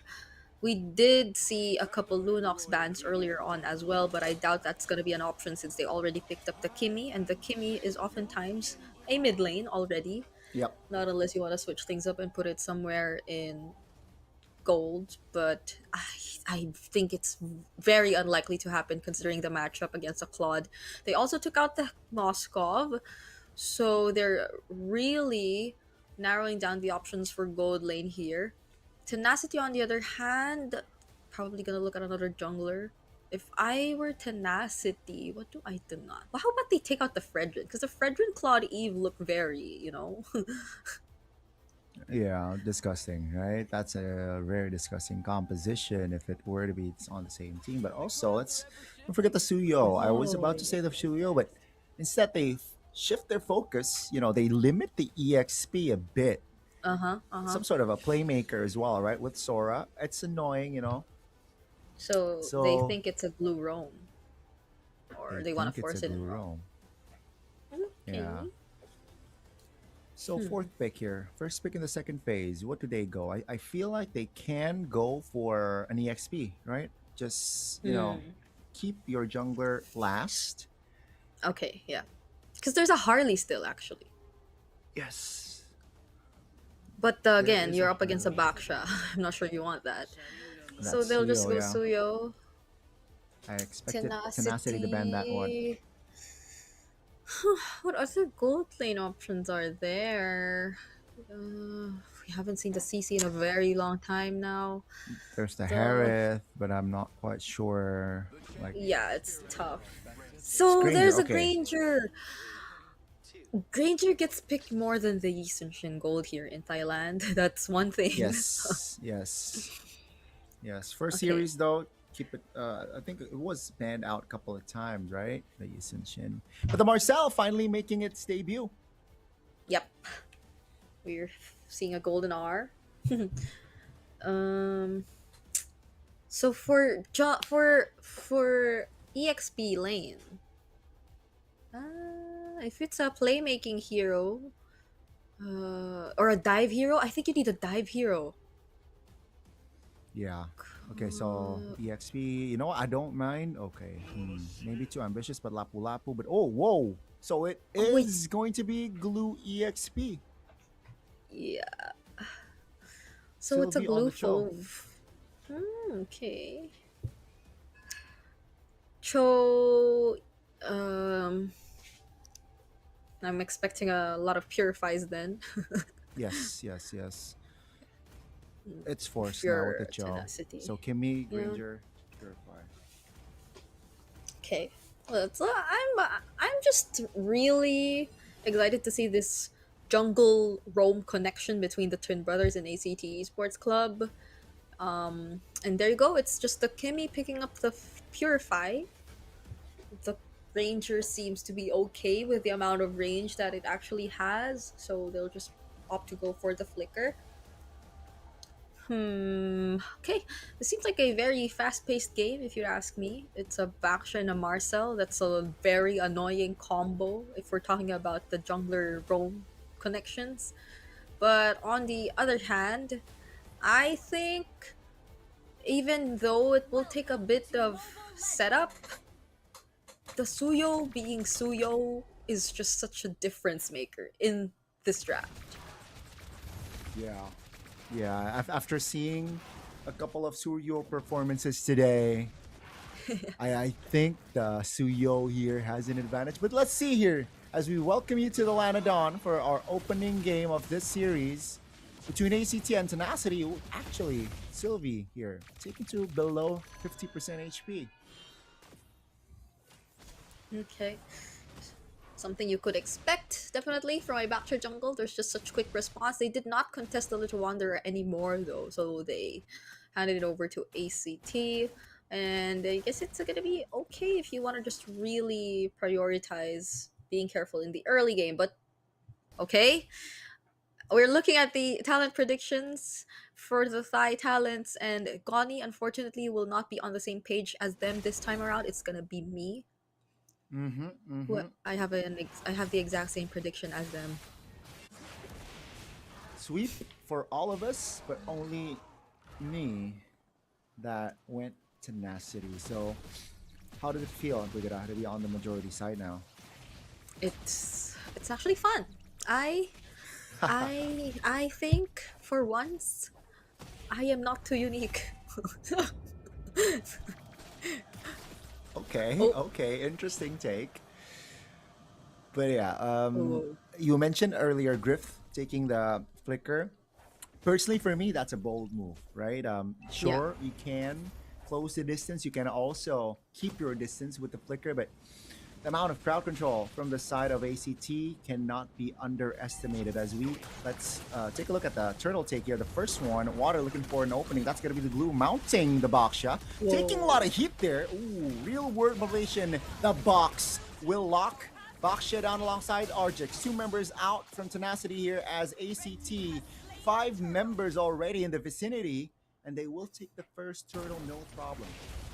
Oh, typical calls for an early or first turtle fight. ACT had or did such a great job at really focusing down on water. It's not the usual go-to pattern considering that this is a tanky utility jungler, but in cases like that, it is indeed the best decision to go for because it is the guy who has the retribution, and Tenacity are clearly playing around this Baksha. So the moment that they were able to take him out, that already spelled so much disaster for Tenacity right here. Seems like they want to go for something though, but Sylvie is gonna be quick to respond. So far it's a clear win for ACT Esports Club. It is no compensation whatsoever, right? From that 2 kills plus the turtle. And Tenacity here with the Baksha, not getting the first turtle, not getting like the early game tempo that usually what Baksha can do, is able to do. This is not ideal for Tenacity. So maybe now their focus is to look for picks. Take a look at the invasive Cho that Sylvie is giving. Ooh. Yeah. That was just a way of the dragon to push them back because they just wanted to commit on the invades. Now Song Jin-woo's gonna join though. I don't think it's gonna really break out into a fight. At least they were just able to exchange some blows here. It's probably in the upcoming turtle that we'll see something, or here in mid. Ooh. Teasing. Sylvie is teasing with Zosnap, but peep the Sky Piercer already in the hands of Griff. So they cannot give kills towards this guy, and Tenacity will like to give kills towards Granger. Yep. Just to maximize that inbuilt equipment. Second turtle though is up. Okay. ACT wants to start things off. Sylvie really watching out for whoever might want to attempt to go for an entry. Oh! That's a lot of damage. Argix flickering out. That's going to be the... Ooh, Sarah finding an angle to take one down. Now with the turtle already in control of ACT, they might go for more. Let's see. Tenacity now being a man down will not be able to provide the contest. But that's the purple also gone. Saros is level 8. Water is still level 5.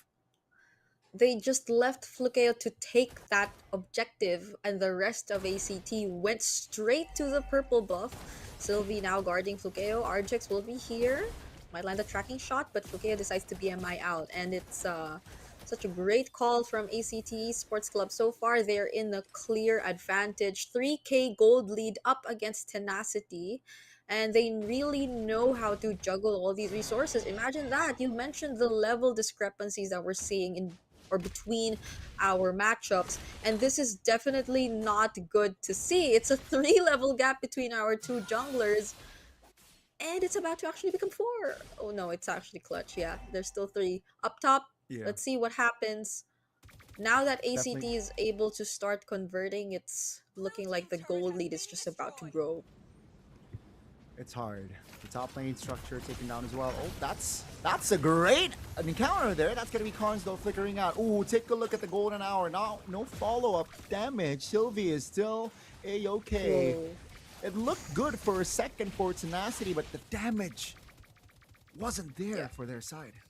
I agree, because even the projectiles from Zosnap, I'd like to think that they got accumulated down there, but they weren't really locked onto a specific target. Sylvie's still okay. Karn's using the flicker still okay. At the very least, though, they're able to minimize damage. Oh, but wait, Karn's off-cam kill. Yeah, no flicker. They kept tabs, and I think in the mid lane there was some movements with the Baksha shield unity crashing down on towards cards. Down goes the Yi. But it's just still the jungles of Tenacity here, invaded by ACT. That's the theme of this game. 7 minutes in, 3k gold lead, and take a look at the turtle. Even if they force, it's still level 11 Suyo against a level 8 Baksha. Not sure if they want to fight that. There are complete ultimates intact for Tenacity though.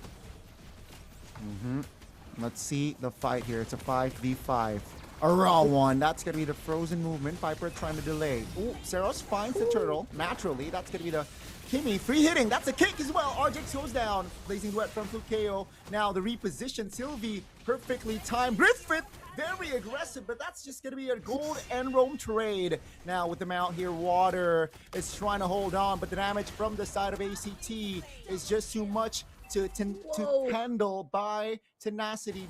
4 down from their side, and ACT, they're going crazy. Imagine that team fight dragging out long enough for the real world manipulation to actually make it back in time. Karn's clutch and making sure that Water and Song Jin-woo won't survive that either.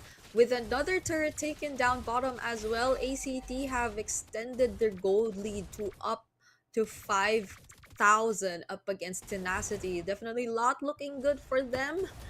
There's just no way that they're able to stop this team fighting prowess that we're seeing from ACT Esports Club. Even when you want to think that they are also equally capable of starting things up, they have the Traction Pulse, they have the Back to Shield Unity, and even the Dark Waves.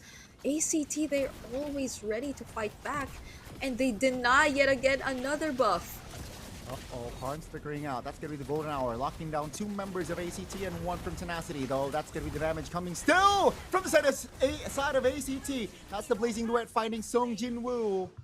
And Snow Snap was also a casualty.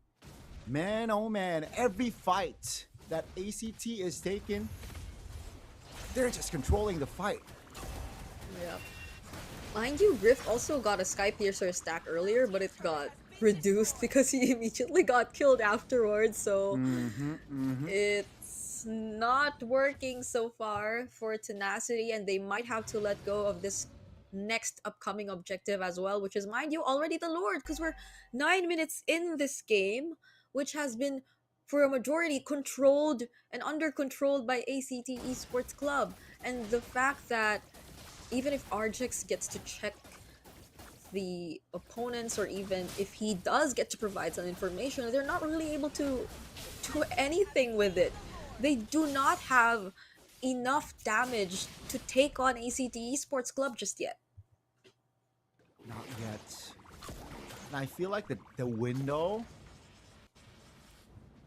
is getting smaller here for Tenacity. 8k gold lead. This is the largest gold lead we have so far this season, I believe, right? We haven't seen a 10k gold lead just yet, but 8k is practically, you know, it's building up towards a 10k gold lead after, you know, structures taken down. Let's see though, the defense from Tenacity. Can they hold on? They definitely want to at least extend this a bit more. Give some stacks over to Griffs and find a turning or a turnaround angle, but now they're about to lose almost all of their outer turrets, Gani, and they still have a Lord marching up top. Yeah, they're taking their time here in this first Lord push, rightly so. But they're somehow just choking Tenacity, right? They're putting them on a chokehold. You know, camps taking away buffs, taking away structures, going down as well. And there is nothing that Tenacity can do. Their response is just waiting for an overextension, waiting for a misposition again. And let's see, ACT, will they do it? Sylvie looking for an angle, still able to clear. So at least with this first Lord, all 3 base turrets from the side of Tenacity are still up. Okay. And fortunately for them, they did have the Holy Shield still up, so that's a lot of help, I guess, for Tenacity to at least hold on to their remaining base turrets. But for this upcoming objective, it's not gonna be the same. It's gonna be so easy for ACT Esports Club to just run through these turrets, run through these members, especially with this 10k gold lead that we're seeing right now. So we'll have to at least hold on Tenacity's capability to go for a miracle play, if not just really waiting for a mistake, as you mentioned, because they do have the golden hour anyway. At least they could just buy some time and stop ACT Esports Club from doing what they want to do. Speaking of, they already used that golden hour just now, and it's in those kinds of scenarios where we want to see it really utilized. It's just preventing further damage from ACT Esports Club, but it's so expensive if you have to commit your golden hour just to do that for a single turret. Yeah, I like the way you put it, right? You know, it's a big alt that it's a shame that if they gotta use it that way, you know, for that approach. But you know, with this lead, okay, officially we hit 10k gold lead for the first time here in MSL. Oh, I don't think this is gonna be the right call. That's gonna be Fukio finding the right Blazing Duet, forcing a couple of spells. Only one rather. Argix popped the flicker, but that is still just ACT reaping the rewards, taking the Lord, and they look to end here. This might be the final Lord push. They're just taking this step by step. I doubt that Water and the rest of Tenacity would also want to risk looking for a play. That is definitely not going to be the right call. You gotta be careful. There's a potential flicker away of the dragon. Oh, now they start things up. Oh, that's going to be one Arjax very low. Ooh, the burn not able to take him down just yet, but they will take the mid base turret down. Now, the bottom side will be the focus. Will get it. That's a stun. Oh, isolated. Sylvie is able to get away with 1 HP now. The Suyo is able to run away as well, but the Lord will be taken care of surely. They will go back. They will reset, but they take 2 base turrets down. Okay. I think that's still a small win for Tenacity. You still get to prolong the game. You show some signs of life, and you hold on to 1 base turret still, because again, ACT Esports Club probably saw an opportunity.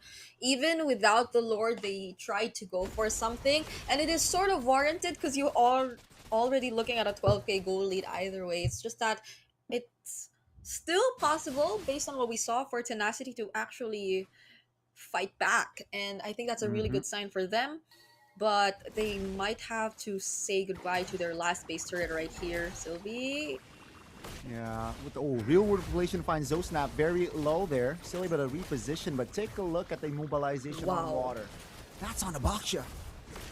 That's on the Baksha. It's a wishing lantern already intact for Carnes. We're yet to see and double check if they're actually already completed their items. Oh, they're going for the fight! Yeah, they're going to gamble this. Blazing Duet from Tsukio finds Arjax. Down he goes. Take a look at the back. Song Jinwoo will not be able to delay more, as he will be another casualty. Now ACT moving on towards the base. Eros finds a kill, a double. That's going to be Water. The Baksha will be melted down as Suyo claims a triple. It seems like Griffith now still able to keep his distance. Suyo moving, but take a look at the main base. It's slowly going down as ACT, the biggest lead so far this season, will take the first game in the series. Wow, what a dominant start to your run here in MSLTH. You saw the connections, you saw the chemistry, and you saw how well they executed this draft. ACT Esports Club now at match point. My goodness, there is definitely going to be a conversation between Tenacity after this one. They barely got to answer back in that entire game. And that last sequence was, as you've mentioned, clearly a risk that they took, because if they chose to not do anything, then it probably also would have ended the same, considering the amount of lead that was already in the hands of ACT Esports Club at that moment. Although there could be, or you could say that there could be an argument that they could have at least utilized their base a bit more in terms of actually, I guess, providing more damage against this lead who has a crazy lead up against you. But at the same time, it's dangerous. If you give or grant them access to your base, then that's pretty much the same thing. You allow for the Claude to just focus on your turret, or you allow for the Suyo to just focus on your turret. So I think it was a decision that they all agreed on to do, and we're just hoping that again they find a solution to this moving forward in game number 2. Yeah, and that issue, I feel like it all started from the drafts, right? Blue side banning out Zushin, tough, and also picking up the Baksha first pick was for me a questionable move. You know, maybe if you asked me like a year ago, that would make sense, but yeah, this time it's questionable. So we got to give the MVP. We gotta, you know, all 5 members did their role, did their jobs, you know. But Cero's here. He was one of the main factors on why the tempo, you know, the pattern. He was at one point again 3 levels ahead of his head-to-head. Yeah. Ceros, I think anyone who gets his hands on the Suyo so far here in MSLTH get to really deliver crazy performances on this hero. And you saw it even in the last few moments. he was just diving under the turrets and going for the cleanups. He was taking out Zosnap. He was trying to take out Griff, because I believe Griff was able to survive until the very last minute when they were going for the end push. But other than that, there's just crazy damage coming in from Saros. And he doesn't need to worry about anything, honestly, because you don't even get to see the invades happen. It was always ACT Esports Club playing the more aggressive game. And that is also on top of the fact that the real world manipulation timings are almost always perfect. The golden R, I think it's one of the that's something I really want to point out to Gani, because the golden R, I feel like you could have done so much more with it, but we weren't really able to see Tenacity make use of it in a way that could really just benefit them. Yeah, I agree. It's tough, Briggs. You know, seeing the drafts, I couldn't see an outcome where Tenacity would win just from the drafts. Even though they got Marcel, yes, but yeah, it's limited. I feel like the usage of Marcel in this sort of composition cannot be utilized well and properly. And you can see from the outcome, 13-2, 15-minute game time. Could have gone sooner, but I feel like ACT, they do not want to get ahead of themselves. Yep. They don't want to, they want to dance it slow. They want to take things slow. So again, props, right? Discipline is key. And like we mentioned as well, they are practically putting Tenacity on a chokehold. They're suffocating Tenacity in that game, and hence the result. Flukio, Carnes, and Sylvie, congratulations on your category. Another double-digit assists for the roamer. Yeah. It's yeah, Water has been through a lot in that previous game. It's sort of expected for a Baksha utility, but it's just sad that they weren't really able to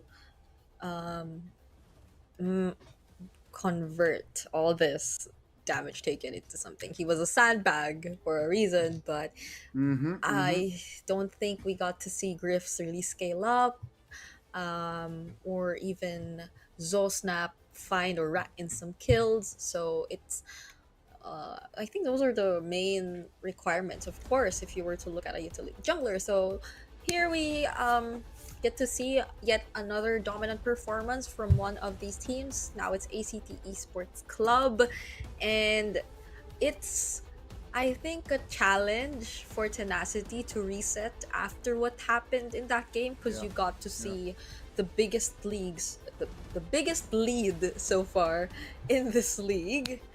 But I don't think it's something impossible. Tenacity, they've been together for quite some time now, and as the name goes, Gani, as the name goes, it's tenacity, it's endurance and strength. So I just read that, by the way, but we're expecting them to be very tough. I expect them to be tenacious in the second game, right? A bounce back. Because you're right, their name is Tenacity. Now, I didn't see any tenacity or animosity in the first game, so I'm expecting them to save that. You know what? Okay, let's recover. Second game, we'll give out our best and force a game 3. Who knows? Maybe we might get to see the second game 3 today. And but hey, you and the Thai casters predicts that it's gonna be a sweep.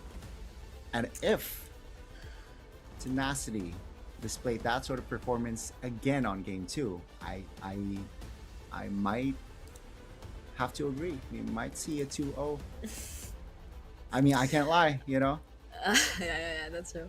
I wonder what our producer thinks, though, because we also need to hear his thoughts about this matchup. If he does think it's gonna be 2-0 ACT, or if he thinks we are gonna go to a game 3, because I think our producer has very valuable insight so far. Valuable insights. Guys, in case you guys are all wondering, our producer has been making predictions, Behind the scenes. behind the scenes. And I gotta say, I think 50% of them has been wrong. So, hey, that's a good rate, though. Can't you say 50% has been right instead of wrong? 50% has been right. Okay, I'll change it. Okay. I'll change it. I helped 50% you has there. been I right. helped you there, Mr. Producer. Okay. I helped you there. Yeah. So it's been a tough game number one.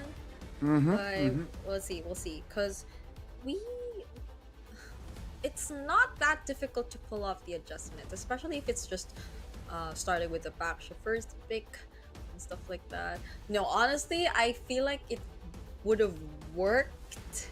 There is a world where it would have worked, but also maybe not with the Granger gold lane. I guess, or maybe. So with that composition, it's very tough. It is very tough, Briggs. But yeah, let's see the adjustments, right? I expect dramatic changes from the drafts if we're talking about the tenacity side. And as for ACT, if they're able to replicate their draft, should be a clear win. So let's see here, folks. And hopefully, Briggs, I don't want to jinx it, but I hope we don't get to see Broken Wall. Oh, you're right. Do not give us the back-to-back Broken Walls map, so we get to see something different. And then they give us Expanding Rivers, which is also not too different because we got to see one earlier today. Just a game. We haven't seen Dangerous Grass in Flying Clouds, yeah? Just the two today. Am I correct? Yep. It's always been the Broken Walls. Oh, there's another redeem code, by the way, guys. So if you want to get some prizes while watching, please do put it now. Follow the MSLTH social media page as well, guys. If you guys just tuned in, you just found out about, hey, there's a Thailand league going on right now. Yeah, it is. This is our opening day. This is the first day of this league. Check it out. Facebook, YouTube, TikTok. We got our Instagram as well. And, stay up to date. It is very important. Okay. Based on their body language, though, look at ACT Esports. You can read body languages now. Not really. It's just basic. Looking at if they're smiling or not. Okay. If they look happy or not. And based on what I saw, I think just look at, if I'm not mistaken, that's Sylvie, right? It's Sylvie or Saros. Because they're twins, we can't really say which is which, but it's probably Sylvie looking really, really comfortable. Okay. Here we go. Let's see. Finger crossed, Briggs. Finger crossed. Okay. Yeah. Okay. There you go. There you go. We are gonna see a different map. It's Dangerous Grass. Okay. Now, if we're talking about Dangerous Grass here in ID, expect a Hellcurt pick. Is it the same for you guys in MPLPH? It's not an auto Hellcurt pick, but sometimes a Hellcurt surprise pick might come if there's Dangerous Grass. Is it the same for you? Oh, really? Yeah, I think if it's in PH, it's more of like expecting the Hildas and stuff like that. That's true. Also the Hildas. Rather than, the Hellcurt. Okay. Oh, speaking of the Hilda, see, they took it out. They will ban the Hilda out. So this time around, though, Tenacity banned their hero from game one, Marcel. And they banned also their hero from the first game, Baksha. So they learned and they will adjust, right? There will be dramatic changes from the side of Tenacity. As for ACT, Zushin is still on the board if Tenacity doesn't ban it.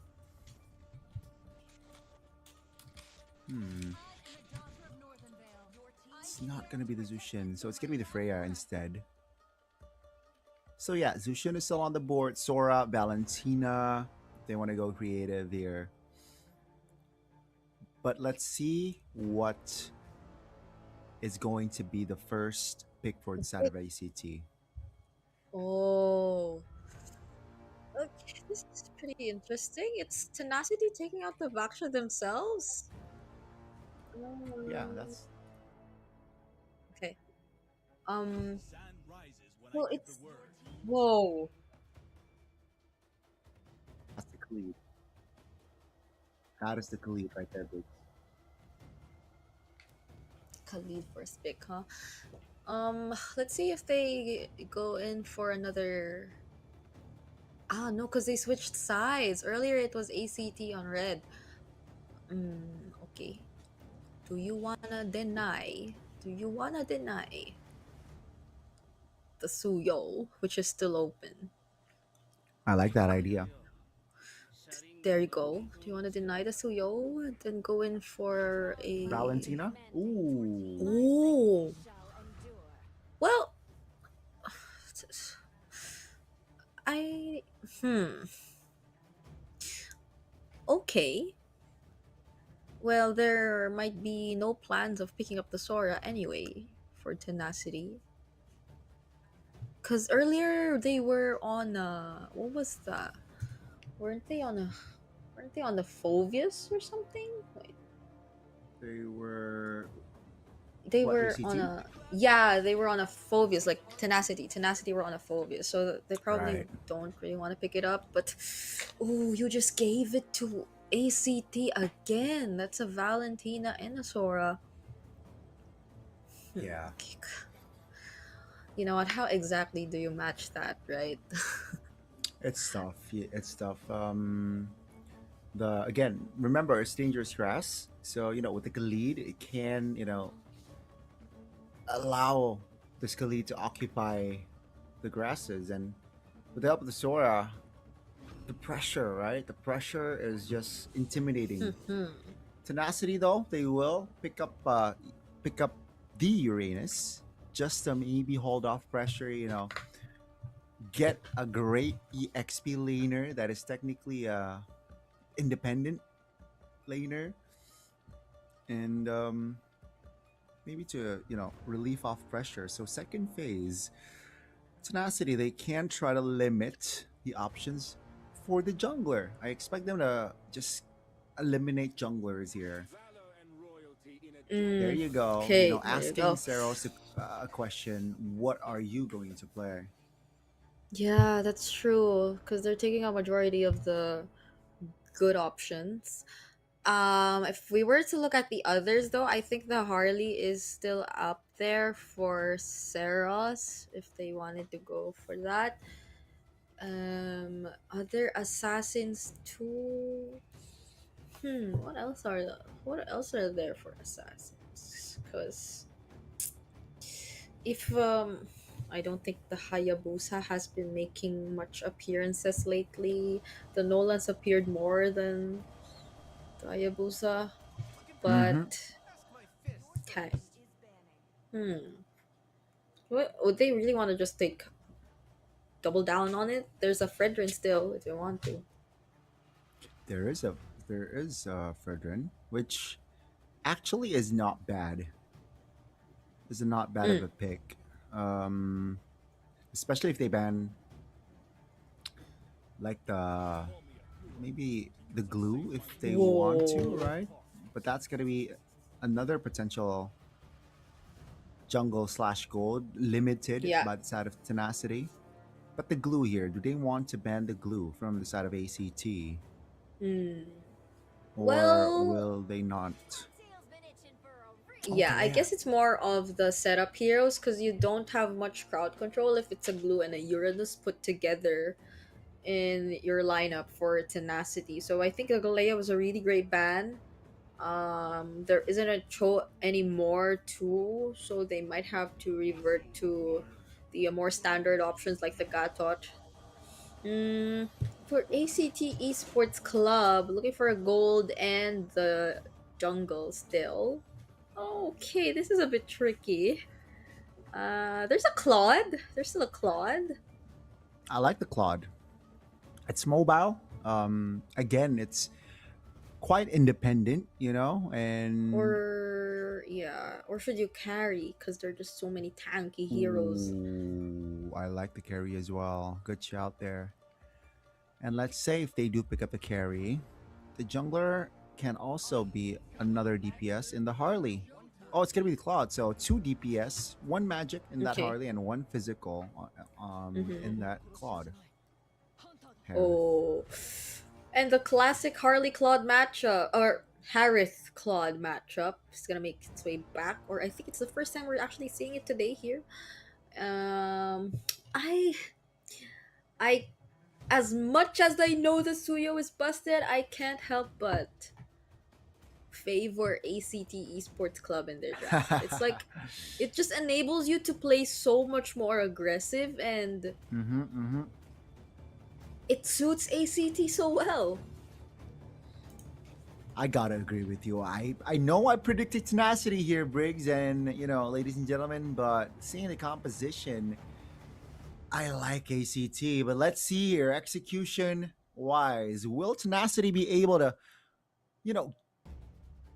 execute better if you compare it to game 1 and force the series on towards a game 3, or perhaps will ACT just overwhelm tenacity as we welcome you to the Lana Dawn? ACT Esports Club going up against Tenacity. It's round 2, baby. Ring the bells. All right. Match point 2, by the way, for ACT Esports Club. So they gotta play it really, really well if you are Tenacity. But considering that we are in dangerous grass, and considering that ACT Esports Club has this draft, has this Khalid, let's see how they're able to utilize it. Because in as early as less than a minute into the game, just look at where Sylvie's positioning himself.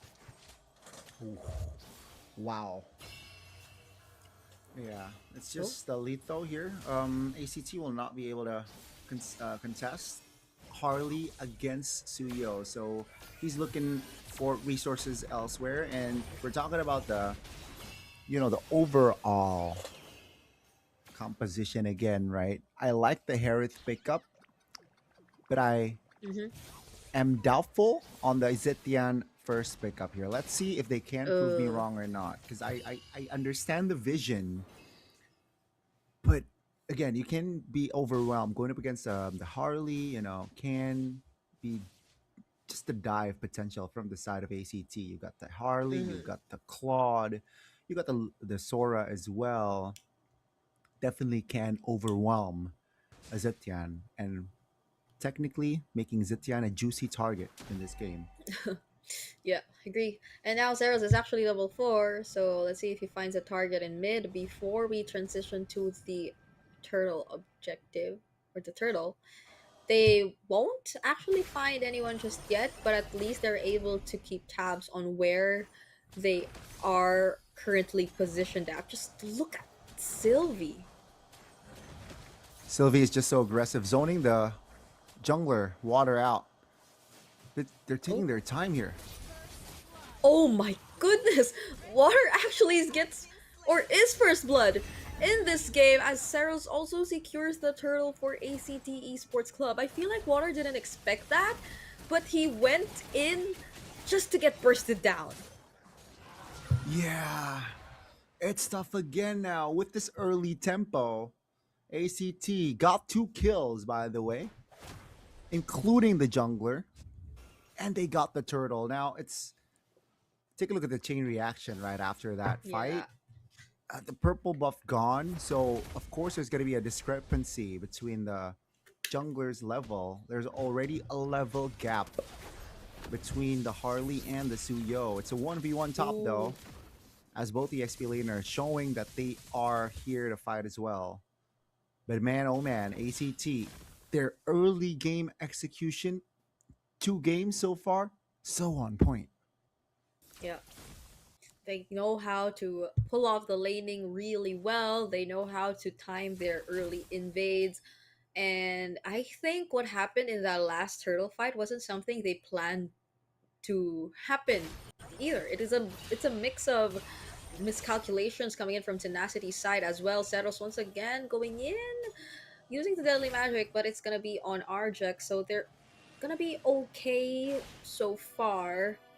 And okay, here we go. This is Tenacity having to pay attention to whether or not Water gets his resources all over again. Because, you know, kit wise, ACT definitely can and have enough firepower to just invade. Take a look at Sylvie, right? Just roaming around. Oh, that's the all pop. Fury of the Phoenix and the copied Fury of the Phoenix already used as well by Karns just to push them out of the purple buff, as Karms will try to take it for himself, but it's gonna be Piper who ends up getting it. At Water, yet again, already 2 levels behind of Seros currently. Not looking too good for Tenacity. Definitely not looking good. They're in bad shape. And ooh, the damage. What? That was a Uranus! If it weren't for the Revitalize, that would have looked really bad for Tenacity. At least, though, he is going to be safe, but they are going to steal away the orange buff as well. Water now 3 levels behind. Initially, it was just 2, but we're seeing a very identical situation to what happened in game number 1. Very similar, Briggs. You're right. It's, again, a different scenario, a different situation, but a similar outcome potentially, right? And we're just 5 minutes in, and it's already a 2,000 gold gap. Doesn't seem much, but if you just played for 5 minutes, that's a lot. That's a mountain to climb for Tenacity. And let's see though, with the Harith, at least they have a good high ground later on. Definitely can clear waves. But now, you know, ACT is aware of that. That's why I feel like they're trying to occupy. They're looking for angles to take Griffith down. Oh, speaking of angles though, Arjek's here, and Grift with the Salmon Force might actually find an outplay, but Sylvie is gonna be quick to use the flicker. Now Seros coming in for the flag, Blazing do it as well from Flukeo, alongside a free turret down bottom. All that just in a single team fight. Yeah, and you can see here, not just kills. What I like about ACT, 2 games so far, right? They're not always about fights. They're always also on the objectives. Oh. Oof. Almost. Yep. Another Zaman Force forced out of Grift. Okay. So there you go. It's a 3.5k gold lead in the hands of ACT. This might as well be another uncontested turtle as well. But it seems like they're not really trying to go for it as of the moment. They're just, as you've mentioned, not all team fights. They're really looking for resources across the map rather than just kills after kills, and that's what's really making things work for ACT Esports Club. Yeah, they're tempo building. They know that they control the pace of the game, so they are not concerned of like just fights, because sometimes when fights during this sort of position can favor the losing side. So that's what I like about this team. They're able to just coordinate very, very well. All 5 members, by the way, Harley split pushing. Again, Khalid just opening jungles, providing vision that, I'm opening the camp stop. So most likely the members of Tenacity, they're down bottom side. So you got to be careful on that area. But yeah, 4,000 gold lead now. The mid game from the side of ACT, the spikes, Tenacity will definitely feel it. Now it's that's another item picked up for Grift, but without the Holy Crystal just yet. Let's see if Tenacity are going to be encouraged to take on another team fight. Ooh, the setup from Piper, forcing out flickers from Tenacity once again. They're doing their best just to hold on this mid turret, but they cannot do the same for their other resources. This is another orange buff that might just go into the hands of ACT if they don't do anything. At least for Song Junwoo, they're able to flush them out. Yeah, again, right? ACT, the opening for them to contest was small, so they back off. They're really intelligent in like picking their battles, when to really commit and when to just tease around. And I like that, right? Queen's Wings in the hands of Viper, so expect more aggressive movements coming from this Sora. And as for Tenacity, their only saving grace is Griff. He is killless, but he is at least deathless as well. Yeah, it's true. And their turrets, especially their mid turrets, are still up. They've only lost one tier 1, but you could say the same for ACT. They barely let Tenacity even deal damage towards their turrets. So now they are going to focus on this Lord, Throne of Ruin. Oh no, Throne of Ruin. I mean, Fury of the Phoenix already getting popped by Snap. That's a reset on the Lord. Yeah, It Suyo seems like- shows bot though. Yeah. ACT are still respecting Tenacity. Okay. Going for another Lord pull. This time around, Karms steals away the Fury of the Phoenix. Oh, they aren't able to do anything. They just use it to get information while bursting down the Lord. Very, very, again, just discipline, right? From the side of ACT. They don't necessarily force a fight to take the objective. It seems like I have enough space to take the Lord. And take the Lord, they do. 2-man stun. Yep, that was a lot. Together with the Blazing Duet as well, dealing so much damage against Tenacity, but they use the BMI out. Now that's the counter. AOG doesn't land on anyone. And it's gonna be a disengage for both teams. They got the Lord though, right? ACT, Tenacity holding on towards this mid one, this mid turret. They will be able to clear it this time. Oh, RJX 1 HP. RJX 1 HP. Okay, he found the right angle to avoid everything. Oh my god. This is such an intense game for Tenacity. And again, 11 minutes in, this is just hard for Tenacity to find angles. All they can do now is just respond. But there's not much window. So, yeah, the Lord will charge bottom side. Okay. Arms again, stealing the Fury of the Phoenix. No Holy Shields left for bot. Oh, Fury of the Phoenix and the AOG. It is going to be time for Tenacity to actually go for the re-engage. But look at the Blazing Duet damage from Fukeo. It's Song Jinwoo and RJX who get taken down first, followed by Snap. Even though it looked like such a great engage, it is still ACT who emerges on top. Now they might be taking down this base turret in bottom. Rift has the Zaman Force, gonna use it to try and defend, and at least they're able to hold on to that. Man, oh man. Ladies and gentlemen, first game, it was an ACT display of high-tier MLBB. Second game, it's the same story.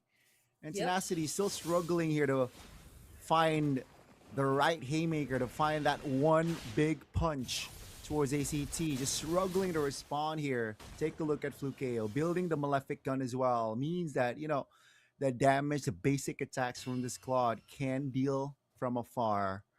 And another thing that just Tenacity needs to take care of. Take a look at Flukeo. That's on towards the Uranus, by the way. It seems like Song Jinwoo is actually a very feasible target for ACT at this point. It seems like they don't care whoever they actually get to capture. Griff, though, finally picking up the Holy Crystal. Hopefully does make a difference here for Tenacity in the upcoming team fight. But as of the moment, it's a struggle for them to even get out of their base.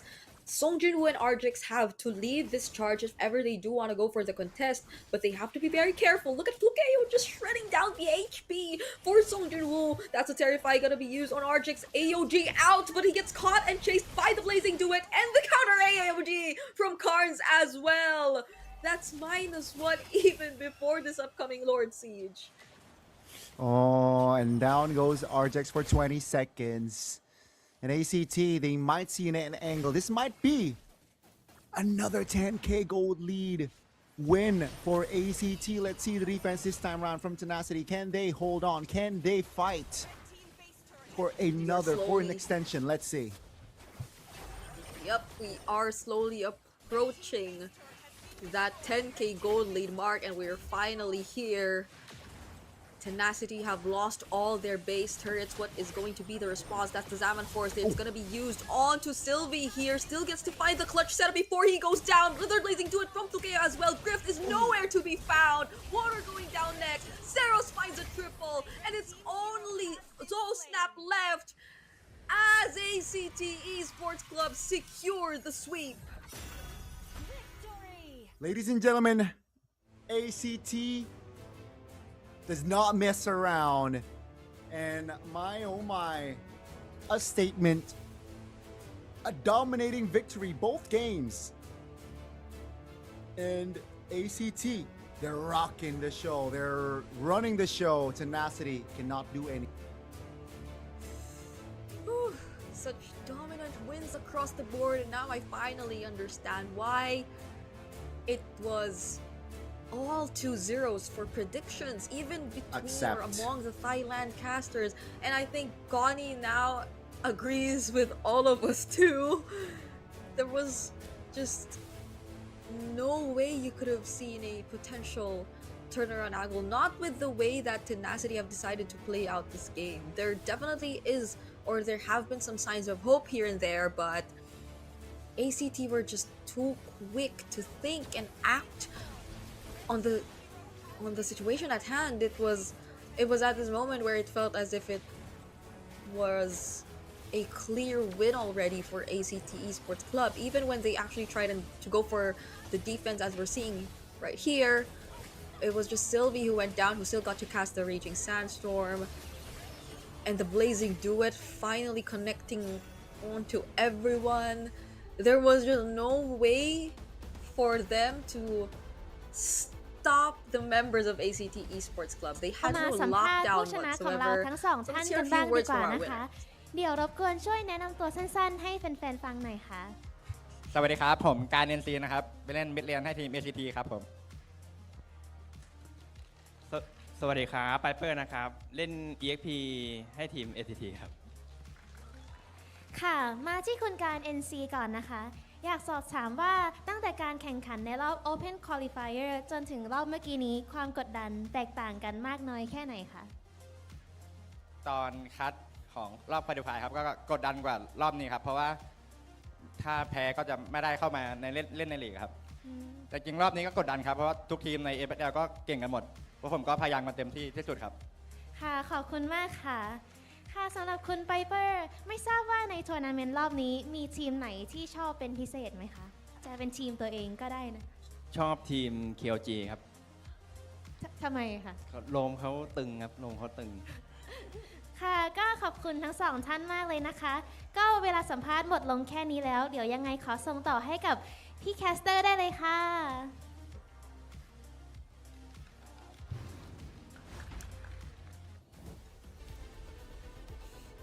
Yep, they There you looked have it. very, very happy after that win. And I guess among all the matches we saw today, theirs was the most convincing in terms of the win that they got. So it's telling as to what the potential rankings could be for the viewers out there or for our talents out there. But ACT is definitely a team that you could put up there. I agree. You know, I feel like, you know, they performed and they displayed a very convincing win, not just a game, both games. And it all started from the drafts. I feel like the drafts really set the tone. In both games, I feel like the drafts, it was a landslide win. And of course, let's give the MVP to Flukeo, 207, 69% KP. And yeah, just a textbook Claude performance laning phase, and also, you know, as a damage dealer, what a performance from Flukeo. Yep. Yet again, very Uh-huh, typical emblem builds we're seeing Very. from Flukeo here, but the entries, it's really the entries, and even his choice of targets, because yeah, you could say there were some instances that you just keep going for the frontliners, and that would be a quote unquote bad decision. But in this case, Mhm. where you're just too ahead, it was an okay call for Flukeo.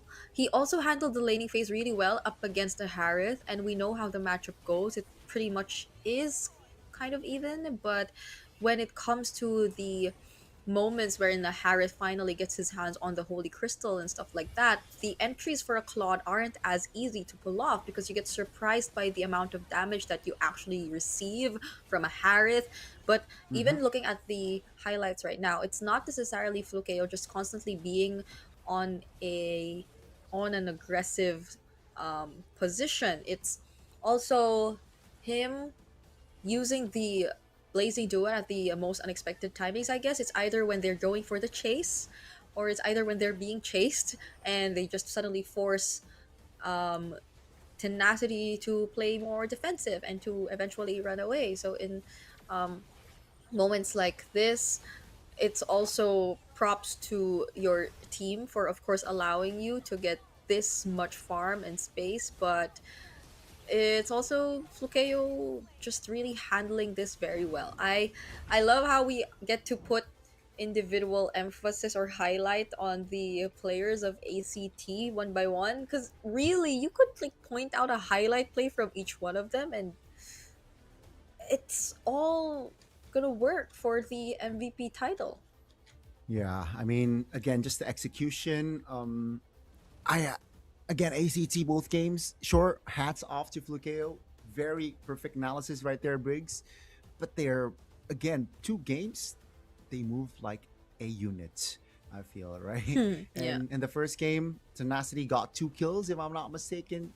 The second game, they only got 1. And guess what? It was just towards the roamer, towards the Khalid. And you can see your turrets, Turtle, Lord.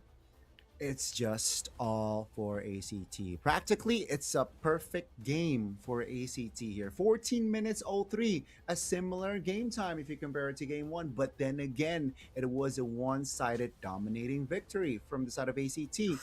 And again, just Flukeo dominating the charts here as the rich guy and the carry. And as for Sylvie, not a double-digit wingman assist, but you know, this also shows that you mentioned the opening that the twins, right? The connection, the Yeah. chemistry. And it just shows here in this series that Sylvie and Seros, the dynamic duo, plus, of course, the help of 3 teammates, man, they are a force to be reckoned with. I hope they can be consistent, like day in and Yeah. day out in this league to show this sort of high tier performance of MLBB, high gameplay of drafts, perfect balance of drafts, and also execution.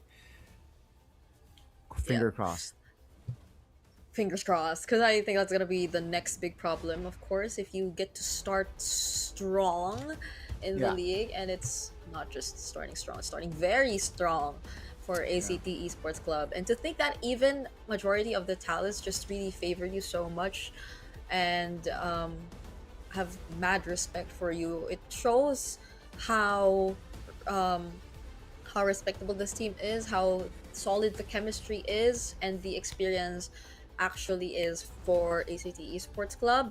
And the thing about having such strong performances like this is that other teams are definitely going to look at you a lot more. They are going to pay attention to the things you do and on how they could potentially find solutions against you. So it's a constant struggle to remain on top, and hopefully ACT Esports Club find their way around it, because we all know that this is a very important and inaugural season for MSL Thailand. You could go the distance if ever you really make it far, even in the international stage. I think that's going to be another thing to look forward to if ever we do get to see them someday. But for now, we have a highlight match coming your way. So we are going to prepare ourselves for that, and hopefully you guys are prepared for that. But before anything, we are going to throw this into a short break.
Richman Shop No 1 เรื่องเติมเกมเหนือกว่าทุกการเติมผู้สนับสนุนหลักอย่างเป็นทางการ League MSL Thailand เติมได้นับร้อยเกมพร้อมบัตรเติมเกมและบัตรกำนันอีกมากมายเติมถูกเติมไวผ่อนได้มีเงินคืนจ่ายสะดวกไม่ว่าจะโอนหรือผ่อนชำระและใหม่ล่าสุดรองรับการแบ่งจ่ายผ่าน SPay Later ดูแลทั้งก่อนและหลังการขายทุกช่องทางบริการ 24 ชั่วโมงร้านเติมเกมที่สตรีมเมอร์ส่วนใหญ่ไว้วางใจนึกจะเติมเกมต้อง Richman Shop เท่านั้นแล้วมาเติมกันเยอะๆนะみんな渦巻きナルトが帰ってきたぞ飛来神の術俺ってば父ちゃんを越す火影になる愚かなる弟子供騙しがアマテラスふっ行くぜこれが俺たちの力だってばよ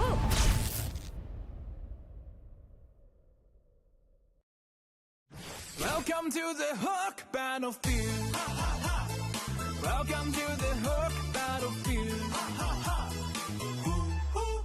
Shake it to left, shake it to right. Got you now, got you now. I can control, I'm flying high. Shake it to right, shake it to left. Try to who, how's my skill? Bigger, bigger, bigger, bigger. Bigger, bigger, bigger, bigger. Bigger, bigger, bigger, bigger, bigger, bigger, bigger, bigger, bigger, bigger, bigger, bigger. Bigger, bigger, bigger, bigger, bigger.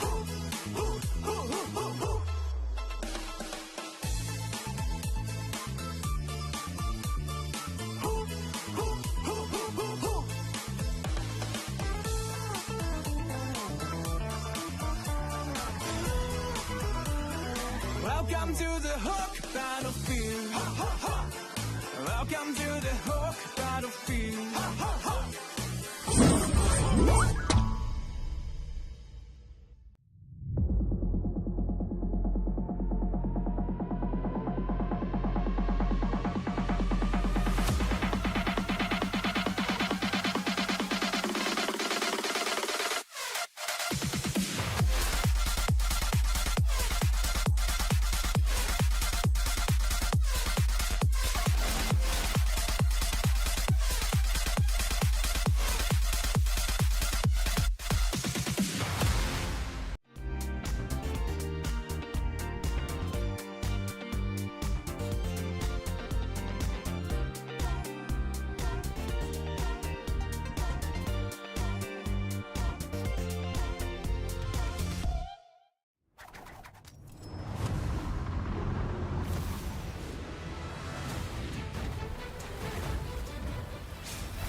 Richman Shop โนหนึ่งเรื่องเติมเกมเหนือกว่าทุกการเติมผู้สนับสนุนหลักอย่างเป็นทางการ League MSL Thailand เติมได้นับร้อยเกมพร้อมบัตรเติมเกมและบัตรกำนันอีกมากมายเติมถูกเติมไวผ่อนได้มีเงินคืนจ่ายสะดวกไม่ว่าจะโอนหรือผ่อนชำระและใหม่ล่าสุดรองรับการแบ่งจ่ายผ่าน SPay Later ดูแลทั้งก่อนและหลังการขายทุกช่องทางบริการ 24 ชั่วโมงร้านเติมเกมที่สตรีมเมอร์ส่วนใหญ่ไว้วางใจนึกจะเติมเกมต้อง Richman Shop เท่านั้นแล้วมาเติมกันเยอะๆนะみんな渦巻きナルトが帰ってきたぞ飛来神の術俺ってば父ちゃんを越す火影になる愚かなる弟子供騙しかアマテラスふっ行くぜこれが俺たちの力だってばよ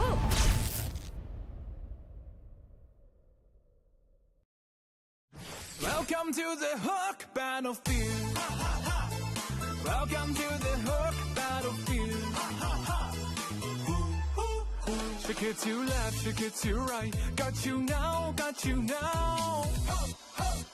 I can control, I'm flying high. Shake it to right, shake it to left. Try to who, how's my skill? Bigger, bigger, bigger, bigger. Bigger, bigger, bigger, bigger. Bigger, bigger, bigger, bigger, bigger, bigger, bigger, bigger, bigger, bigger, bigger, bigger. Bigger, bigger, bigger, bigger, bigger.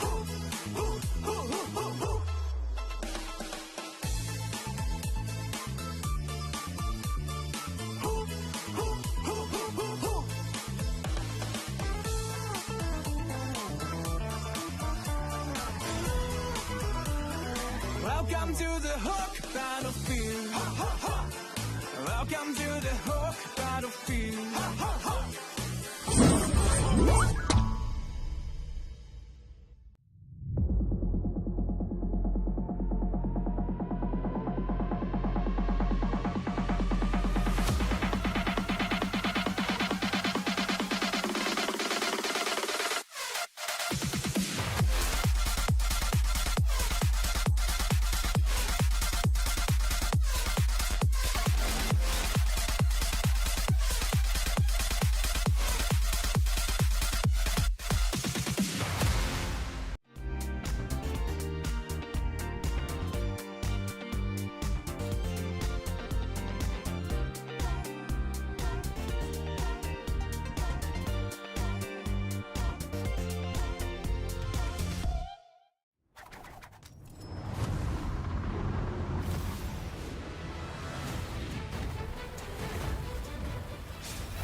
Richman Shop โนหนึ่งเรื่องเติมเกมเหนือกว่าทุกการเติมผู้สนับสนุนหลักอย่างเป็นทางการ League MSL Thailand เติมได้นับร้อยเกมพร้อมบัตรเติมเกมและบัตรกำนันอีกมากมายเติมถูกเติมไวผ่อนได้มีเงินคืนจ่ายสะดวกไม่ว่าจะโอนหรือผ่อนชำระและใหม่ล่าสุดรองรับการแบ่งจ่ายผ่าน SPay Later ดูแลทั้งก่อนและหลังการขายทุกช่องทางบริการ 24 ชั่วโมงร้านเติมเกมที่สตรีมเมอร์ส่วนใหญ่ไว้วางใจนึกจะเติมเกมต้อง Richman Shop เท่านั้นแล้วมาเติมกันเยอะๆนะみんな渦巻きナルトが帰ってきたぞ飛来神の術俺ってば父ちゃんを越す火影になる愚かなる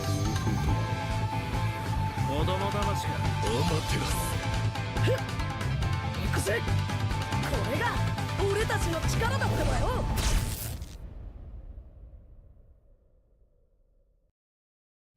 Welcome to the Hook Battlefield. Welcome to the Hook Battlefield. Shake it to left, shake it to right. Got you now, got you now. I can control, I'm flying high. Shake it to right, shake it to left.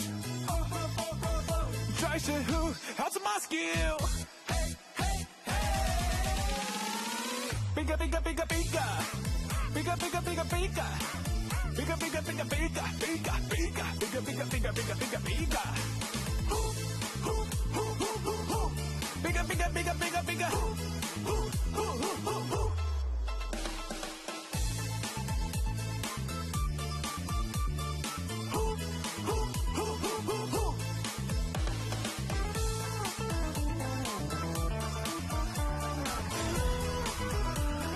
Welcome to the Hook Battlefield.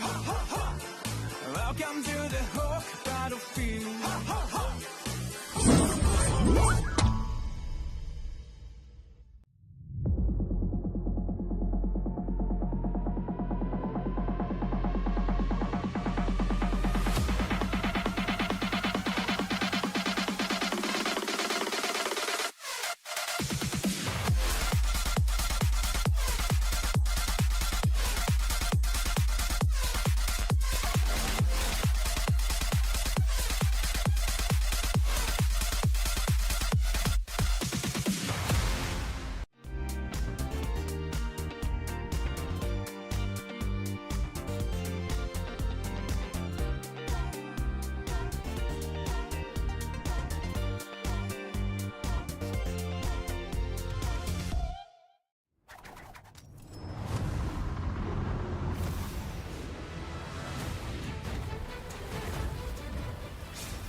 Richman Shop โน 1 เรื่องเติมเกมเหนือกว่าทุกการเติมผู้สนับสนุนหลักอย่างเป็นทางการ League MSL Thailand เติมได้นับร้อยเกมพร้อมบัตรเติมเกมและบัตรกำนันอีกมากมายเติมถูกเติมไวผ่อนได้มีเงินคืนจ่ายสะดวกไม่ว่าจะโอนหรือผ่อนชำระและใหม่ล่าสุดรองรับการแบ่งจ่ายผ่าน SPayLater ดูแลทั้งก่อนและหลังการขายทุกช่องทางบริการ 24 ชั่วโมงร้านเติมเกมที่สตรีมเมอร์ส่วนใหญ่ไว้วางใจนึกจะเติมเกมต้อง Richman Shop เท่านั้นแล้วมาเติมกันเยอะๆนะみんな渦巻きナルトが帰ってきたぞ飛来神の術俺ってば父ちゃんを越す火影になる愚かなる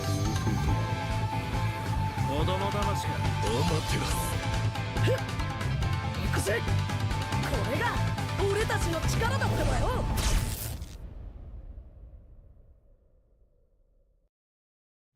Welcome to the Hook Battlefield. Welcome to the Hook Battlefield.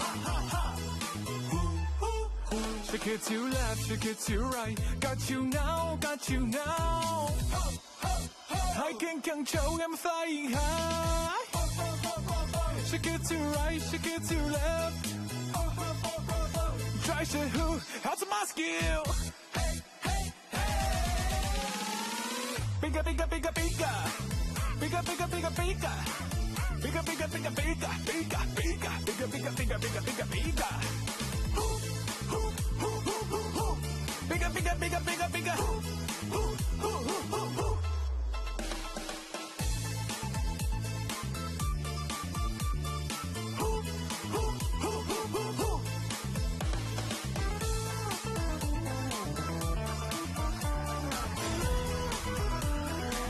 Welcome to the Hook Battlefield. Welcome to the Hook Battlefield.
Richman Shop No 1 เรื่องเติมเกมเหนือกว่าทุกการเติมผู้สนับสนุนหลักอย่างเป็นทางการลีก MSL Thailand เติมได้นับร้อยเกมพร้อมบัตรเติมเกมและบัตรกำนันอีกมากมายเติมถูกเติมไวผ่อนได้มีเงินคืนจ่ายสะดวกไม่ว่าจะโอนหรือผ่อนชำระและใหม่ล่าสุดรองรับการแบ่งจ่ายผ่าน SPay Later ดูแลทั้งก่อนและหลังการขายทุกช่องทางบริการ 24 ชั่วโมงร้านเติมเกมที่สตรีมเมอร์ส่วนใหญ่ไว้วางใจนึกจะเติมเกมต้อง Richman Shop เท่านั้นแล้วมาเติมกันเยอะๆนะみんな渦巻きナルトが帰ってきたぞ飛来神の術俺ってば父ちゃんを越す火影になる愚かなる王子供魂がアマテラスふっ行くぜこれが俺たちの力だってばよ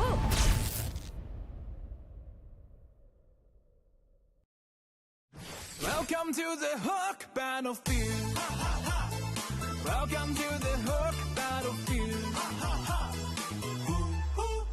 Shake it to left, shake it to right. Got you now, got you now.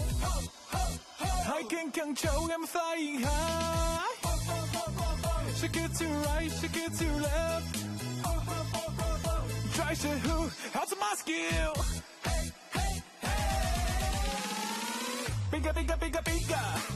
Bigger, bigger, bigger, bigger. Bigger, bigger, bigger, bigger, bigger, bigger, bigger, bigger, bigger, bigger, bigger, bigger. Bigger, bigger, bigger, bigger, bigger.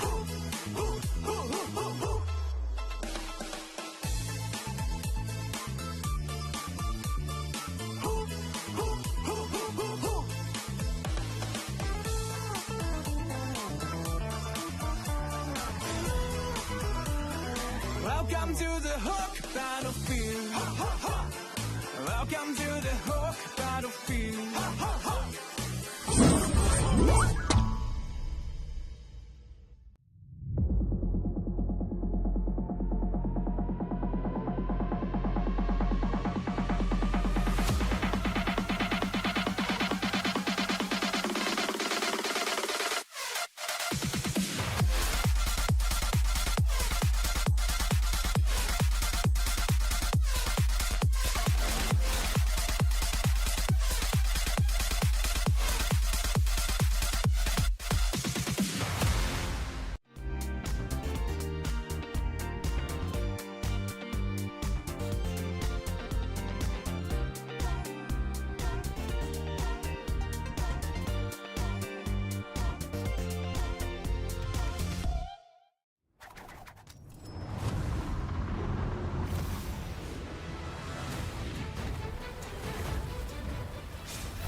Richman Shop โนหนึ่งเรื่องเติมเกมเหนือกว่าทุกการเติมผู้สนับสนุนหลักอย่างเป็นทางการ League MSL Thailand เติมได้นับร้อยเกมพร้อมบัตรเติมเกมและบัตรกำนันอีกมากมายเติมถูกเติมไวผ่อนได้มีเงินคืนจ่ายสะดวกไม่ว่าจะโอนหรือผ่อนชำระและใหม่ล่าสุดรองรับการแบ่งจ่ายผ่าน SPayLater ดูแลทั้งก่อนและหลังการขายทุกช่องทางบริการ 24 ชั่วโมงร้านเติมเกมที่สตรีมเมอร์ส่วนใหญ่ไว้วางใจนึกจะเติมเกมต้อง Richman Shop เท่านั้นแล้วมาเติมกันเยอะๆนะみんな渦巻きナルトが帰ってきたぞ飛来神の術俺ってば父ちゃんを越す火影になる愚かなる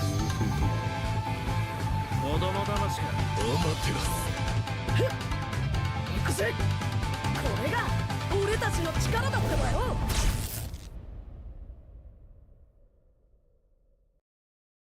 Welcome to the Hook Battlefield. Welcome to the Hook Battlefield.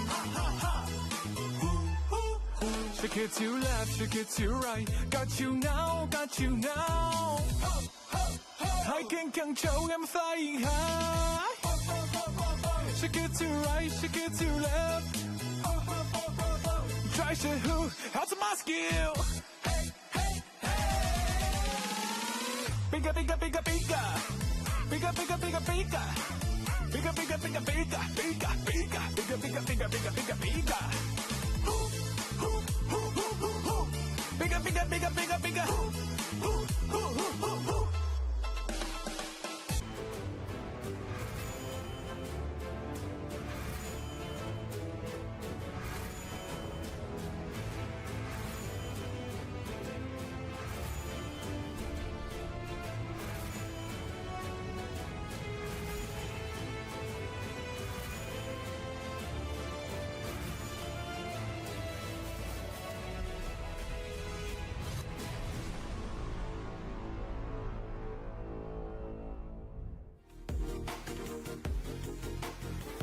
การแข่งขัน MSL Thailand Season 1 Powered by Moonton Official Telecommunication Partner True 5G Official Gaming Phone by Infinix Official Sponsor by Richman Shop Official Gaming Chair Partner DX Racer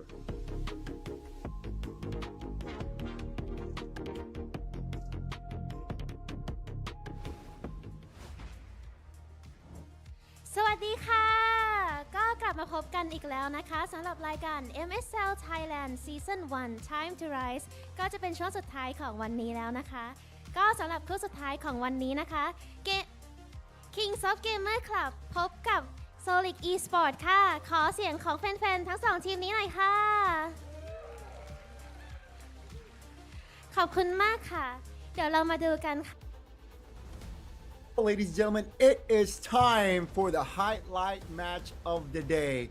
It is us back again here on the desk. It's going to be Gani and Brigida to my left.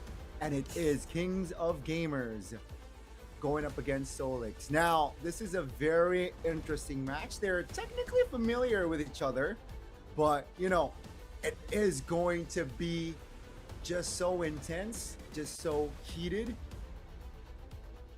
Brigida, I am so excited for this match. This is where you probably say saving the best for the last, because it is a matchup with so much story alongside it. We do know for a fact that a lot of the players we're seeing right now are veterans in terms of the MOBA scene, are really stars in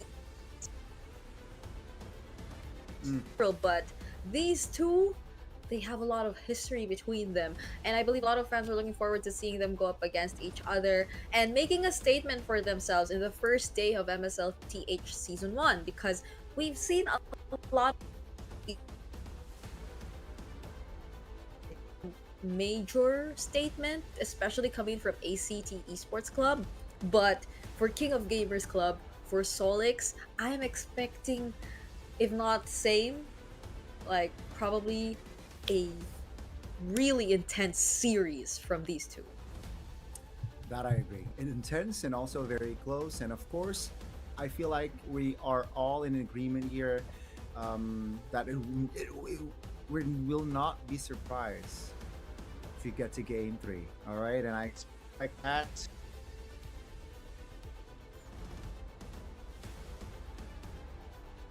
Just tension, I feel like in that preview, especially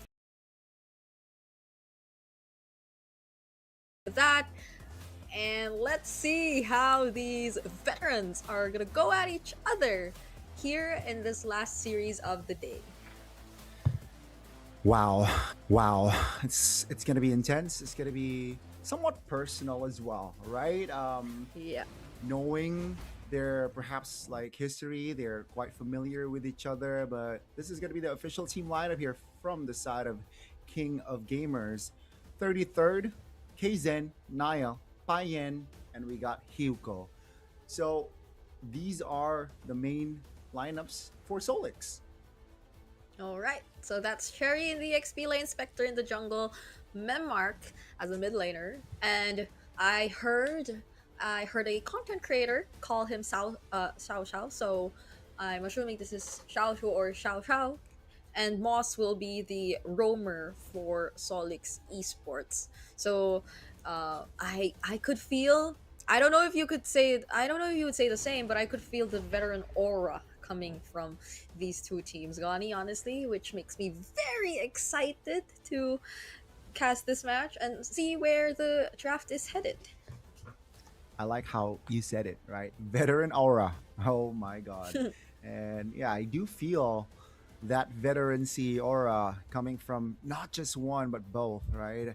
You can see them just preparing mentally. It's so evident that they do not want to lose this match, knowing again they are familiar with each other. Again, they will have bragging rights. And let's see here with the drafts, how will it go? I am also intrigued, but ladies and gentlemen, please do check our MSLTH social media page. We got Facebook, we got YouTube, we got also our TikTok. Please give a follow, and please also check out our Instagram as well. Same name. And also redeem the code, man. Yep. We've had, I think, at least, how many codes did we actually put out today? I think we had one for each game. Yeah. So it's gonna be sad if you guys weren't able to get at least one, but let's take a look at the talent predictions brought to you by Infinix. All Thigh talents think it is gonna be a 2-0 favoring King of Gamers. I'm not sure if they flashed our prediction already, did they? I don't think so. But I think you're in the majority here, Brigida. You're in the majority. Yeah, it's true. Like last time, you feel for like, you felt what, not unique.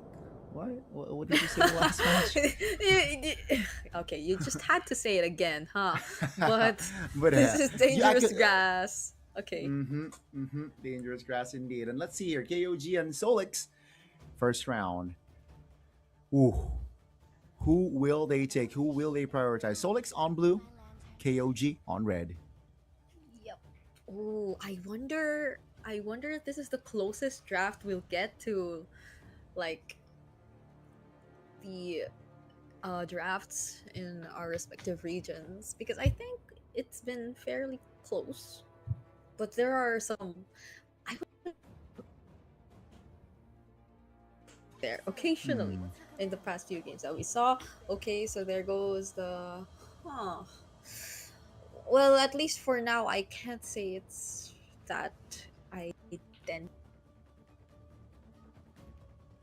Banning it in blue because of a potential Zora prio? Yeah, I think if not the Sora, I think they will like to go for the Freya, right? But yeah, that's true. But it's banned. KOG, KOG will respond with the Freya ban. So, what's left on the table here if we're talking about prio picks? Apart from, I think, if you want to go for a crazy like Eve pick, that's also up for grabs if they're really good at it, Yeah, it's true. So it's still a lot of the heroes still on the table. Okay. Even the Hilda gets taken out here. So the blue that was in game number 2 of series 3, but we don't know exactly what the gameplay is for both Solix and King of Gamers, but this is the last ban. If they what typically okay there. So that leaves Harley, Sora. actually in first Oh. pick. Oh, I personally forgot about this hero. where he did show up earlier today. It didn't work. Yeah. Okay. Unfortunate. It's gonna be the Harley though. Harley. So yeah, I think KOG they will try to focus on themselves first. Take a look at the first 2 picks. Taking a look at the first 2 picks is they want map control, right? They know Yeah. that's dangerous grass. That they will pick up the Khalid is great in this map as well. And Harley, with the amount of bushes in this map, of course, it will allow you to find flanks. It will allow you to find more potential pickoffs. And Solix responded, okay, you go for pickoffs here. I'm gonna go and pick up the Uranus, a hero that technically, if on par, is hard to be bursted at. So yeah, there you go. That's gonna be the Uranus. And again, the Sora is still up and available. Oh, but the Suyo. So yeah, as you mentioned, if you want to go for pickoffs, here's a guy who can't easily pick off. That's gonna be the Uranus, and you could see the same for Suyo as well, because he has a lot of escape mechanisms and is just overall a busted hero, as we've been repeatedly saying throughout the day. So, King of Gamers, would you want or your gold lane here? So you already have an answer to the Uranus, or are you willing to save it for later and maybe put a bit more priority on the mid lane, because the mid lane's about to run out of options as well. There you go.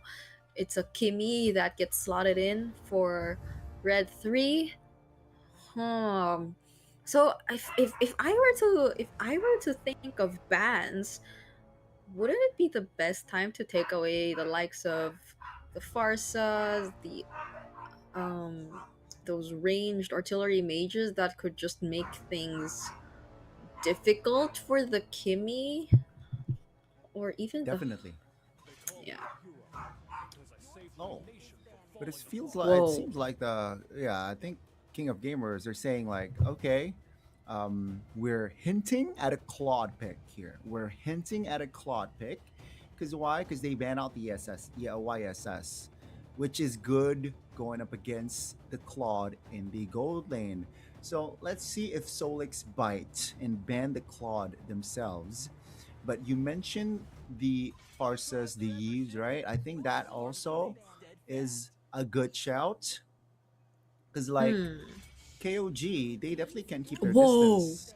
That's a Selena ban. I feel like it's a respect man.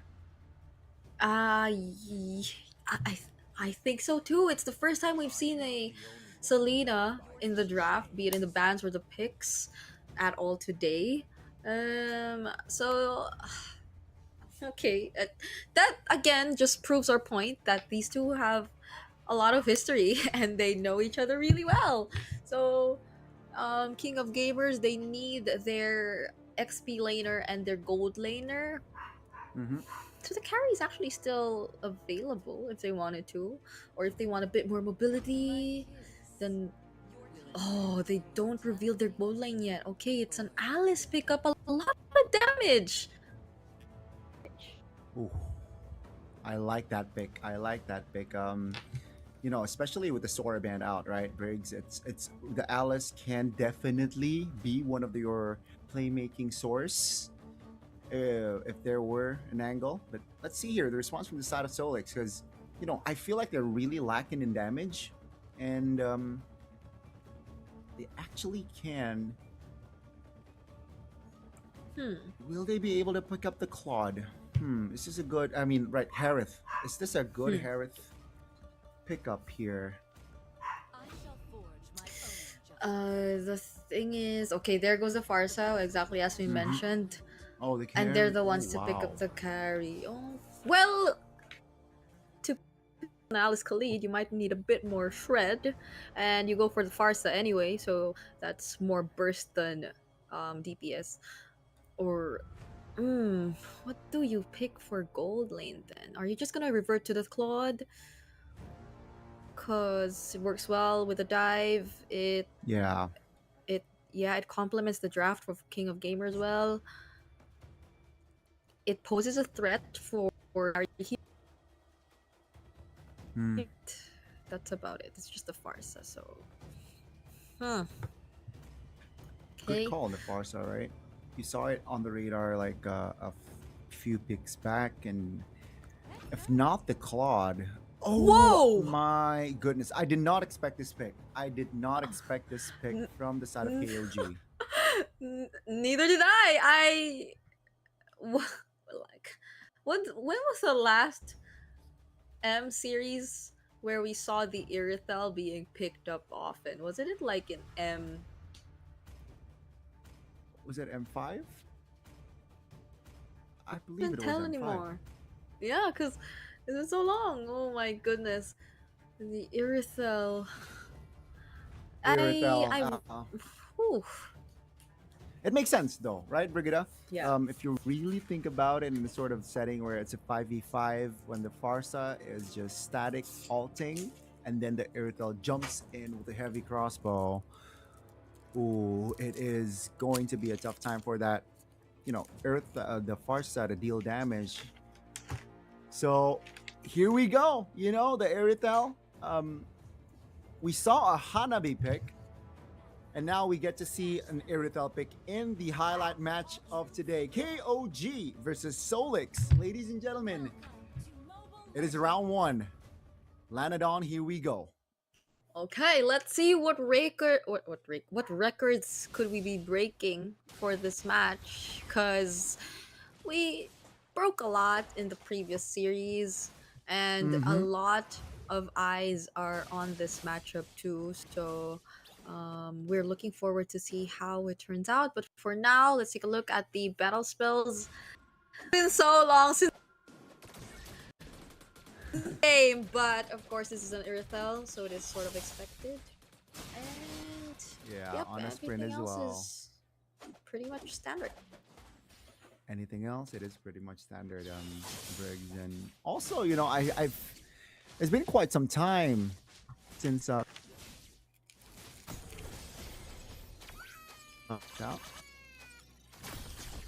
But we can see here already just both of the EXP laners, Sherry and 33rd, just recalling, having fun.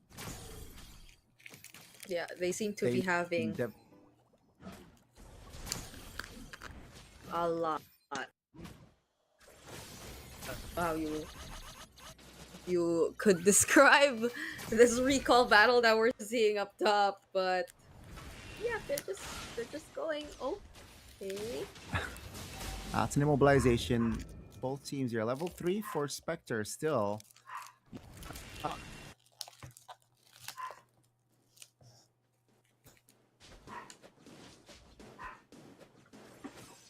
Okay. All right.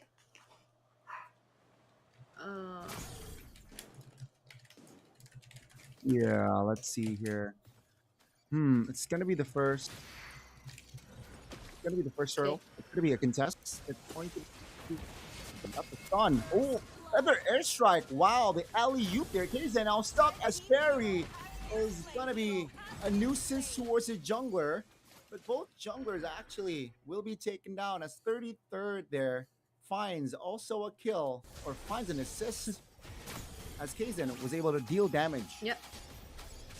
No one's able to take the turtle just yet, but it's been a 2-for-1 trade. Solix getting the slight upper hand after that fight, but nothing they cannot, or nothing that KOG cannot completely recover from. So they will be resuming this fight in just a bit. I believe there is a slight advantage over to Solix though, because they'll be the first to position themselves, and there is a higher level for their EXP laners. So that's it. A free turtle over to Solix. I think a really great start for them against KOG. Yeah, I think it's an ideal start for a Suyo game. You know, sure he was taken down, but at least he was able to claim the turtle, right? And now it's a reset. KOG, they're lacking in compensation, and looking at the rotations, at least it's Solix. They're going down. They want to gank this Payen. They want to gank those Earthel, but great awareness on the positioning here. So Earthel is safe so far. Yeah. Not gonna put himself out there, but at least Hugo sort of shadowing and really providing consistent information for the Irithel. Hold on. Now that's going to be a move on towards the bottom side. Oh my goodness. That's going to be the golden hour. Oh, just so annoying. And that's going to be the response here. Taking Payen down. A slight compensation for Kzen though. Taking the purple away. Kzen is level 8. Spectre is still level 6. Yeah, that's a 2-level gap that you're seeing between these two junglers, and even the or at least for the gold lead that we're looking at right now, it isn't as significant just yet. So we'll see what happens in the upcoming objectives. As of the moment, at least they're still keeping everything in check. There is a lot of information that's coming in from Hiko. It's just that Solix are able to punish him so well a lot of times, so we get to see him at least on a 0-2 KDA stat as early as 5 minutes into the game. Oh, okay, Deadly Magic already used, and here comes the turtle. KOG will find the turtle, no problem now. The call is not to go for a fight. I really like that, right? They're keeping their tempo, you know, just taking what is necessary, and now they move on towards the top side here. Great awareness as well from the carry. Will move slowly back. Economy-wise, nothing like significant separates them. So, you know, it's still anybody's game here. Even though kill-wise, it's 4-1. Yeah. At least they're just really not allowing for Solix to find any conversions across the map just yet. Probably the closest they could is this tier 1 up top, because Payen, they already did some switching and it's gonna be very tough for them to defend this one. So now that's gonna grow a bit more, but I think KOG are fully aware of what they need to do anyway. It's just really making sure that Payen doesn't get gapped too much, is still able to farm despite, clearly struggling a bit in this current situation. But it's sort of a given because we rarely see the Irithels come out anymore, and it seems as if Solix is equipped to deal with this Irithel. You have burst damage in the Farsa, you have reach, and you have brief stunts to pair up with it. That makes sense. And you can see, right, just the movement here. Oh, that's a Raging Sandstorm canceling the Feather Airstrike. Now Hiko trying to dodge, disengage. That's a lot of damage though taken. The heal saved him a bit, and he barely survives there. But man, that movement, that interaction was crazy. Now they move. Golden Hour on towards Payen. Let's see the damage now. Very low. Irithel trying to make a move. That's the utilization right there. Locking Spectre down just before the turtle fight. I definitely thought Payen would have went down in that sequence, but without any Purify, with just the sprint and the heavy crossbow, it seems like they found a way to keep him alive, and that was clearly a punish done by KOG, but still doesn't take away the fact that Solix are still able to manage the map pretty well. Okay, hold on. Now it's going crazy because the structure in the bottom side is very vulnerable. Will be taken down, and again, 1,500 gold lead here is not much, but it is going to impact here the flow, right? Oh, in the mid lane, there's gonna be action. Feather airstrike popped actually. That's 33rd, just being a constant nuisance. Immobilization on towards Sherry. That's gonna be damage taken, but the Uranus is still a-okay. Top lane, again, the Irithel is having an okay game. Sure, you got taken down once, but he was able to recover with the farming pattern. See the item, see the gold here between the gold laners. Carry is behind 1,000 gold despite him not taken down just yet. Yeah.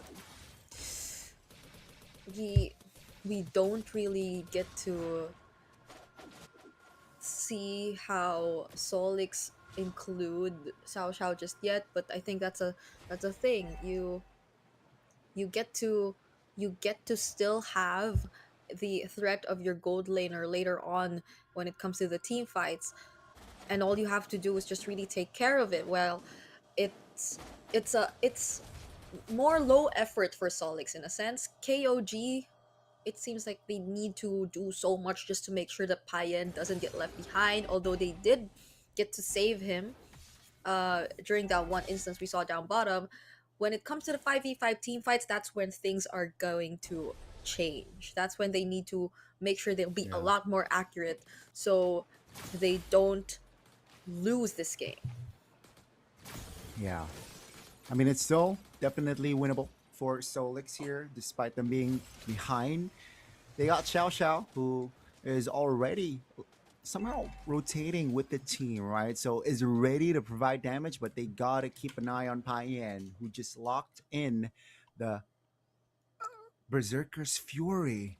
So that's already a spike there for Payen. And you can see Payen is already hovering around with the team as well. So technically both teams are ready to provide damage. Sherry, though, isolated here, forced to use the flicker, is able to get out so far now, but that's the deadly magic spent. Now they're trying to blitz the Lord. Is this the right call here? Because Solix, they're moving. They want... Oh, that's gonna be further airstrike spent. Oh my god, the Lord is very low. Throne of Ruin onto 3, but Spectre is able to find the Lord. Moss will be the casualty alongside Spectre. But that's gonna be a 2 for 2 because Solix, they still get the Lord. The turnaround by Fate is huge. And whatever we were saying about Alpha joining the fight, I think it's been more evident for KOG here because, as you mentioned, Payen now starting to join and being one of the difference makers in that fight. I feel this is a very low scoring game that we're actually seeing ahead of us right now, but despite that, they have deal with Lord. It's not going to be easily converted by Solix just yet anytime. It is definitely a mental game now because they kept on trading, right? Both teams just throwing jabs at each other here, Briggs, and it's a lot of action, you know. Let's see here as we enter the 12th minute mark. Now with the top lane being pushed by Kaizen, it feels like they will let go of the structure. Will there be a trade is the question, because KOG, they are in position to defend, but seems like no. Both teams actually losing their inner turrets respectively. Okay. Wait, let's see what Hiko finds here. There are multiple members hiding in the brushes. Okay. I think they're gonna be safe for now. They will. And Solix needs to do a cleanup, right? Top lane is actually half HP, and KOG, they're slowly but surely here running away with it. Economy wise, not that far, but still like map control, tempo, like rotations, they so far have been Johnny on the spot with it, right? Very, very on point, very, very precise as well. As we are about to enter the second Lord fight here, which in 40 seconds will spawn. Now, spell check, all is up. So, Yes. with this, it's going to be a big 5v5 unless they want to bait out spells first in this interaction. Feather Airstrike, though, spend in the mid lane just to clear. That's the Ooh. Alice, though, doing its job off camera. Oh, still Ooh, able to are they hold actually- on. Kzen not able to deal damage. Sherry, forced to use that flicker. Now that's going to be abused and punished. Hiko, very low. Ooh. Also, Golden Owl doesn't land there. Perfectly timed flicker by Hiko. Okay. At least no one goes down. But Solix will try to take down this tier 1 in mid even before transitioning to the objective. So that's a great call from them. They've brought it down to very low HP. But there might be a setup incoming from KOG. Let's see if the Throne of Ruin gets casted in time. Oh, Castet doesn't really land. That's going to be Sherry now in the front lines. Raging Sandstorm defensively. Sherry very low. No flicker, remember. That's going to be Lord taken down. Xiao finds an angle to find one. Kzen clutch with the retribution. Now, do they want to fight as KOG looking to close this distance? Kzen very low. Spectre from the flanks finds a kill. They lose out on the Lord, but they got 2 important kills. Could have been something for KOG there. But at least they do secure the Lord for themselves this time around. But Moss and Xiao do not have an idea that there are actually 2 members from KOG waiting here in this bush. Let's see if they actually get to find something. 33rd is left to defend all by himself. That's good seal play! Oh my goodness. Hyen finds a kill, the important one. What a setup there by the Alice. Oh, 33rd cannot be able to find more as Hyen isolated all alone with no cover. They got the Lord, but they again lose 2 members now. The top lane turret is charged very low. Will it go down is the question, not just yet. Solix are able to defend in time. So the top base turret is still alive. Yep. It's as if KOG weren't really able to utilize the Lord. It's a carry with a 303 KDA and is just a very reliable hero to shred down objectives such as that. Oh, Hiko gets spotted again. Forced to use the Raging Sandstorm. Yeah, Golden Hour just finding Hiko. Forced Hiko to use that flicker now. Solix, they want this mid turret. I don't think KOG has enough firepower to defend and clear. They will lose out on that mid turret. But that's Payen claiming another important equipment. That's the Malefic gun. Positioning wise, I like the carry more here, right? It's just more honest. It's just more, consistent damage that he's able to provide. And you can see here the gold swing. What, 4 minutes ago, it was KOG with 2k gold lead. Kzen! Oh my goodness! The deadly magic damage! Oh, is enough. And it was before the Holy Crystal locked in. He could have timed that dash better. Now it's another setup from Hiko. Yeah, looking for the kill here. Kzen again finds a beautiful flank. Now Payen will be locked in that golden hour, but no clear follow-up damage. Moss very low. Kzen again just being a constant threat here from the flanks. As Solix, I was about to say, they were able to find a 2k gold lead after Kzen getting 2 important kills earlier. All gone, neutralized. Yep. We're 17 minutes into this game and KOG are starting to clap back against Solix. We will be looking at a potential Lord fight in a few. Spectre just respawned and is ready to fight. Sherry will be providing the information necessary, but Kzen seems to have a different plan in mind. They have to make sure that these entry points are covered. Deadly magic already used, Goni. Uh-oh, that's gonna be a big knock. Pico very low, taken down by Xiao. Now, Feather Airstrike from the back. 2-man immobilization. Finds Spectre and Cherry as well. It's a clapback. They lose the roam, but they got the jungler and EXP. KOG is here to play, and that's gonna be KZ. Oh looking for a fight. Finds an angle for Carry, who bought the immortality just to survive, but that means KOG will get the clear Lord. That was clutch. That was clutch once again from Xiao Xiao, still buying the immortality and still staying deathless to this point. So it's been a seesaw battle of who gets the Lord and who gets Someone's got the to Lord. defend. Still, it's always been an alternate between these two. Oh, Moss! He finds Kaizen! Yeah, now he bought the mortality, will pop it now. KOG with the cover will help Kaizen to escape, but my goodness, the lightning truncheon, I believe, was able to find the burst magic damage, and down goes Kaizen.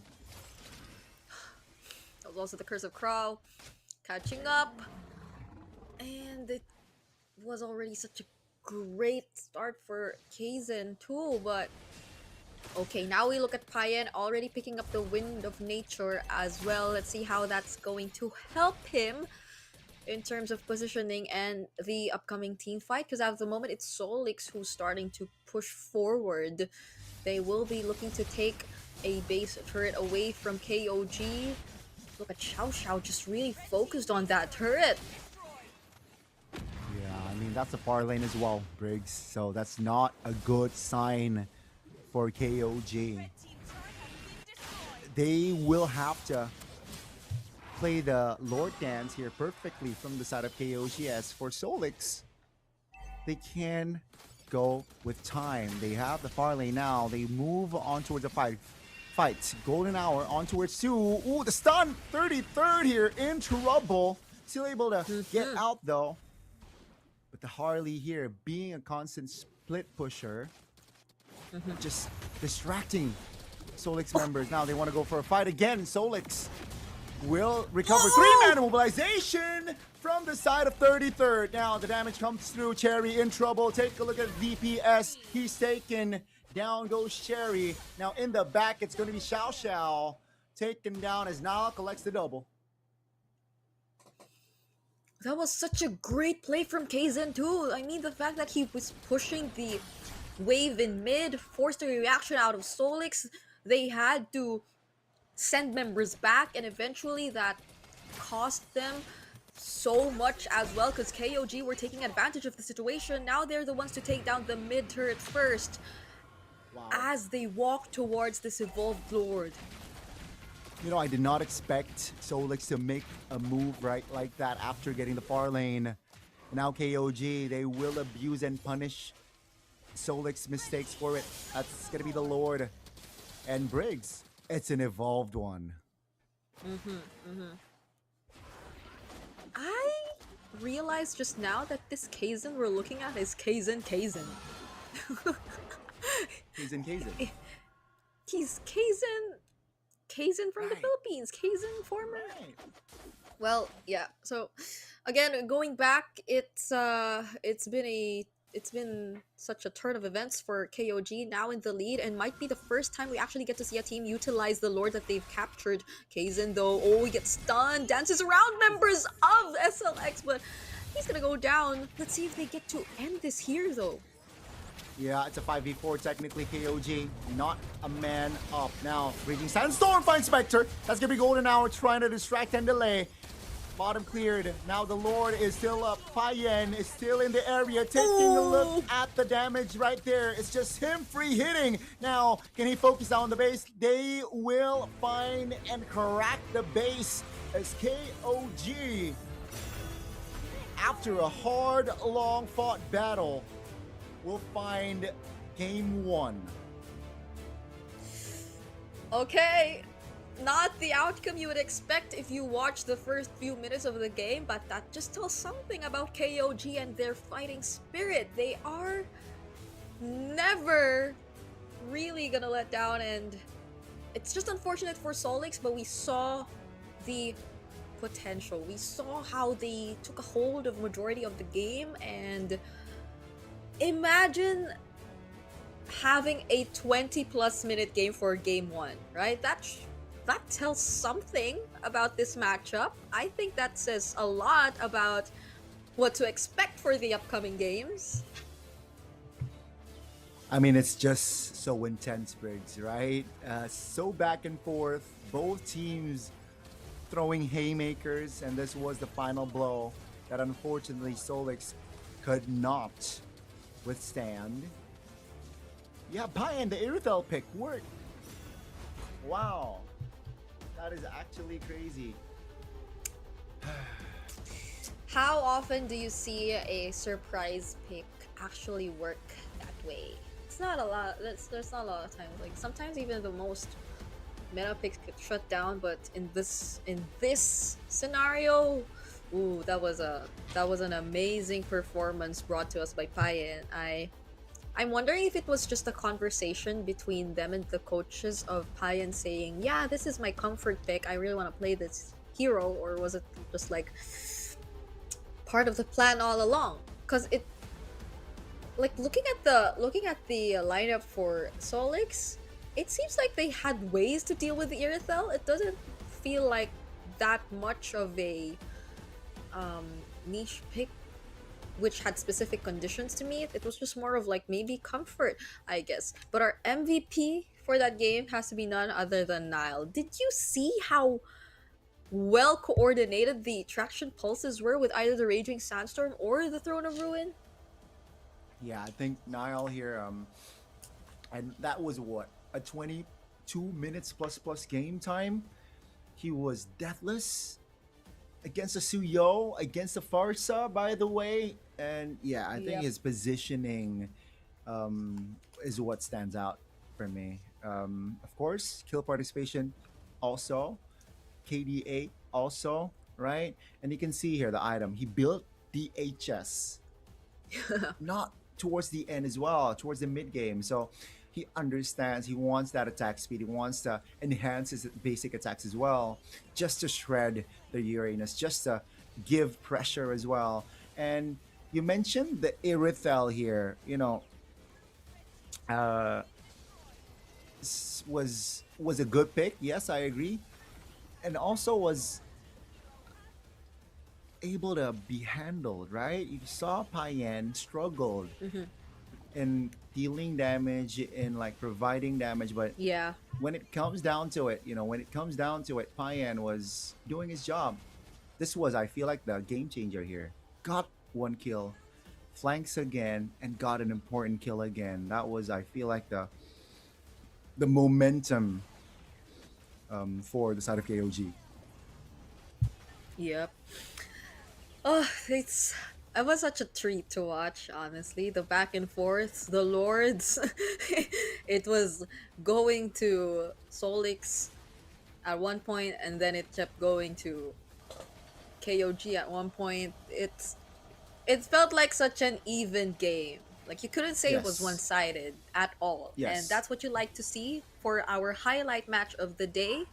So I think a lot of us had fun watching that, but it'll be a lot more fun if they actually are able to bounce back after this. Because Solix, I couldn't even say bounce back because they just lost the lead. They had it. And KOG just found their ways around it. So let's see in game number 2. But for now, we'll be breaking down the post-game stats a little bit more. So yeah, taking a look at the items, I think there isn't anything too different apart from what you've mentioned. The DHS option for Nile here, really knowing what had to be done. And I think I'll just be taking a look at Payan with the assassin emblem because it's not usual to see an Irithel in the post-game stats, but here we are. Here we are. We saw Hanabi. We got an Irithel. And ladies and gentlemen, it's just day 1 of MSL Thailand. What a game it was. And again, KZen, one of the silent MVPs, I feel like, in that game, right? Where the flanks from this Harley was able to really impact positively for the side of KOG. Rich guy, they carry crazy, and gotta give shout out towards the Alice as well. 33rd, got 10 assists on an EXP on an Alice as well. The just the timing, I feel like, right? For that Throne of Ruin multiple times has the formation of Solix were dismantled sometimes because of 33rd as well. Yes, 33rd. You see the experience coming in. You see how he's been able to lead a lot of the team fights, and to think that it was an Alice picked in red 4, so it was revealed quite early. We do have an idea that the matchup was going to be up against a Uranus, so it's as if the response was literally to just not care about the Uranus anymore, because I think they barely paid attention to Sherry on the Uranus. It was always forcing fights elsewhere against Shao, against me marks, and I still want to give a shout to Shao. That's been such a careful marksman gameplay. I think never dying, or at least there was a moment he almost did, but he bought the immortality clutch before the deadly magic even popped. So I think we've seen really good mechanics coming in from the gold laners, and I guess that's what makes it interesting. Like, the gold lane has so much going on. I mean, yeah. I mean, that was definitely a treat. That was maybe the longest game so far. 22 minutes on the dot. 22 minutes on the dot. So yeah, officially, right? It was the longest. We saw 2 evolved lords, I believe. So again, right? Game 2. I hope it will be, or both teams will bring the same intensity. So it's because it's a highlight match, take us to game 3. I expected that, and I expect them to throw punches at each other. We saw that in game 1, and the drafts, it's going to just set the tone for both teams. It's going to be very important as well. So let's see here. KOG, they were able to pull off an Erythel pick. Will there be any surprises picked for game 2? Okay. If it surprises, I doubt, because I doubt I'd consider anything else a surprise anymore, because I've seen a massive surprise already in the Erythel. So that's a good one, yeah. So if ever there is something really unique that'll come out, unless it's probably the likes of an Aldous or something, I would be pretty much okay with it, so let's see. But before anything, of course, do not forget to again follow the MSLTH social media pages and redeem this redeem code that's flashed in front of your screens right now, because we have showed you guys a lot. I guess if you've been here since the beginning of the stream, you've already claimed a lot of prizes already. But again, this is just day number 1, so if you weren't able to catch the other codes, then rest assured you'll be able to get a lot more tomorrow and in the days to come.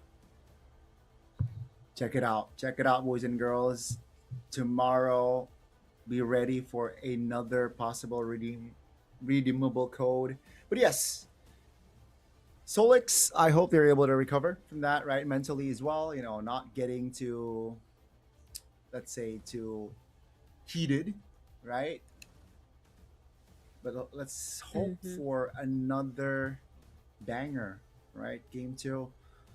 And from the drafts, I don't expect them to switch sides, honestly. I expect them to stay on the same sides here. Let's see. And for the map? Okay, which map? I think also that is call it. Oh, come on, please give us flying clouds. No. We're not getting flying clouds. Well, we'll never know. There might be a game 3. But there's a potential, potentially. Let's see though if Solix can take this series on towards a game 3. But man, we are going to see another Broken Walls game. Whew. Okay. So maybe not the Hildebrand. Okay. because I think the only times we saw a Hilda band out was when we were on Dangerous Grass. So if we aren't, then I guess there'll be some sort of change when it comes to that. So there goes the Marcel carry. And yeah, the Fanny, of course. Fanny and Broken Walls is crazy. Especially if you know the in and outs. It's very crazy. It's still a reliable hero, and it seems like KOG, they are able to pull off a Fanny game. That's why Solix, respect that. As for the KOG, what are they prioritizing with the ban, with the Guinevere ban?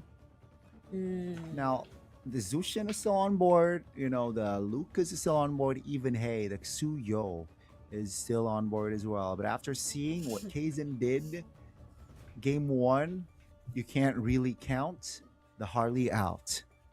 Yeah. Was that another instance of your mind thinking Sora, but your mouth saying Lucas? Oh, yeah. Did I say Lucas?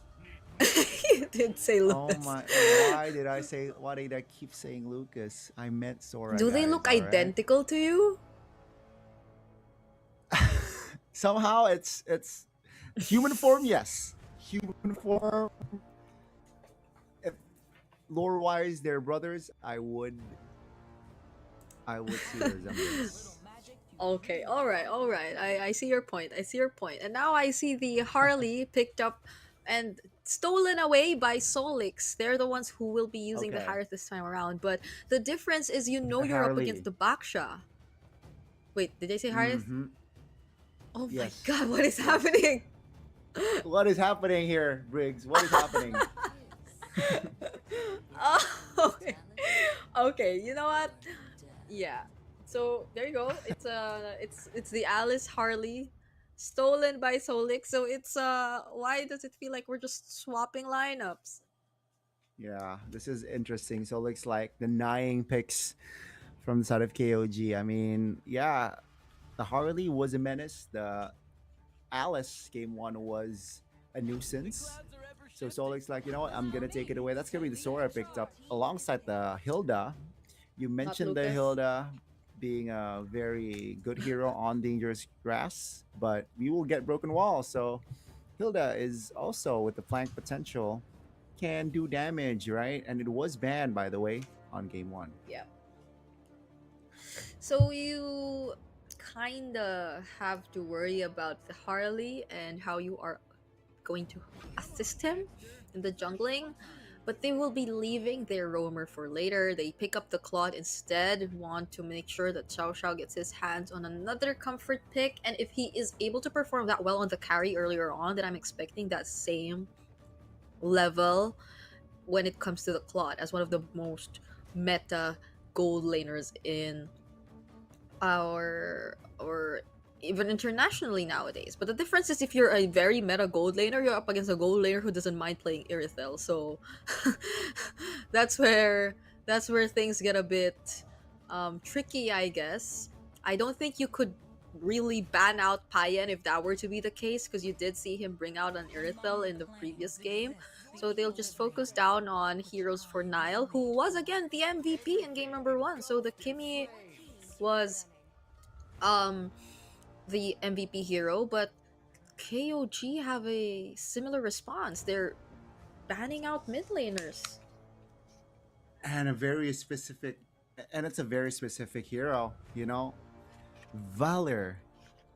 Wow, I did not expect a Valor ban in this game, but I feel like it's just another respect ban. I think they did their homework, they did their research. The Valir is respected, and looking at their composition, it makes sense why they ban out the Valir, right? They got a Hilda, they got 3 fighters technically, and Valir can definitely burn them all. So Whoa. Solix will close out their bans with another mage artillery, or mage with range.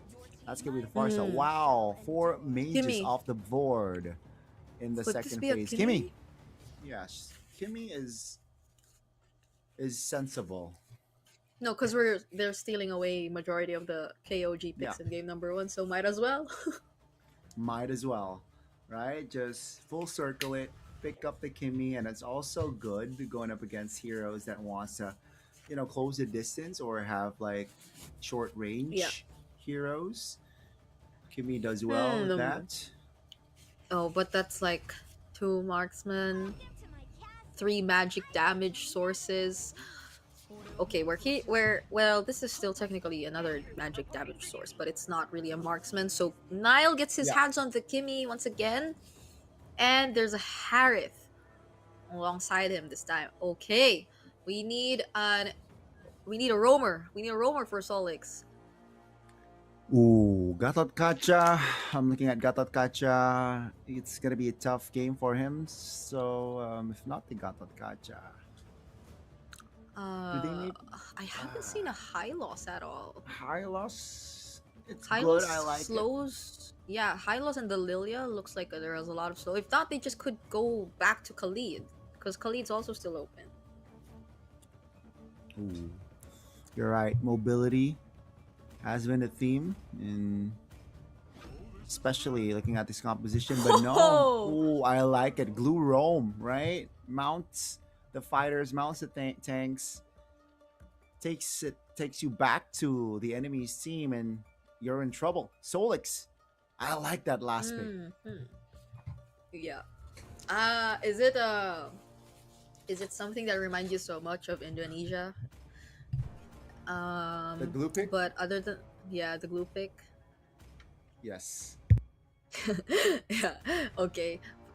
So I also think it works well because number one, you technically at least don't have as much burst damage just yet, but also against these heroes of KOG who just like to keep jumping on the members of Solix Esports, that could be a really good response coming out of the glue, especially if paired well with the likes of the Lilia and a surprise flank from either the Alice or the Harley, so you get to really shake things up a bit.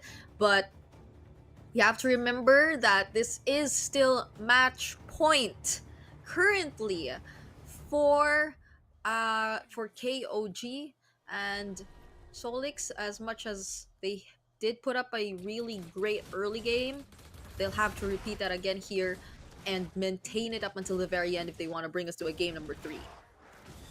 Yes, let's see, ladies and gentlemen, as we welcome you to the Land of Dawn. Again, it's just going to be a round 2 between these two. And let's see if KOG can just end the series in this game, or like you said, Solix perhaps might take us to game 3. Okay, matchup wise, we are already used to seeing the Harith Claw. That's happened countless times now. But in the mid duos, this is a Kimmy Hilda up against the Blue Lilia. I guess it's just really down to like the micro, because both can deliver a really good early game, I say. But so far as we're seeing it, okay, Little Wanderer is likely to go over to SLX.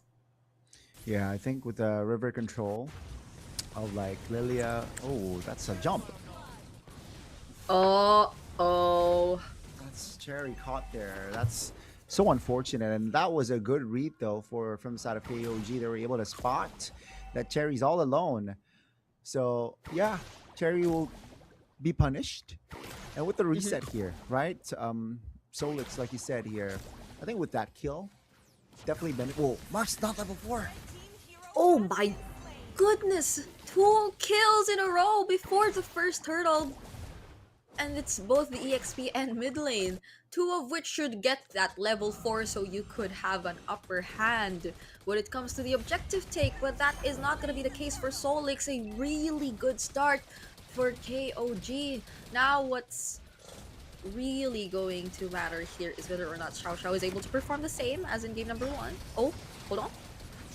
Cherry, using the Throne of Ruin, has to walk away, forced to use the Flicker, but I guess we'll be okay.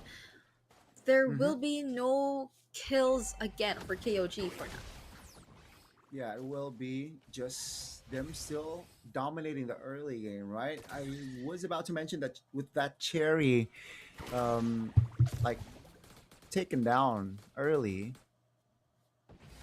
KOG surely will take the turtle. But then they got marks in the mid lane. Oh, Blue needs to run level 3. Still able to get out though. But yeah, Solix is struggling here to find a response, right? They got no compensation whatsoever. They can't go for like a split lane push, you know, pressure the far lane. And now KOG, they have the economy, they have the map control. Oh, even the damage is already heating up. Oof, they want to go for me. Mark still has the black shoes though, but it's not too far away. Now they can go for the flicker just to execute him. And they successfully will. Hugo might get traded here though. Blazing Duet coming in from Sao Sao. Doesn't have enough damage just yet, but he wants to go for Nile. But Nile lives! He's gonna be okay. Kaizen with the Backsha Shield Unity has Moss, but no other casualties will come out of that team fight. No, it was just another kill on the board for KOG, and Solix finding a kill on the board in this game. It's still 3-1, and you can see here the economy is just, it's 1,000. Doesn't seem much, right? But that's honest work right there.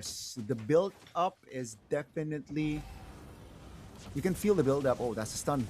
Black Shoes is there though. Oh, yeah, Black Shoes closer to the enemy, but you have a lot of backup here. Hugo finally going down. Memarks too, though, gets taken out by KOG as the initial target. It's Nile picking up a double kill for KOG, and I don't think he has the Piercer just yet, but it's really great. It's really great momentum for a Kimmy mid lane.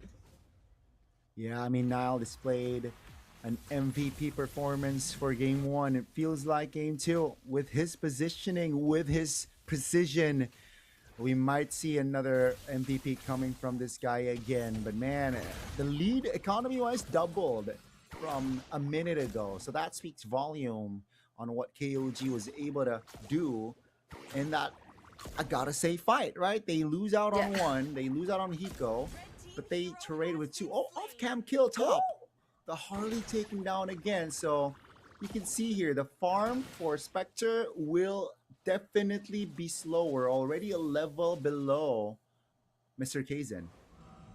Yeah, things are slowing down for Solix. Not sure if that's the route you really want to go for. Because I don't know if it's just me, but when it's a Lilia lineup, I'm really just expecting to see the aggression in the early strong. But every single time we do see Memarks, his Black Shoes get forced out.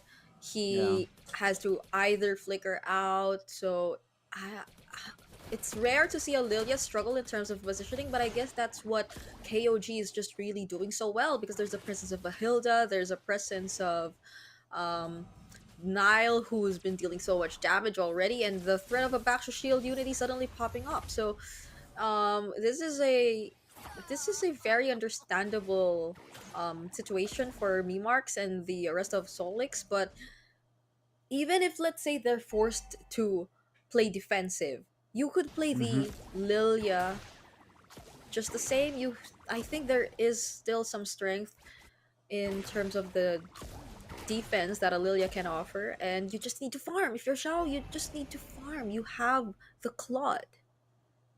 Yeah, I think that is going to be the keys to victory from Shadow Solix here. Just allow and give Xiao, you know, the farm and not contesting any objectives. Oh, Spectre there, teasing, you know, looking for an angle. Definitely that angle will be closed out. And that's just going to be the turtle taken away from the side of Solix. And slowly but surely, KOG, they're suffocating their opponent. Oh, bottom side. Okay, so for the first time in the series, actually goes down in the hands of KOG. Now that's a Throne of Ruin casted here by Cherry. Doesn't land onto anyone though. And Nile will just keep going. Look at that damage. Not even the tankiest members are able to just stand in front of that. Yeah, that was just so unfortunate. I think the speed again, right? The mobility that the Hilda, the Shield Unity on that box here provides. You know, if you snooze, you lose. And I feel like with that positioning, Xiao he was snoozing just a bit, and KOG was able to punish, right? Managed to overwhelm and just dive in towards that hero. Now, they're gonna be able to save that mid lane turret. But you can see, Briggs, right? It's 5,500 gold lead. It's slowly, slowly building up to a one-sided game. No response here. No like concrete response from the side of Solix. And after seeing game one, it's harsh. It's sad. But KOG has been playing it very, very well. Yep. If we were to look at potential angles for SLX, though, I think it's mostly going to be on the back of a really good Throne of Ruin, and paired up with the AoE from either the Blooms or the Blazing Duet. And maybe that comes after a really good pickup from Spectre, because you need to at least take out a member from KOG and not fight them 5v5, because the gold lead, it's definitely going to be felt.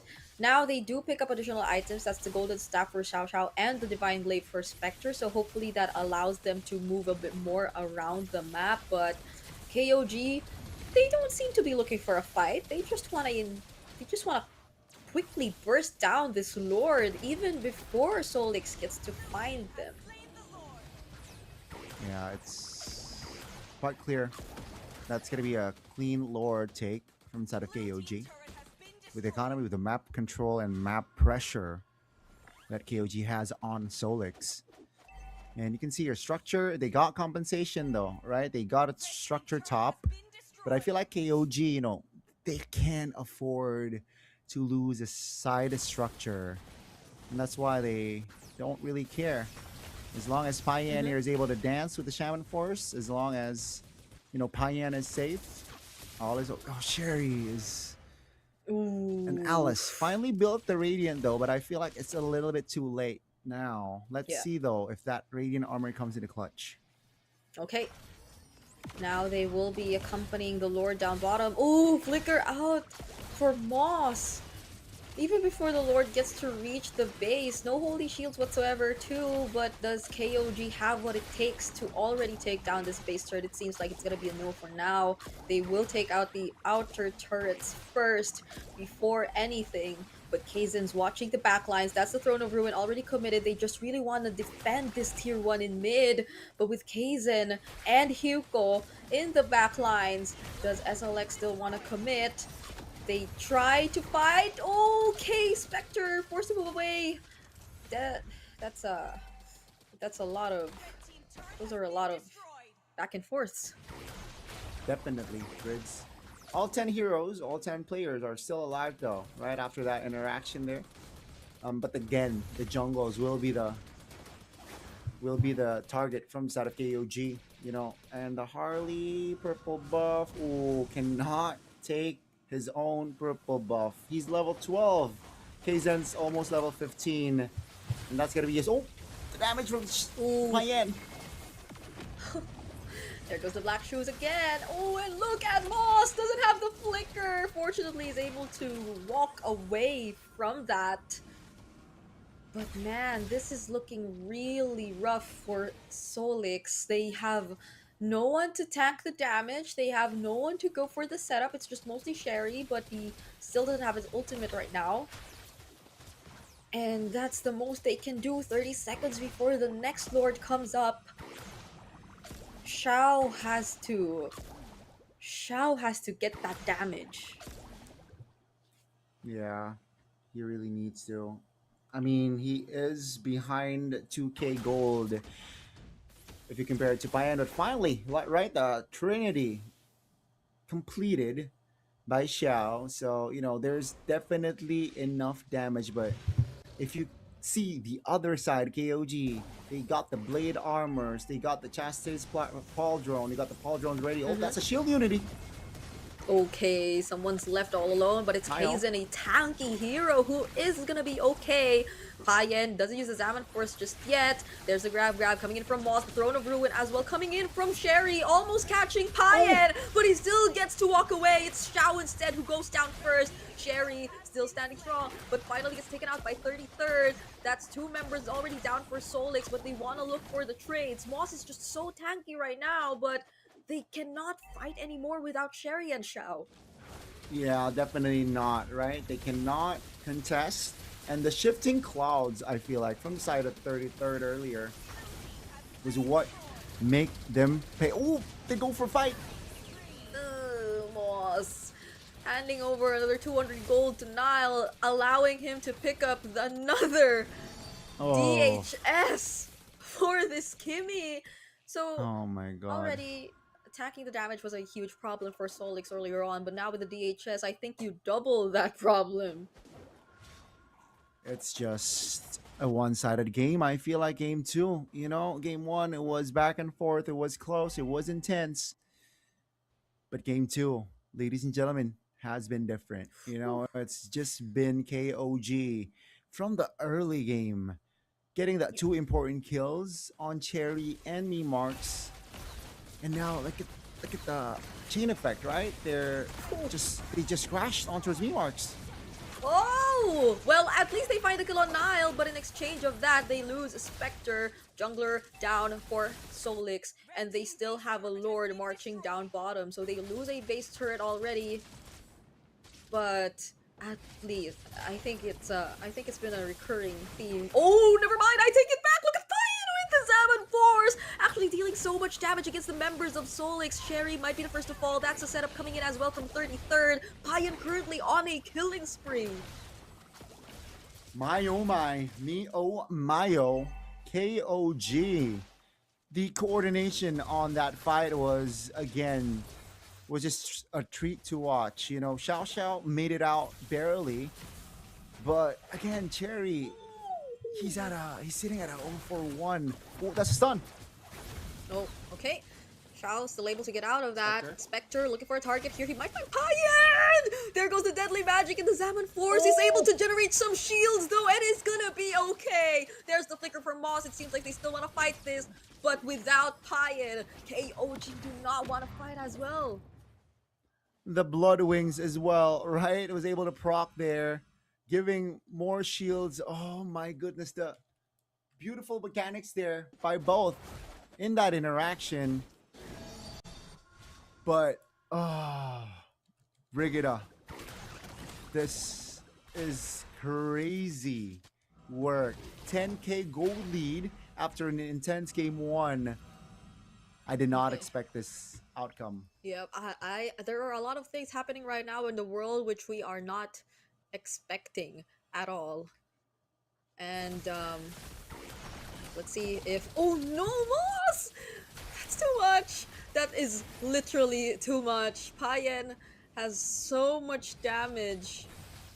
Okay, let's see. Oh, Spectre? Spectre again, holding a very unique brush. Oh my goodness! He gets spotted by 33rd. Okay, okay. Yeah, that was luckily for Spectre, that could have gone worse. Right? It seems like they want to fight though. Oh, can they? Can they? Or should they at this point where we're already approaching the 50k gold lead? There goes the Zaman Force already committed by Payan. They get to isolate Xiao Xiao. 33rd trying to take him out, but it seems like the outplay is real! No! 33rd still finds the kill on Xiao 2 in exchange of Payan. This could be an angle for Solix, but they do not decide to fight anymore. Yeah, both gold laners down. Spectre needs to go back. I expect KOG to...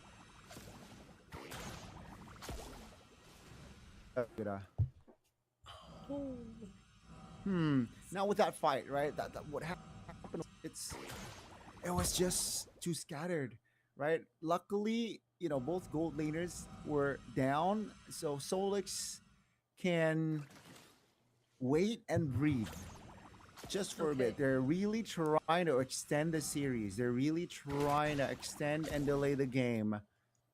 But again, the timing positioning here needs to be on point. As Yep. for KOG, you mentioned it, 50K mark means that, we're almost at that cap. And that's why they're slowing down their tempo. They're taking their time here. They cannot just go in random fights. Solix now, they're confident enough to maybe bait out the positionings of Solix by going for this Lord. Okay. It's okay. Interesting to see that Solix are the ones starting this now. 33rd might be a bit late here, but the Lord gets reset anyway. Spectre using the space escape. That's the Throne of Ruin. It feels as if it was forced out rather than them trying to go for the initiate. But look at the Blazing Druid coming for Shao! Sherry falls down first though. Memarks finds the shutdown on 33rd, but Moss gets left behind. Now might be another kill over to KOG. Look at Payan! Look at his damage! No Black Shoes! Still available actually for Memarks, but that's not gonna keep him safe anymore. And no! Spectre gets caught in it as well! It's a triple for Payan, and it's gonna be the game-ending push for KOG! Ladies and gentlemen, it's a bang, bang, bang for Payan, and they will close the series out in a clean sweep fashion. Congratulations! But what a game from KOG in the second game especially. They were able to bring out a different side of KOG here in the second game, and unfortunately Solix, after that loss in that first game, I feel like they weren't able to recover here in the second game because it was just a one-sided game from the early towards the mid. Sure, they were able to delay a couple of moments here and there, but the outcome was inevitable for KOG to win 2-0. You can see the players laughing around. They're familiar with each other. That's true. But yeah, it's just a dominating win, especially if we're talking about the second game. I mean, it took them long enough. And against Solix, it's I feel like the opposite of what happened in game number 1, wherein they weren't really able to get a hold of the early game, but they were able to stretch it out somehow, and it worked for them. Up until this moment, where clearly you still feel how up ahead KOG already were, and if it's about the late game potential, a Harith in the late game is just such a huge threat. So I really understand how ค่ะ ตอนนี้เราก็อยู่ it's been กับผู้ช such a นะ difficult ของเรา to ทั้ง deal สอง with ท่าน it. นะคะ So let's จาก hear ทีม from our KOG winners once again. เดี๋ยวก่อนอื่นเลยขอเสียงจากแฟนๆหน่อยค่ะ ขอบคุณมากค่ะ เดี๋ยวก่อนอื่นเลยแนะนำตัวสั้นๆให้แฟนๆหน่อยค่ะ Please introduce yourself to the fans. Pomchu KZN from KOG Jungler 33 ครับ ตำแหน่ง EXP Lane ครับผม Thank you so much. So first เดี๋ยวเริ่มจากคุณ33RD ก่อนนะคะ คนนี้ก็ทุกคนน่าจะคุ้นหน้าคุ้นตากันอยู่แล้วนะคะ ไม่ทราบว่าในแมตช์ที่ผ่านมารู้สึกยังไงบ้างค่ะ ก็ตื่นเต้นครับ แล้วก็มีความกดดันเล็กน้อยครับ พอเจอกับพี่ๆ ที่เป็นแบบตำนานตึงๆทั้งนั้นเลย มีอุปสรรคอะไรที่แบบเจอแล้วรู้สึกกดดันเป็นพิเศษไหมคะ โดยเฉพาะพี่เชอรี่ครับผมกลัวเขาทับครับ คนกลัวคนนี้เยอะนะคะ ครับผม So คุณ Kason, first of all, welcome to Thailand. Do you have anything you want to tell to your fan in Philippines? I just want to say thank you to all the fans in the Philippines. Keep supporting KOG, and that's it. ก็คุณเคเซนนะคะ ขอขอบคุณแฟนๆ จากฟิลิปปินส์สำหรับการ support ทีม KOG ค่ะ and working with Thai team did they teach you any Thai word? Yeah, many, especially in food. Can you give us some examples? Kai tom. ไข่ Kai tom. ไข่ต้ม We give. I feel like Kaizen, again, he's a Filipino import. Feels like he is already adapted to the situation, and there you go. It's gonna be Kaizen getting his first MVP. Yeah, he was deathless on the Baksha in this game, And I really like how he played this Baksha. So I guess this is one of the few instances where we would be okay with a first pick Baksha if you get to execute it this well. And because again, it's paired with a Harith, it's paired with another hero who could do spectacular zoning as well, which is again the Hilda that Hiko actually picked up for the team. So we will be taking a quick look on the highlights for this entire match. And again, as you would expect from a Baksha and a Hilda, there have been such quick rotations across the map that even if Solix were or is a really good team in terms of the early game, you really don't get to see them play it as much because it's always KOG who gets to rotate first. Yeah, I think tempo-wise, it was just always KOG who were on point, right? And they were just always on beat, Briggs. And unfortunately for the side of Solix, they weren't able to keep up with that beat, right? They were always trying to respond, but they respond late. And then, of course, the lead grew and grew. It snowballed. And they were fighting with less items. They were defending with less items. And, of course, with less space as well. And of course, KOG, they were able to just stay afloat and keep the momentum going for their side. This was when the trade of gold laners happened earlier on, but with this fight here, it was just too separated. The items were just too, I guess, wide, or the difference is too huge. The Lilia pickup didn't work well, and at the end, it was a wipeout before they got to the crystal. And it was slightly longer. I mean, it was slightly shorter worth of game time here, almost 19. But you know, the execution from the side of KOG, they were unstoppable in this game. And props to the first 2 minutes, I gotta say, where they were able to spot Cherry out isolated in a very, very peculiar position, and they were able to punish that. And also the shield unity crashing on towards Mark, making it just so vulnerable to Cilia. And that was just it for the side of Solix, right? From then and there, KOG, they built the hype train and they didn't get off. Yeah, because even in the one instance, in the mid lane, I think the Baksha Shield Unity landed on, yes, Mimark, but two other members at the same time. Yes. So it was really tough to play against that Baksha. And even in moments where like he doesn't really land the Baksha Shield Unity on the target he wants and is forced to walk to get out, he still survives, which is really weird. And you see it because he's the sandbag. He took a total of 269k damage throughout that entire match. And again, it's these two heroes, it's these two players, which we really pointed out, because it's not just any normal Baksha, it's not just the typical Prio Baksha, it's a Baksha together with a Harith, and that Harith of Payen dealt so much damage as well. So these two worked well together, the way they were able to serve their role as the carries of the game. And now we're looking at the updated standings after day number 1. So, Goni, I think it is only Buriram United Esports and Irana Esports who have yet to play a game here in MSLTH.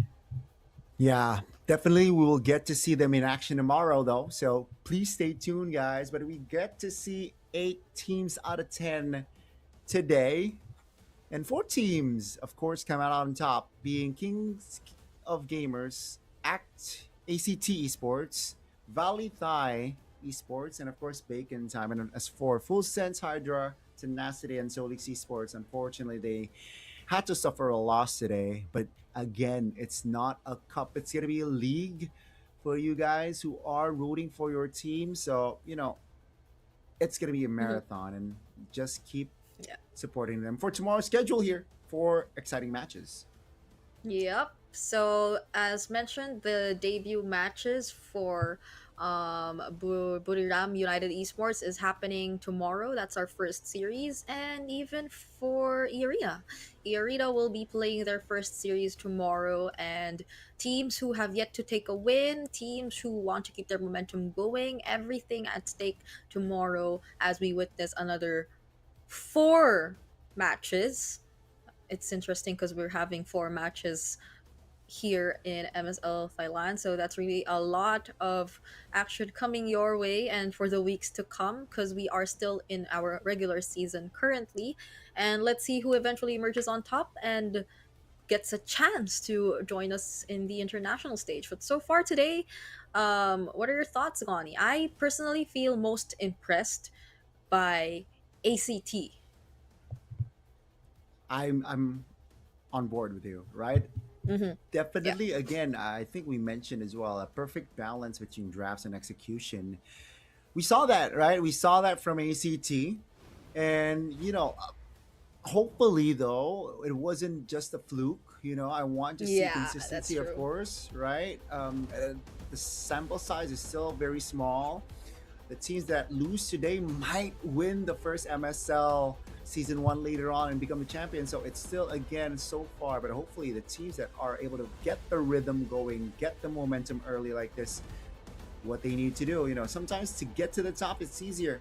It's harder to maintain it. So now, of course, what they're looking on is consistency. So I'm all for it. And also, Yep. the Hanabi and Erythel pick. Yeah, that's true. Okay. So that's something we got to see in the last and I believe first or second series today. You guys Yeah. can take a quick look just to see how things went down during those series. But the only game 3 we had today was in series 1. After that, it's been sweeps all across the board. I think this has been the longest sweep because we reached like a 20+ minute game, and but other than that, it's been one-sided to the third series, and it's fun to watch because you get a glimpse of the ตอน Thailand นี้ยังไม่จ MLB บ scene วันพ and รุ่ง their นี้เรามาดู understanding กัน of ต่อว่าใคร everything. จะเป็น So ทีมที่ได้ we'll throw it แต้ over ม to กลั the บบ้านไป stage through Ramita, ก็ our จบลง host. แล้วนะคะสำหรับ MSL Thailand Season 1 Time to Rise ในวันนี้สำหรับพรุ่งนี้เราพบกันค่ะ